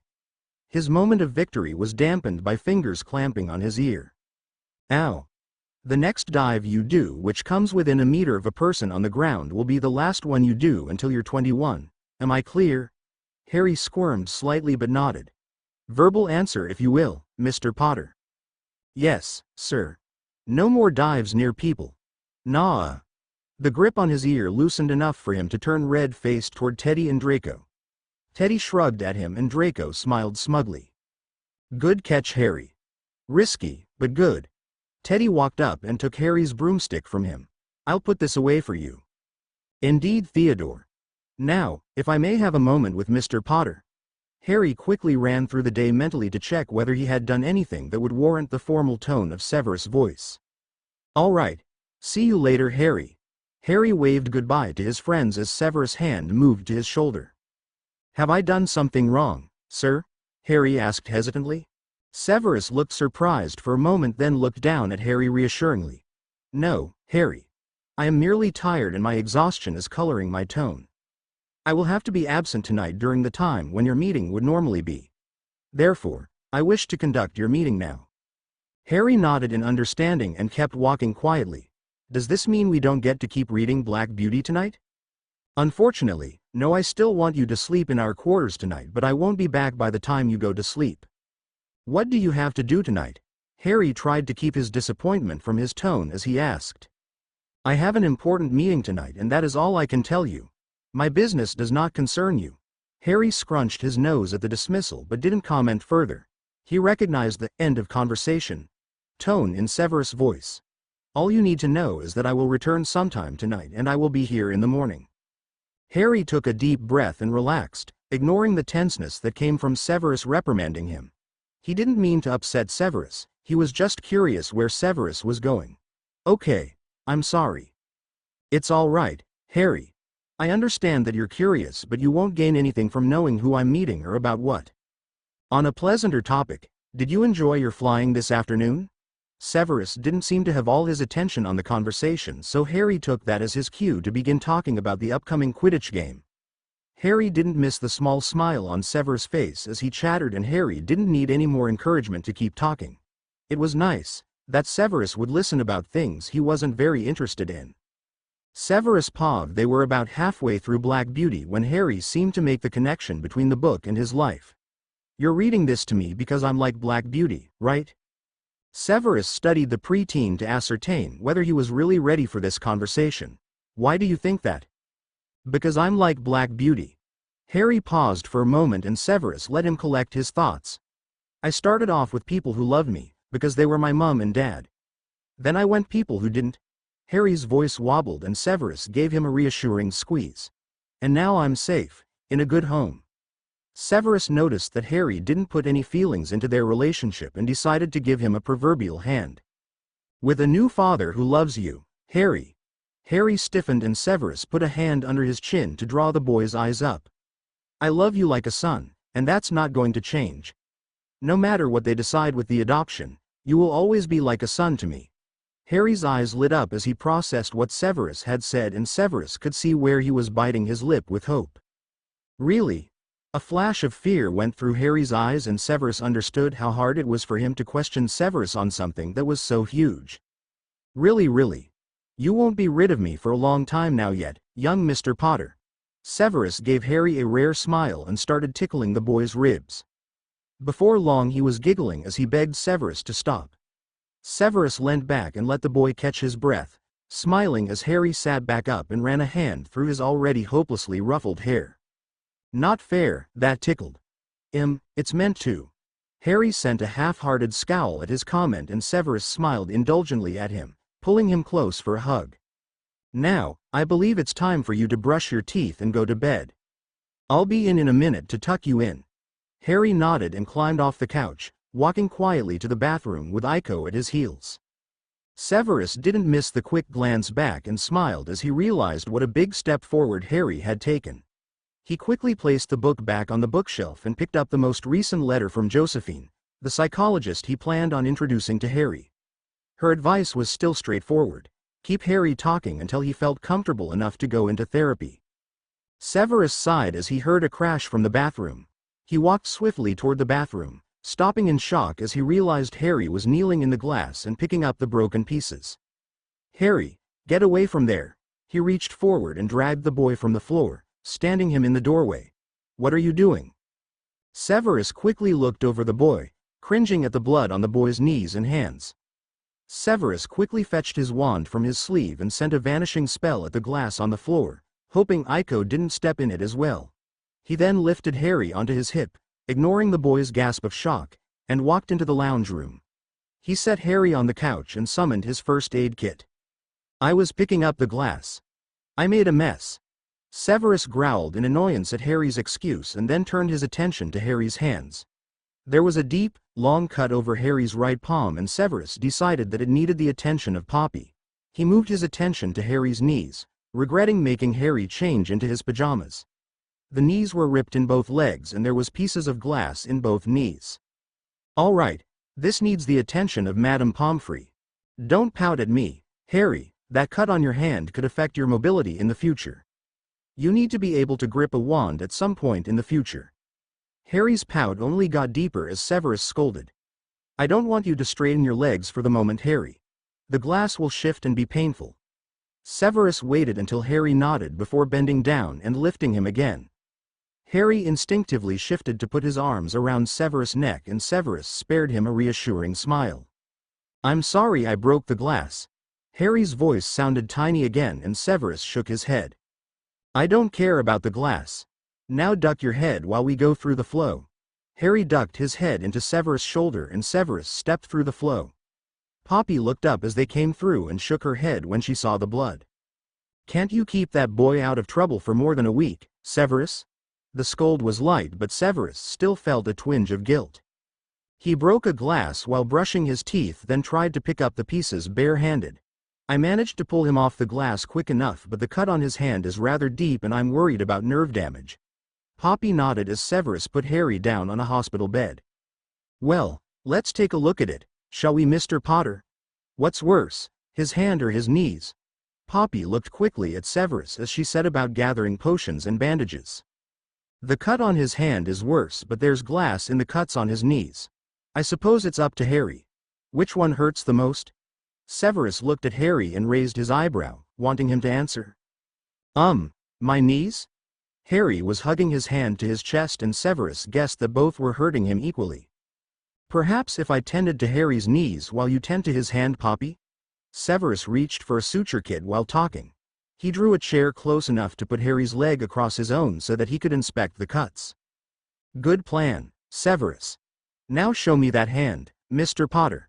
Harry mutely reached his hand forward to Poppy and Severus nodded in approval. Severus then set his attention to removing the glass from Harry's leg. Silly boy. Next time you break a glass, you get away from the broken glass before you get hurt.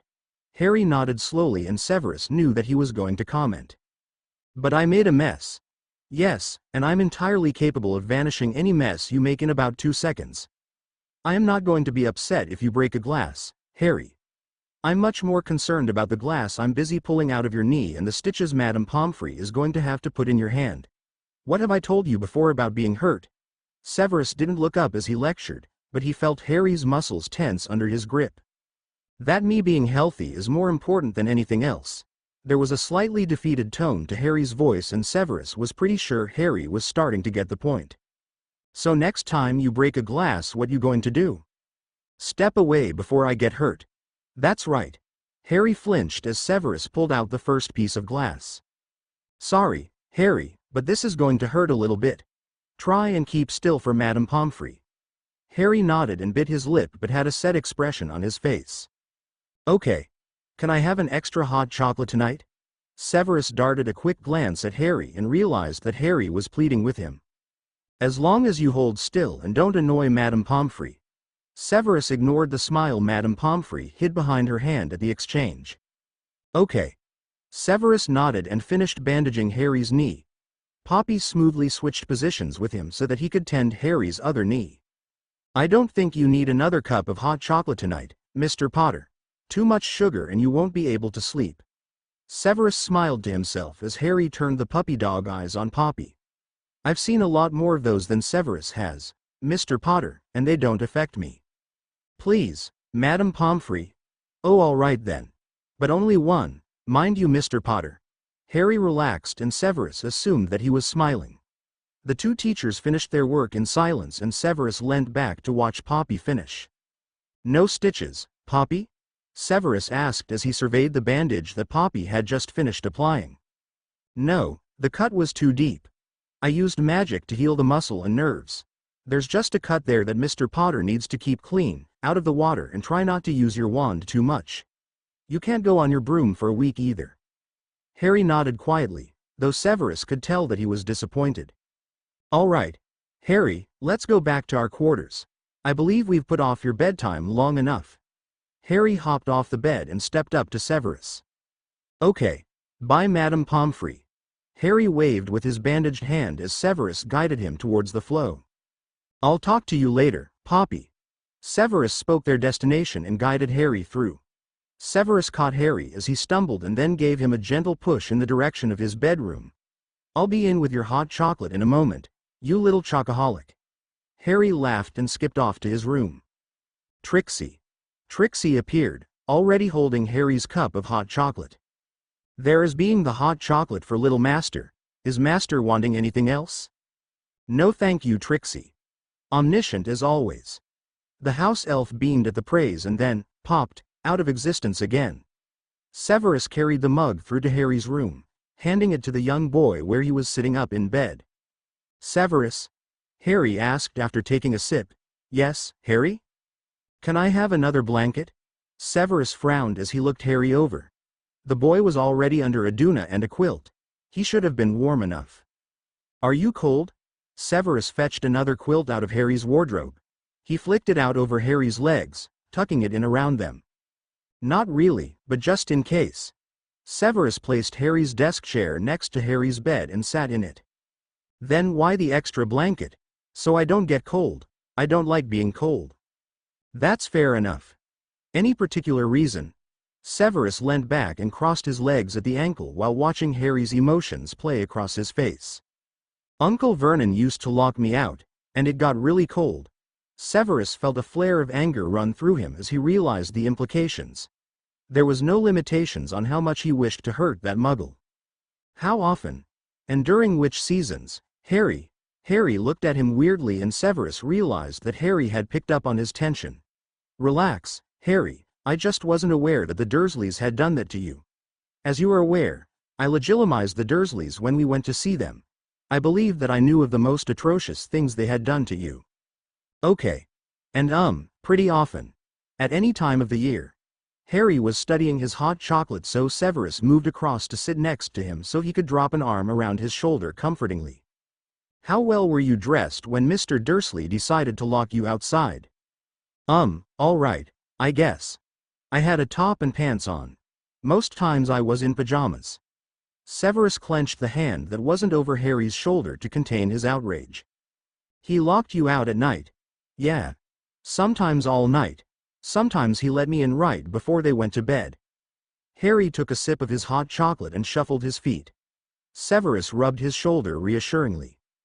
It's okay, Harry. It's never going to happen again, I swear. Just like you're never going to be locked in your room again. Harry smiled shyly at Severus. I mean it, Harry. Even if I send you to your room for punishment, I'll never lock the door to stop you from leaving. I know that. But I don't like being cold, so that too. What can I do to make sure you don't worry about that? Severus wondered if Harry would be brave enough to actually ask for something that would reassure him. Maybe leaving an extra blanket where I can reach it. And giving me a key? Severus smiled as Harry asked for the same thing Severus had considered. Well, I'd be happy to leave an extra blanket on your bed at night, and I'm sure that you can ask Trixie to keep your fire high overnight. And while our quarters don't actually need a key. Harry slumped in disappointment. I think keying the wards to your magical signature would be similar. That would mean that you will always be allowed in, even if you don't know the password. Harry perked up again. That would be the same, and that would be okay. I could really get in whenever I wanted to? Yes. You would be the only other person with that privilege, but with that privilege comes responsibility. You'll have to make sure that you don't let Aiko out when you go through the door, as well as making sure you ask before you bring any friends over unexpectedly. Harry nodded fervently in response. I'll be good, I promise. I know you will, Harry. I just want you to know that I will expect you to be responsible. Will that be enough? Severus asked. Yes, thank you. Harry tried to reach across Severus to put his cup down, and Severus took it off of him. You didn't want to finish? Harry hadn't finished the last of his hot chocolate before he passed it off. I'm too tired.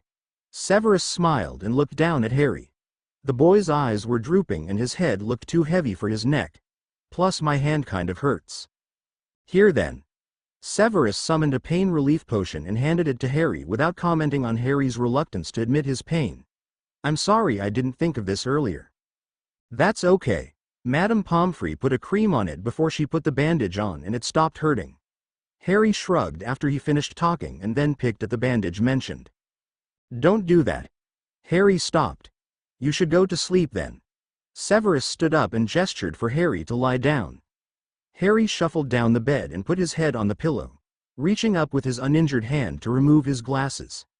Severus tucked the blankets around him with a smile and ducked a quick key asterisk on the boy's forehead. Good night, Harry. Good night, Dad. Severus smiled reassuringly at Harry, thrilled at Harry's use of the moniker. With a wave of his hand he dimmed the lights and lit Harry's nightlight. Severus turned back at the door to say, "Sweet dreams, Harry." Harry smiled happily as he left potions class. Tomorrow they'd find out about the adoption, and Severus had assured him that it was going to be okay.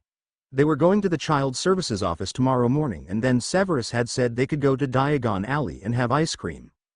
Harry turned to see Hermione jogging to catch up with him. Hey Hermione, what's up? Harry caught Hermione as she stumbled. Whoa, Hermione, what's the rush? Oh, I'm going to talk to Madame Pomfrey about something, and I have an appointment which I can't miss. But I wanted to wish you good luck for tomorrow, not that you're going to need it. Hermione blushed as she talked, and Harry tilted his head in curiosity. You don't look sick. Oh, it's not about being sick. I just need to ask her some questions. Harry shook his head at Hermione's undying curiosity. Okay then. As long as you're not sick. Hermione shook her head and Harry started walking again. Nope. Now you're not nervous about tomorrow, are you? Hermione asked confidently. Severus said I shouldn't be. And Professor McGonagall took me aside yesterday to tell me not to worry. Exactly. You shouldn't worry. And tomorrow when you come back from going for ice cream with Severus, then we'll have a little celebration. That the teachers won't notice. Harry smiled at Hermione's upbeat attitude. She'd been a bit down for the last couple of days and Harry had been worried. Then we can't have it in Slytherin. Sinistra is a bitch. Harry. Where did you learn that word? Hermione sounded shocked and looked around quickly for any teachers. Aunt Petunia. That's probably a word you shouldn't be repeating then, Potter. Even if you were right. Harry jumped as Flint came up behind them. Sinistra's a lot more strict than Professor Snape and she really doesn't have any sense of humor. How many points has Slytherin lost since she became our head of house? Where's her loyalty? Flint finished loudly and one of the second years they were passing cheered. Thank you. Just because a teacher is from your house doesn't mean they can't take points. Hermione spoke up. Gryffindor, we tolerate you. Don't make us throw you back to the lions. Hermione smiled at Flint's threat and shook her head. Oh, you wouldn't do that, Prefect Flint. I know all the Slytherin secrets now. Flint smiled smugly at Hermione's comment. Nobody knows all the Slytherin secrets. Not even the head of house. Especially not Sinistra. The cheer went up from the second year again and Harry laughed. You know, April Fool's is coming. Why aren't we planning anything for Sinistra? Harry asked curiously. I mean, we do have the Weasley twins at our disposal. Oh, trust me, Potter, we're planning. Flint winked at him. Sinistra isn't going to know what happened. They all emerged from the dungeons into the sunlit entrance hall. Flint waved goodbye as he headed for the doors leading outside and Harry turned to Hermione. You really are going to have to run if you want to make your meeting with Madame Pomfrey. Oh shoot. See you later, Harry. Hermione darted up the stairs towards the hospital wing and Harry laughed at her before turning to go into the Great Hall. He walked up to the Gryffindor table where Fred and George were sitting and slid onto the bench next to them. Whatcha doing? Harry asked as he grabbed an apple out of the bowl. None of your business, Pipsqueak. George reached over and ruffled Harry's hair as he spoke. Tell me, please? Harry pulled the face that Severus called his puppy dog face. That doesn't work on us, Harry. We perfected that look years ago. Fred laughed and stood up. Come on, small fry. We need to get away from the overly watchful eyes of McGonagall and Snape. Harry looked up to the head table where Severus and Professor McGonagall were watching them. I don't think you're going to be able to avoid Severus and McGonagall. They know what next week is as well. Fred made a face as he used Harry's arm to pull him up off the bench. Yes, well, the sacred tradition of April Fools cannot be ignored by any prankster who wishes to call himself a prankster. Which means that it's worth the risk. Well, you'd better be ready to risk a lot because Severus and McGonagall are headed this way. Fred and George looked up quickly and then looked at Harry. Coming with us, sport? Harry shook his head quickly, prompting Fred and George to smile and take off at a quick walk. Harry took a bite of his apple, watching them go with a smile. Good afternoon, Harry. Harry looked up innocently as Professor McGonagall greeted him. Hi, Professor. How's your afternoon going?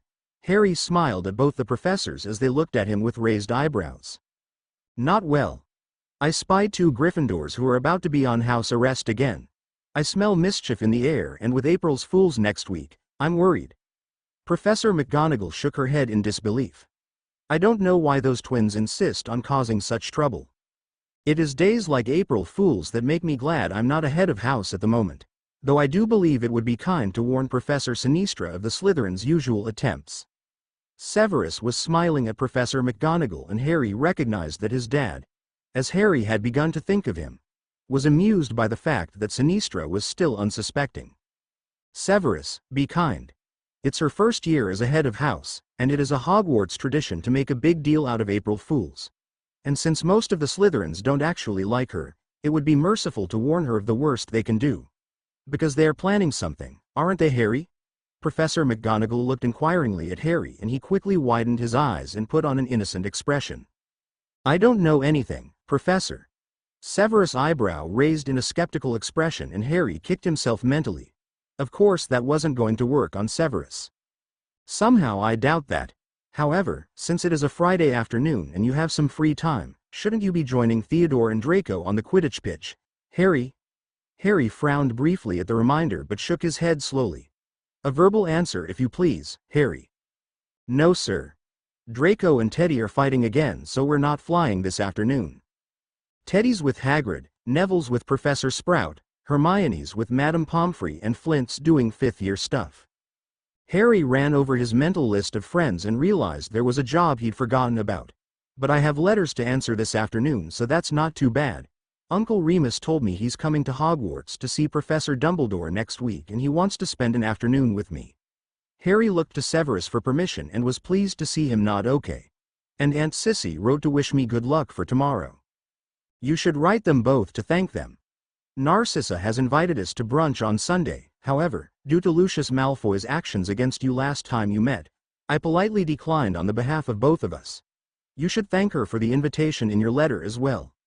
Harry nodded eagerly and reached into his bag for some parchment. I'll do that now then. And then I have Charm's homework to work on. Harry made a face and glowered when Severus smirked at him. Then you had best get a start on it before the weekend. Harry nodded glumly and turned back to the Gryffindor table. Goodbye, Harry. Are we eating in our quarters tonight? Harry looked back over his shoulder at Severus quickly. If you wish. Harry nodded his answer and ducked as Severus tapped him on the back of the head. Yes, please. Much better. Dinner will be served at 6 o'clock. Okay. Can I go sit in our quarters now? Severus nodded an okay and Harry grabbed a second apple to drop in his bag before waving goodbye to the two professors. Harry darted across the entrance hall and then froze as he heard a dreaded voice. Potter. Harry turned to face Dudley with a groan. What do you want, Dudley? Oh, just to enjoy some good old Harry hunting. You gonna start running or should I just start beating on you now? Dudley cracked his knuckles threateningly. Harry looked back towards the Great Hall, wondering if he should just go back near Severus and Professor McGonagall. You're going to run, aren't you, Potter? Run to your stupid potions professor so that he can protect you, aren't you? Harry turned back to Dudley, growing angry at the taunts. He wasn't a coward, he wasn't. I'm not going to run. Then prepare for a beating, Potter. Dudley advanced on him and Harry dropped his bag. If he did end up running, then he didn't want to be carrying his heavy bag. Dudley jumped at him and Harry quickly sidestepped, sticking out his foot so Dudley would trip. Dudley went down and Harry thought about leaving him, but then Dudley leapt at his legs, tackling him. Harry groaned as he hit the ground, then started throwing punches randomly as Dudley climbed on top of him. A crowd had gathered around them and Harry noticed Flint holding back a third year. Realizing that Flint thought he could handle himself, Harry got a boost of confidence. He shoved at Dudley, throwing him off, and then jumped on him and landed a few punches. It was a lot easier since Dudley had lost so much weight. All of a sudden Harry felt an arm around his midsection, lifting him up. He felt a thrill of fear as he realized that it was Severus lifting him. What are you doing? Harry cringed at the anger in Severus' tone and stopped trying to reach for Dudley. McGonagall had Dudley by the ear and Harry had to suppress a triumphant grin at Dudley's bloody nose. Fighting in the middle of the entrance hall, what were you thinking? Professor McGonagall looked angrily between the boys. She shook her head and looked between them. Detention for a week and 20 points from each of your houses. Harry slumped against Severus in disappointment. Be glad it's only 20 points. If I was the one docking points, it would have been 50, young man. Severus growled in Harry's ear. Sorry. Harry dropped his head and watched through his fringe as Dudley was led away by Professor McGonagall. Flint stepped in near Dudley as they passed and hissed something at the first year. Dudley flinched back and Professor McGonagall drew herself up to tell him off. Right in the nick of time, Sinistra walked up behind them and took Flint by the arm. Oh yeah, he's really going to be scared of you. Severus shook him from behind lightly. Respect your elders, Mr. Potter, especially when you were just caught fighting. Sorry. I know you're sorry, but I'm not impressed. You know better than to fight with other students, and you also know better than to fist fight with someone who is larger than you. Severus used his grip on Harry's shoulder to guide him down the dungeon stairs, and Harry dropped his head completely. He could almost sense the lecture coming. The next morning Harry woke up early, well before his alarm. He crept out of bed and into the bathroom for his shower, ignoring the fact that it was 5 a.m. He came out of the bathroom and jumped when he realized that Severus was leaning against his bedroom doorframe. "It is 5 a.m. in the morning, Harry. Go back to bed." Severus was in his dressing gown and Harry could tell from his voice that he was tired. "Sorry, but I couldn't sleep." Harry walked up to him and looked at his dad. "Sorry I woke you."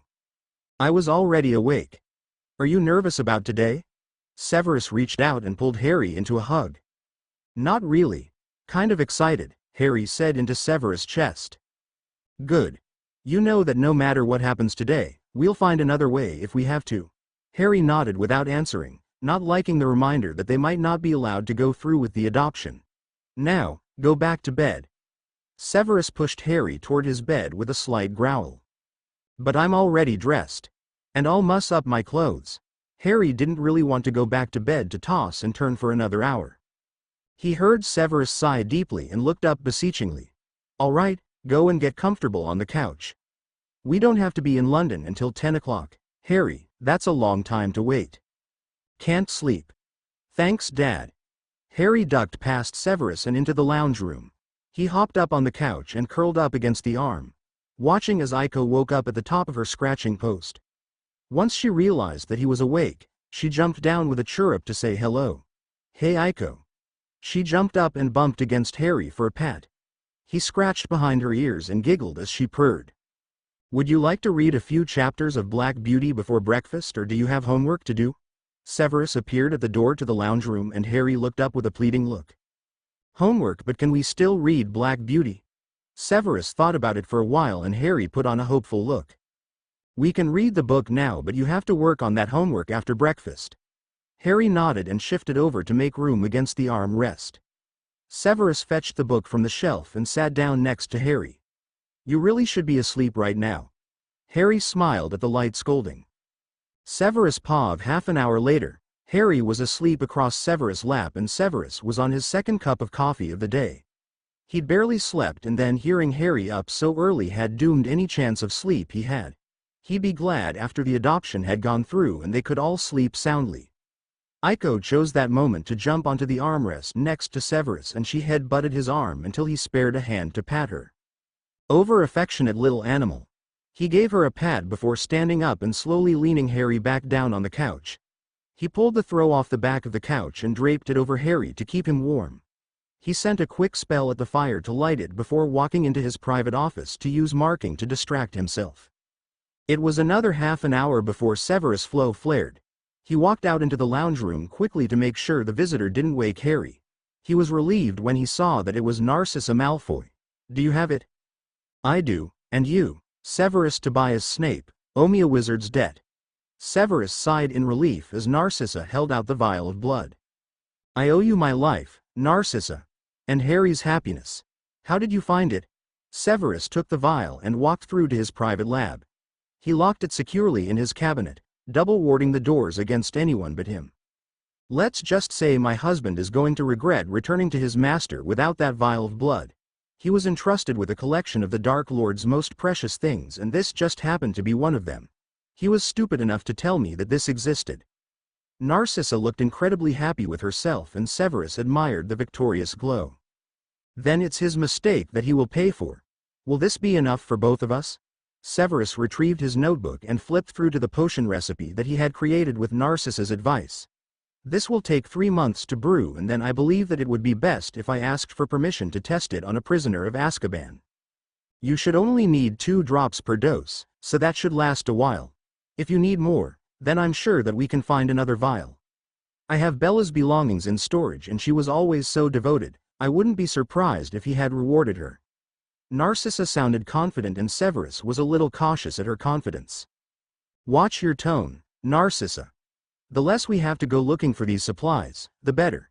If we are sure that the Dark Lord may be returning, then we don't want to draw attention to our plan," Severus warned. Narcissa smiled dangerously.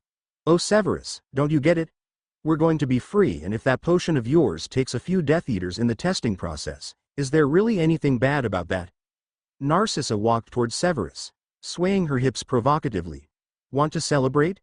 Once she reached Severus, she trailed a finger up Severus in a come-hither gesture. Narcissa, enough.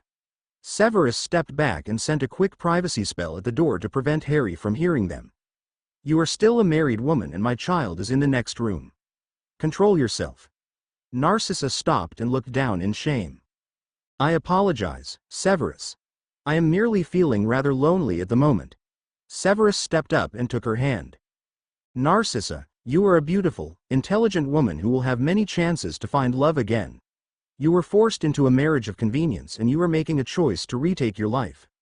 I'm sure that you're feeling rather powerful at the moment, but I'm sure that you will find better company in the London social circles than here. Narcissa smiled at Severus as he finished talking. You are a charmer, Severus Snape. But you are right, we would not suit. I'm sorry for being presumptuous. Severus shook his head in dismissal and returned to his notebook. I will start this tomorrow, after the news about the adoption. I need to devote my time to Harry today. Of course you do, Severus. Don't think I didn't notice you calling him your child. Does he know that you think of him that way? Narcissa's smile was teasing and Severus gave her a pleased smile. Dad?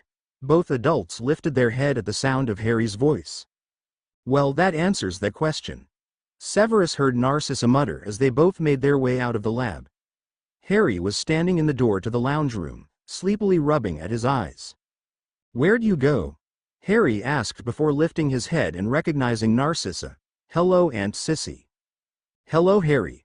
I'm sorry for taking your dad away, but I had some important adults' business to discuss with him. He's all yours now. Narcissa turned the charm on the young boy, smiling sweetly at him. Are you looking forward to today? Kind of. I'm a little bit nervous. Harry rubbed the back of his neck and Severus tilted his head to watch him move. Harry, is your neck sore? Harry looked up in shock then winced. A bit. I slept on it wrong. Severus summoned a warming gel and gestured for Harry to go back into the lounge and sit on the couch. Narcissa, would you like some coffee? Severus asked as he sat next Harry on the couch. Narcissa perched on the armchair, watching them curiously. No thank you. Are you going to have breakfast soon? Would you like to join us? Severus turned Harry gently so that Harry was facing away from him as he spoke. With a smooth motion, he spread the gel across the back of Harry's neck, taking a moment to massage the gel in. No thank you. Lucius doesn't know I'm not at home. What exactly is that, Severus? Narcissa leant forward and held out a hand for the tube. It's a Muggle product that reacts to air. Once it is exposed, it begins to heat to a comfortable temperature. Athletes use it to treat sprained muscles and sufferers of joint stiffness seem to use it a lot as well. Narcissa dropped the tube so that it was sitting between her thumb and her forefinger, regarding it with a disgusted expression. It's Muggle. Yes, Narcissa, and I would appreciate it if you kept your thoughts to yourself on the issue which you're about to comment on. Narcissa smiled thinly and then passed the tube back. Of course, Severus, I would never insult someone in their own home. Why do you use Muggle products anyway? You're a potions master. Harry nodded silently from where Severus was still kneading his neck and Severus took it as interest. Yes, and to make a similar product takes 4 days to make, lasts 3 weeks in storage and 7 galleons. That tube will last for months and only cost £8. The exchange rates for galleons to pounds make that almost half the cost. Harry's head tilted as if he understood and Narcissa just raised a skeptical eyebrow. If that makes sense to you. Anyway, gentlemen, I need to go if I'm going to make breakfast with Lucius. I'm informing him of the divorce this morning. Severus smirked as he realized the reason for the spring in Narcissa's step. Keep your wand handy. And don't hesitate to join us for dinner this evening. Narcissa nodded and left through the flow with a wave for Harry. Is your neck feeling better? Severus asked Harry as he stopped massaging. Yes, thank you. Harry's expression was a little off and Severus stood up to give Harry a bit of space. Do you often have trouble with your neck? Severus asked curiously. Sometimes. My back used to hurt sometimes after working in the garden. Harry tucked his legs up and sat with his knees to his chest. If your back is sore, go to Madame Pomfrey or come to me and I'll apply the gel again. If it continues to be sore, then we can go to see a special type of doctor to make sure nothing's wrong with your back. Harry nodded quietly and Severus noticed the tired look in Harry's eyes. Did you get any sleep last night, Harry? Not really. Severus ruffled Harry's hair in understanding. Breakfast time then. Harry nodded and got up from the couch to walk toward the kitchen table. Trixie, if you please. Trixie popped in and snapped her fingers, setting the table with a layout of breakfast foods. Masters should be eating a big breakfast to prepare for big day.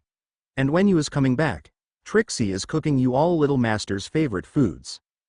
Harry slipped past Severus and sat at his place at the table. How come, Trixie? Because masters are going to be celebrating young Master Harry joining the family. Trixie is hearing Professor McGonagall saying so. Trixie skipped around the table to Severus' place, pouring coffee before looking up expectantly.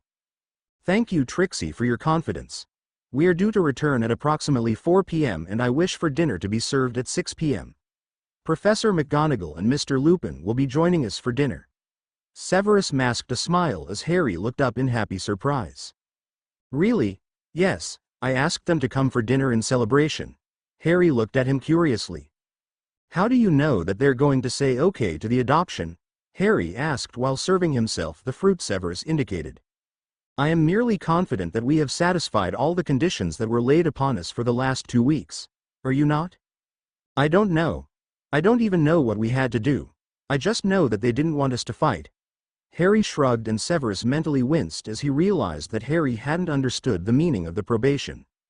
That wasn't necessarily what they meant, Harry. What they wished was for us to reconnect after the separation that occurred. It does not mean that we could not have unpleasant discussions. In fact, any discussion would count as reconnecting, therefore it would be perfectly fine if we had had an argument during this time. Severus paused for a moment before asking, has anything been bothering you that you've put aside in fear that the probation would fail? Severus watched quietly as Harry thought that over. Trixie took the opportunity to disappear, smiling in Harry's direction as she apparated out. No, nothing like that. Good. I would be concerned if you felt you couldn't come to me if you were having any problems. Harry nodded his head in understanding and then focused on his food. Severus let him stay quiet, realizing the boy was already tired. After they had finished eating, Severus sent Harry to finish homework for an hour before they left. Half an hour into that time he heard a knock on the door to his quarters. Hello, Minerva. And Hermione, Theodore and Neville. No Weasleys? Severus sent an inquiring look at Minerva. Detention. Ah. In that case, Harry is in his room, studying. I am sure he would welcome the distraction. The 3 first years slipped past Severus and into Harry's room and he heard Harry greet them. How is Harry feeling? Minerva asked as she entered. Nervous. Severus gestured Minerva through to the kitchen where he set about making a cup of tea for them both. And you? Minerva prepared both the cups for the hot water and then turned to Severus. I am confident that we will succeed. Severus purposely kept his face hidden from Minerva. Are you really? Minerva took the kettle from Severus as it boiled and poured water into both of the cups. You're about to become a father, Severus. Surely you are at least a little bit nervous. Severus glanced back at his mentor and gave her a small smile. I refuse to admit that I'm nervous. I have put quite a lot of thought into this and therefore I have no reason to be nervous. Minerva's sly smile widened and he scowled at her. Which of course means that you're terrified anyway, you just don't wish to acknowledge it. Severus sat quietly at the table, ignoring Minerva's smugness. I never thought that I'd end up adopting an 11-year-old child. After Lily died, I never thought about children or marriage again. Now, I'm going to have a son and one way or another he's going to need a female role model as well. 11 years after I gave up on all hope of having a relationship or a family, I'm suddenly starting to think about possibilities again. Minerva reached over the table and placed her hand over Severus. Talk about your midlife crisis. Severus looked up at the comment and smiled sheepishly at Minerva. Please don't use that phrase. Minerva laughed softly.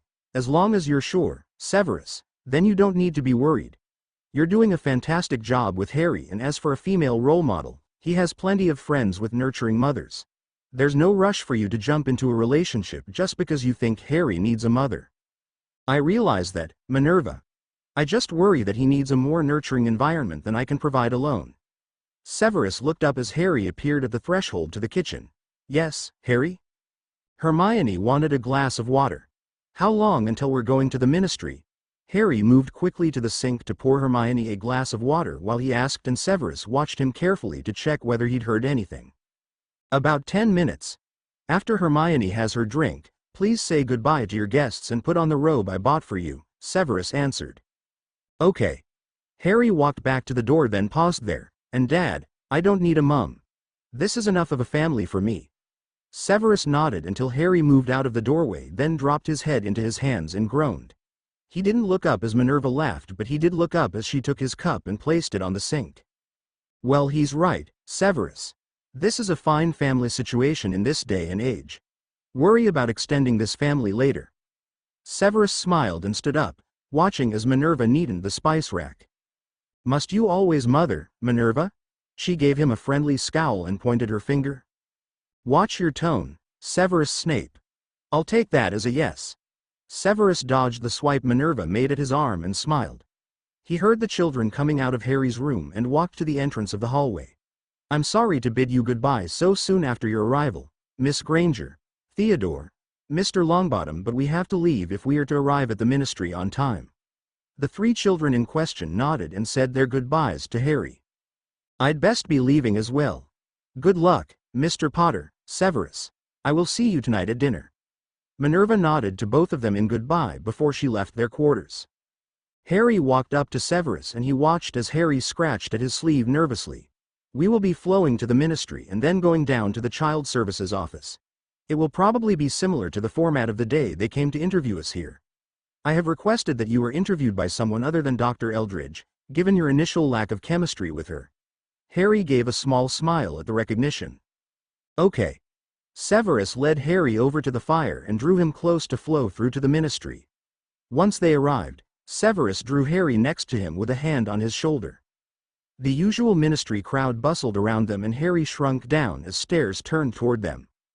Relax, Harry, they just noticed who you are. You're safe with me. Harry turned wide eyes back to Severus for reassurance, then turned them back to the crowd of people. Severus directed him over to the security station. Wands, please. Severus held out his wand to the security guard and gestured for Harry to do the same. After the wizard weighed them and verified their components, Severus quickly asked him for directions to child services. Down 2 floors, next door to magical law enforcement and the misuse of Muggle artifacts office. Thank you. Severus turned suddenly, sensing someone watching them. He groaned internally at the sight of Rita Skeeter, watching them with interest. Could you perhaps also tell me the back way out of the ministry? Mr. Potter would prefer his business be conducted out of the public eye. To be continued. I hope you enjoyed this story. Also remember to subscribe and like this video. See you in the next video.